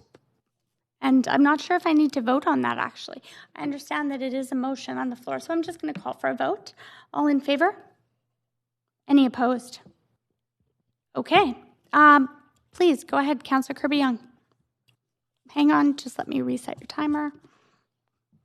There you go, up to 3 minutes to speak on this. Thank you. I'll try to be brief because I know everybody has a schedule.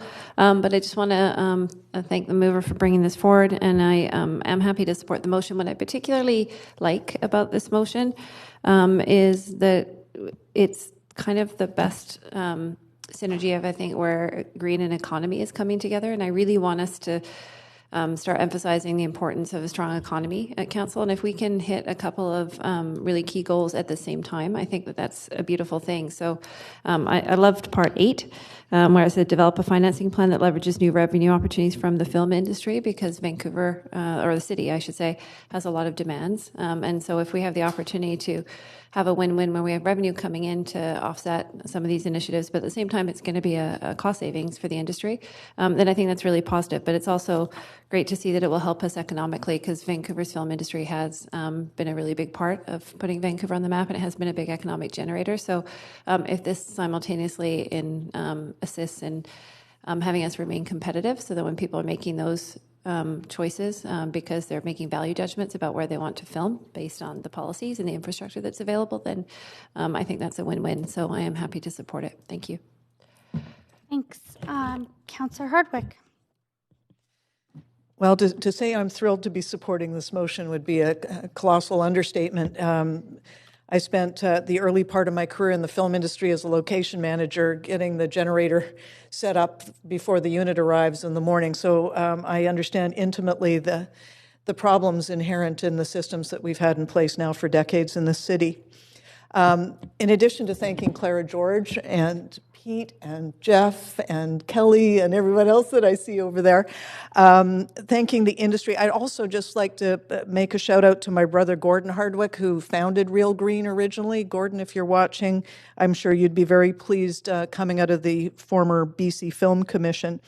So 2 thumbs up to the film industry for carrying this forward and to Councillor Carr for her persistence in getting this motion to us here. So thank you all. Bye-bye. Councillor Wiebe. Yeah, I'd also like to be supportive. I think that the film industry is really coming forward here and being a true partner, and that's great to see. I think Kirby Young brought us bringing economy and green together. I have a small amendment just to add events after filming, because I think that there is a effect here that by the film industry really leading the way, we can help have the event industry, which has continued to talk about the need for power drops and what that would do to the sustainability of our events in Vancouver. And I'm going to move us towards to amendment. partnership. Hang on, Councillor Wiebe, I'll pop you on the amendment queue there. Sorry, I have to clear the queue. I'm going to add you to the queue and go ahead. Yeah, so I'm just adding the word events. I think it's great to see that the filming was in there and that food trucks was included. And I think I was just at Folk Fest this weekend. It's something that they've been asking for as well for years and years. And so I think it's something that further partnership can do to work together. And I think that's great for the economy in Vancouver as we move forward to be greener. Thanks.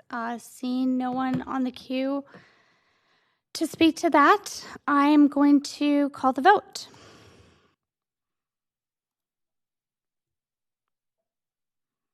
Okay, and that passes unanimously in favor. And now we'd have to vote on the amended motion.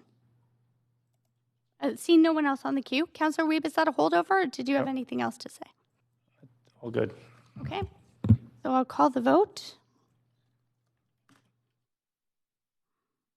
Please vote on screen, Council. Hang on, I'm trying to vote too. There we go. All right, and that passes unanimously with everyone in favor.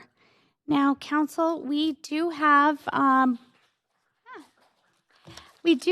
one more item on the agenda. However, it is 5:05 p.m. right now, so I am not sure if we maybe I should confer with the clerk as to when we're coming back. I'm not sure if I extend it.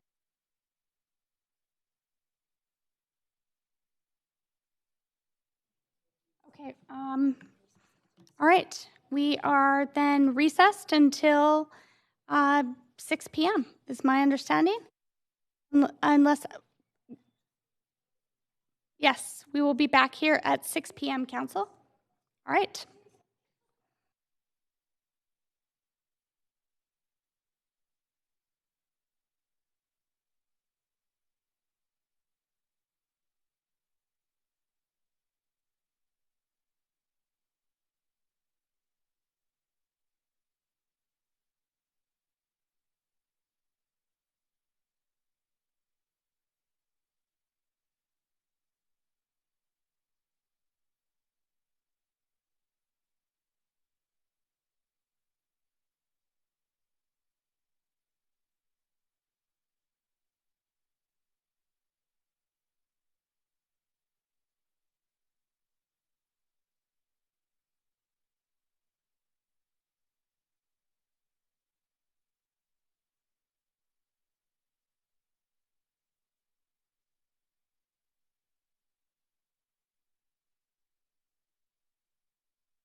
Council, we are reconvening from before our dinner break, and I'll just give council members a moment.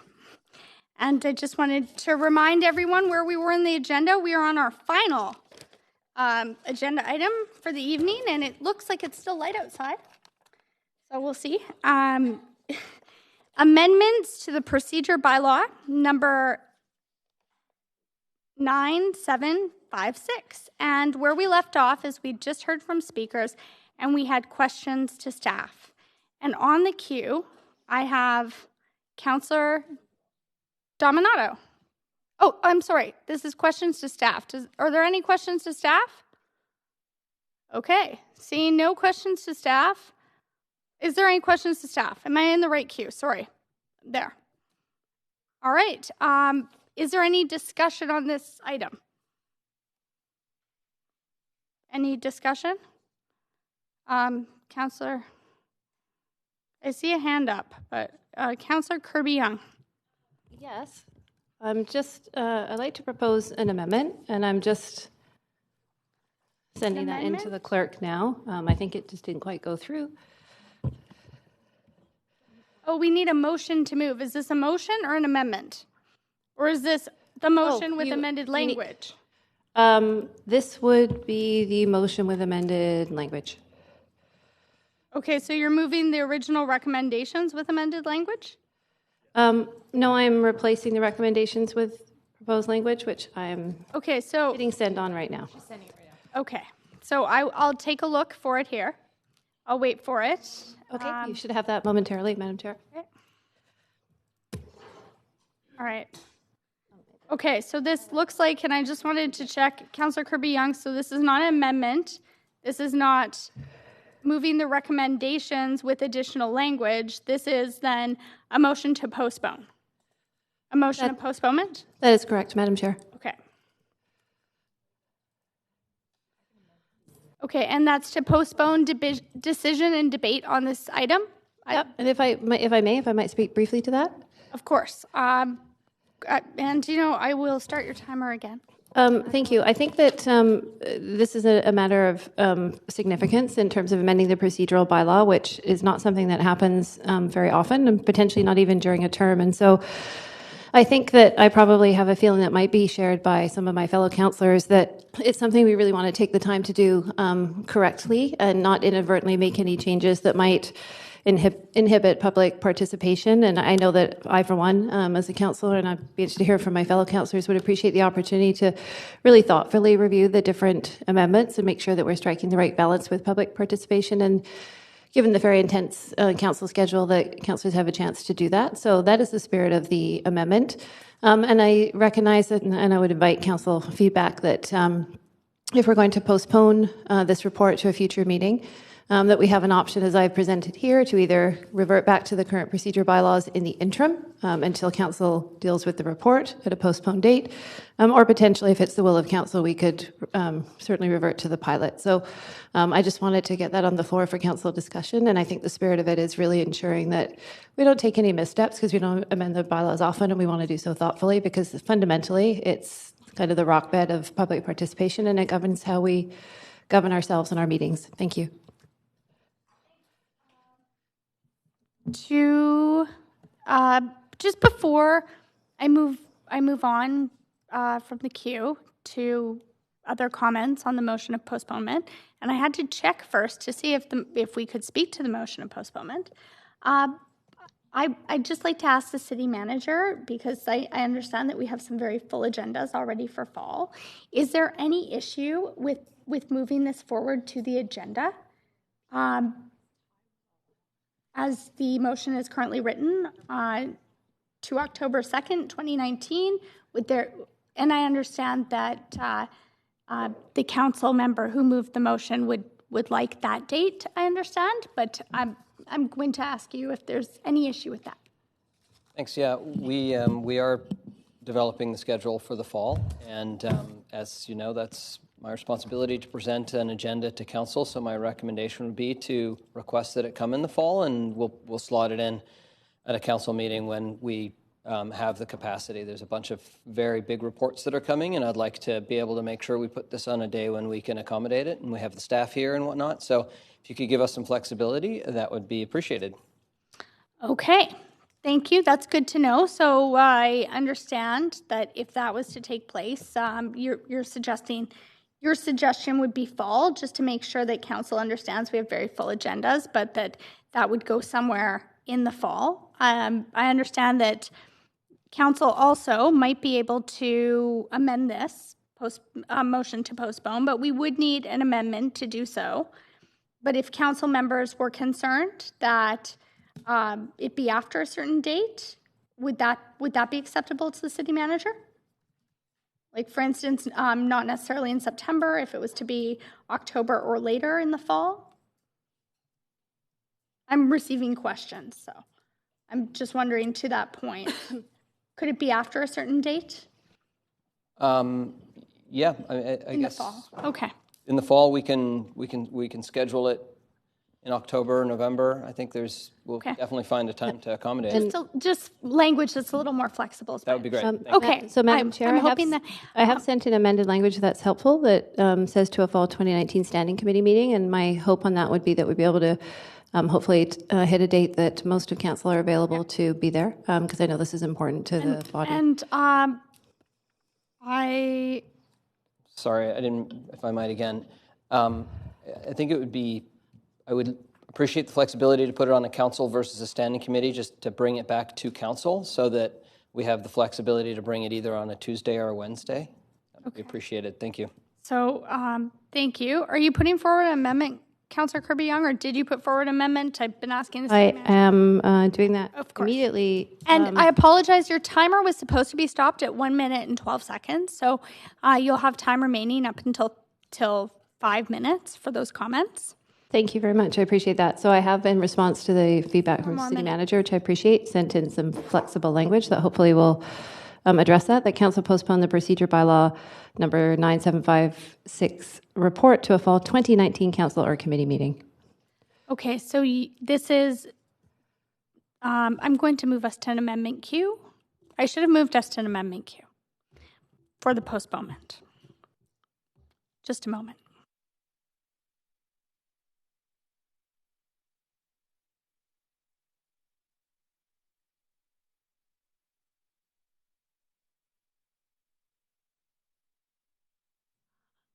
My apologies, Council. We are on amendment queue. Councillor Kirby-Young has put forward, instead of moving the recommended language, she's moved a motion of postponement, just to clarify as to where we were. Councillor Carr, you are on to speak to the amendment proposed by Councillor Kirby-Young to her own postponement motion.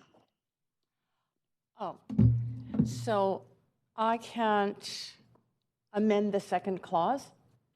Yes, as I said, she didn't move the recommended language. Is that a point of information? No, yeah, okay, that's fine. Then I have sent an amendment to the motion that was prepared, so I circulated that. Okay. And my amendment is in the second clause that basically strikes utilizing the existing procedure bylaw and simply extends the current council procedural pilot.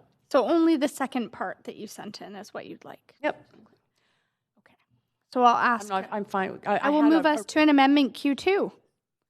I'm moving us to amendment Q2. All right. Is there any all right. Yes, discussion on that? Councillor Boyle. I support this amendment to extend the pilot for a few reasons, one of which is I think it's been a relatively short pilot period, and we have also been changing our practices of chairing and how we work together, and so I think we can continue to learn from the pilot in extending it until this comes back to us and we have further discussion. And I'm conscious of how the rules changing frequently is confusing to the public, and so I think it's valuable to continue with the pilot until we have more discussion rather than a lot of back and forth. Okay. And Councillor Fry. I think I can just keep it short and sweet. I support this and basically what Councillor Boyle said. Okay. Thanks. Councillor Carr. To your amendment, to the amendment to the postponement motion. Yes, I really feel strongly that we should continue with the current procedural pilot. As a chair and having just met one time with the other chairs to look over procedures, I think there is some fine-tuning in terms of the actual chairing of meetings under this pilot that could be improved, and some scripts as well from staff that could help us move through, I think, overcome some issues that we've had in getting through our meetings in a timely way. So I would like to still see that pilot go forward to enable some more practice at implementing it. Okay, thanks, Councillor Carr. Councillor Hardwick, to the amendment to the postponement motion. Thank you. I'm prepared to support the amendment and continuing the pilot. I think the postponement is important. I think we need more time with this, and having the break is timely. So I support both the postponement and the amendment. Thank you. Okay, thanks. And Councillor Swanson, to the amendment to the postponement motion. What Councillor Boyle said. Okay, and see no one else on the queue, I'm calling the vote on the amendment to the postponement motion. Please vote on screen. This is to Councillor Carr's amendment to the amendment. Okay, and that passes that carries unanimously in favor. And now we are back to the amendment that was moved to strike the specific date. The Councillor Kirby-Yung moved an amendment to her own postponement motion. It's now been amended. So the amended amendment, the key pieces in there are talking directly about changing the date and being very clear that we are keeping this pilot going until a decision is made on the amendments to the procedure bylaw proposed. Councillor Carr.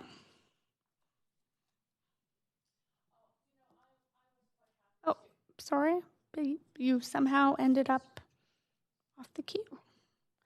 My apologies. I'll advance you and put everyone else back on the queue. Councillor Swanson, Councillor Kirby-Yung, Councillor Carr. Great, thank you. I was quite happy to move forward with implementing some of the specifics that I think have been working well in the pilot.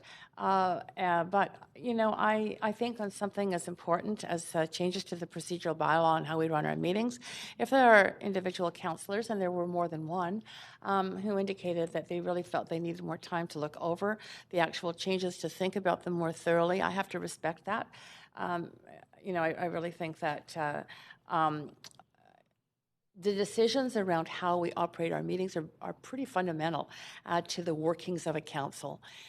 So I'm hopeful that we can get to a return of this, and hopefully with some more briefing sessions as we've had.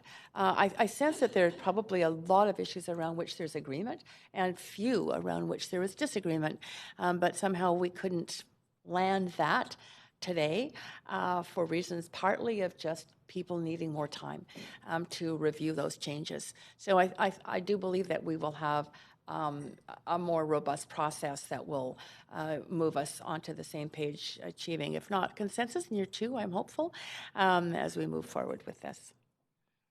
Thank you. Councillor Swanson, to the amended amendment. This isn't to the final motion, right? No, this is to the holdover. Okay. Councillor Kirby-Yung, you took yourself off the queue? Okay. Councillor Wiebe, this is to the amendment to the postponement motion.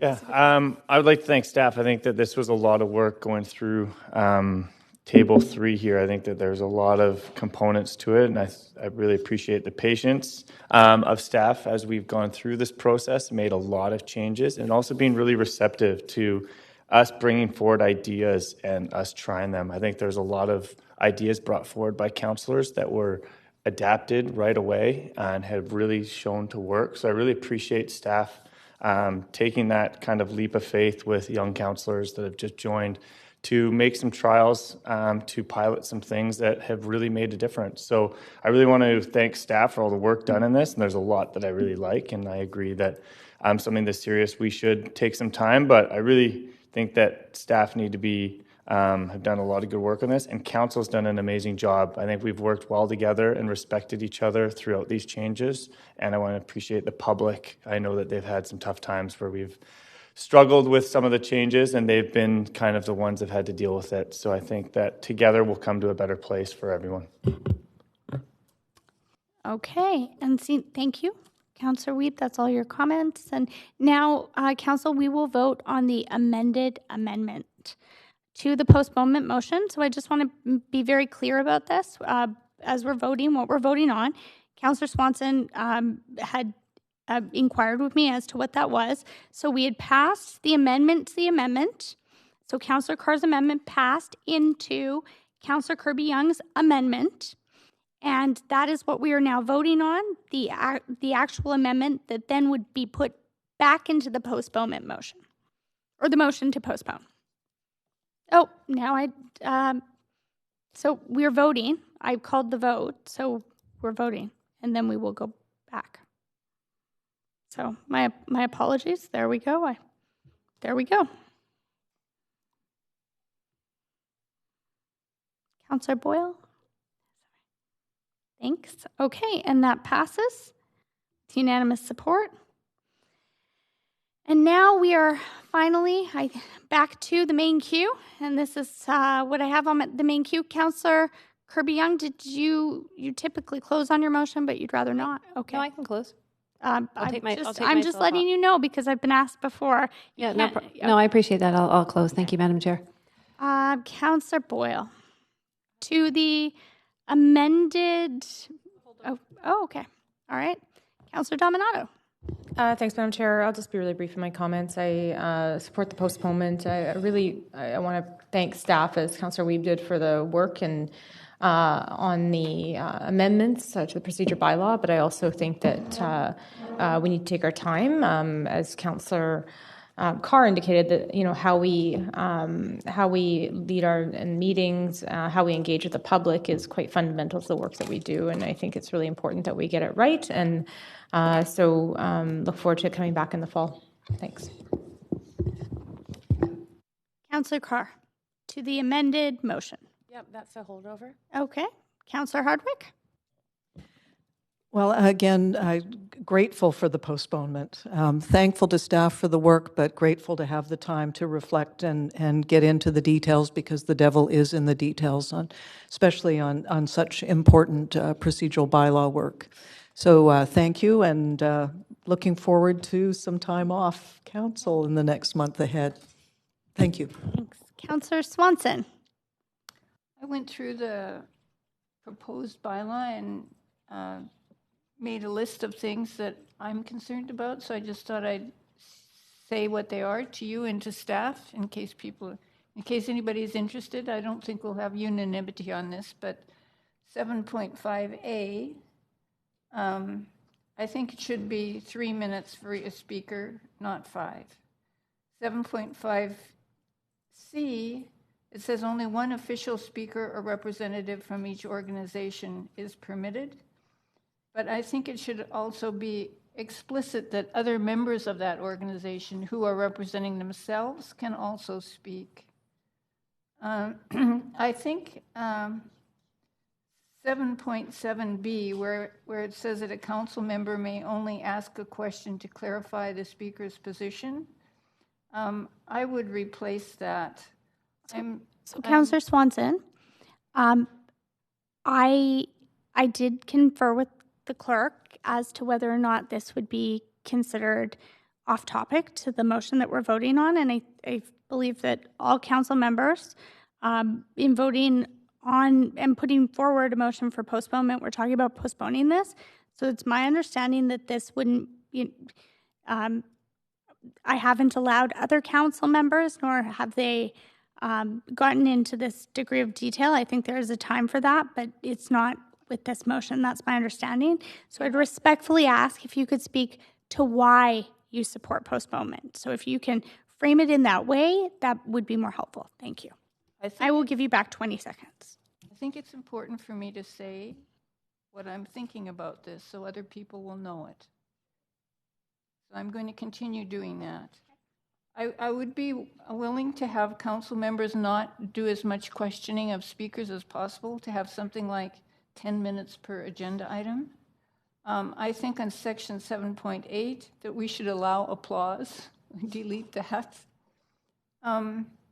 I think I would add a recommendation that staff report back with options for making time for speakers more firm. To me, this is the most important thing, to have a firm start time for speakers.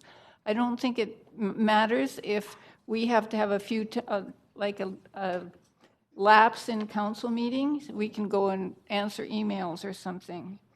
I think, I don't think we should have 9.1A.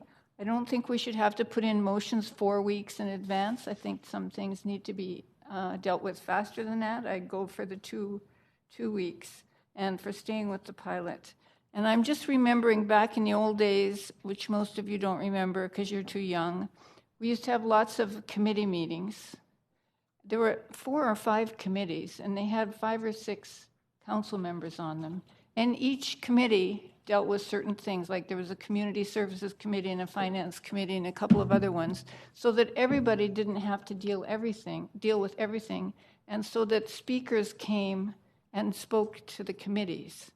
So, and then the committees would make a recommendation, and then council would usually pass those recommendations. There might be another old person. So Councillor Swanson, I'm trying to be respectful, and when you framed it in a way for the reason you were postponing, I could be, but at this point, it's going way outside of that. And as the chair of this meeting, I'm going to have to bring it back to asking you to speak to your position about postponement, please. Well, I told you what my position about postponement was. Thank you. Do you have anything else to say on that? No, I'm done. Okay. Councillor Bly, to the amended motion to postpone. Thank you. And I think that Councillor Swanson illustrates why we need to postpone this report, and I appreciate the work that the staff have done, but clearly consensus is a high priority for this council around our procedure bylaw, and we've heard that from the mayor, we've heard that from each other, and we're not there yet. So I support the postponement, and I look forward to opportunities to further dive into the specifics and the details, as Councillor Hardwick suggested, and come to consensus. That's all. I'll be supportive. Councillor Kirby-Young, to close on your motion before we vote. I want to remind Council it's 6:30 and we're voting on this, and this is our last piece of business. Thank you very much, Madam Chair. I'll also try to respect that and be brief. I just want to say that I think that this is the bedrock of how we operate, and I think that it's really important that we have not only council confidence, but that we have public confidence, and we strike the right balance between confidence and comfort with people in understanding and feeling comfortable with the procedures, and that engenders their participation in City Hall in a way that strikes the right balance between engagement and efficiency. And I think that changing procedure bylaws is a bit of a beast, and it takes some time and effort to do that. But I think once we do it, it'll be embedded for a period of time, and I'd far rather take a bit more and ensure that we get it right, and that we continue getting feedback from the public, which has been, I think, really valuable in helping to shape how some of this has been developing and emerged.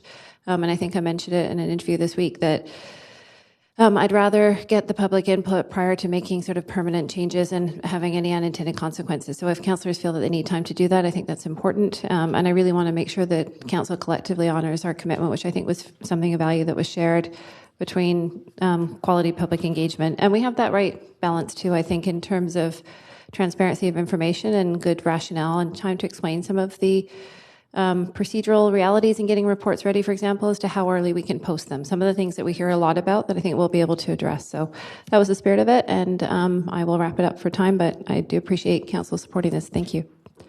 Thank you. And I'm not allowed to participate in debate, but I do want to thank our staff for their work. And also, Council, I'm going to now call the vote on this. Please vote on screen. And we are voting on the amended motion put forward by Councillor Kirby-Young to postpone this to fall and stick with the and use the regular use the pilot that we have been using in the pilot project. Okay, and that passes with unanimous support. And before I'm going to say the standing committee portion of this meeting is now complete. And just before we now convene in regular council, I want to wish everyone a wonderful and safe summer, and look forward to seeing everyone in September. And over to you, Councillor Kirby-Young, your deputy mayor this month. Thank you, Madam Chair. It is my happiness, I guess, a good way of putting it right now, to reconvene our regular council meeting to deal with the recommendations and actions from this afternoon's reconvened Standing Committee on City Finance and Services. And if I can ask council that we need a motion to adopt the committee's recommendations for items on the agenda, or for remaining items on the agenda that we did not approve earlier. I see Councillor Carr, seconded by Councillor Hardwick. All in favor? Carries unanimously, none opposed. And before we adjourn, I'd also like to second Councillor DiGenova's comments earlier and thank everybody for their goodwill in a very efficient week. Hope staff enjoys a wonderful break and some time away from us, and with their doing whatever pursuits that they'd like to. And I wish that Council a great break, and I look forward to seeing everybody back in September. We are now, may I have a motion to adjourn? Councillor... I see Councillor Hardwick, but I did hear Councillor Dominato, so I'll take a mover and a seconder from Councillor Dominato. All in favor? I suspect this will be unanimous. It is. Have a wonderful evening, everybody, and have a great summer.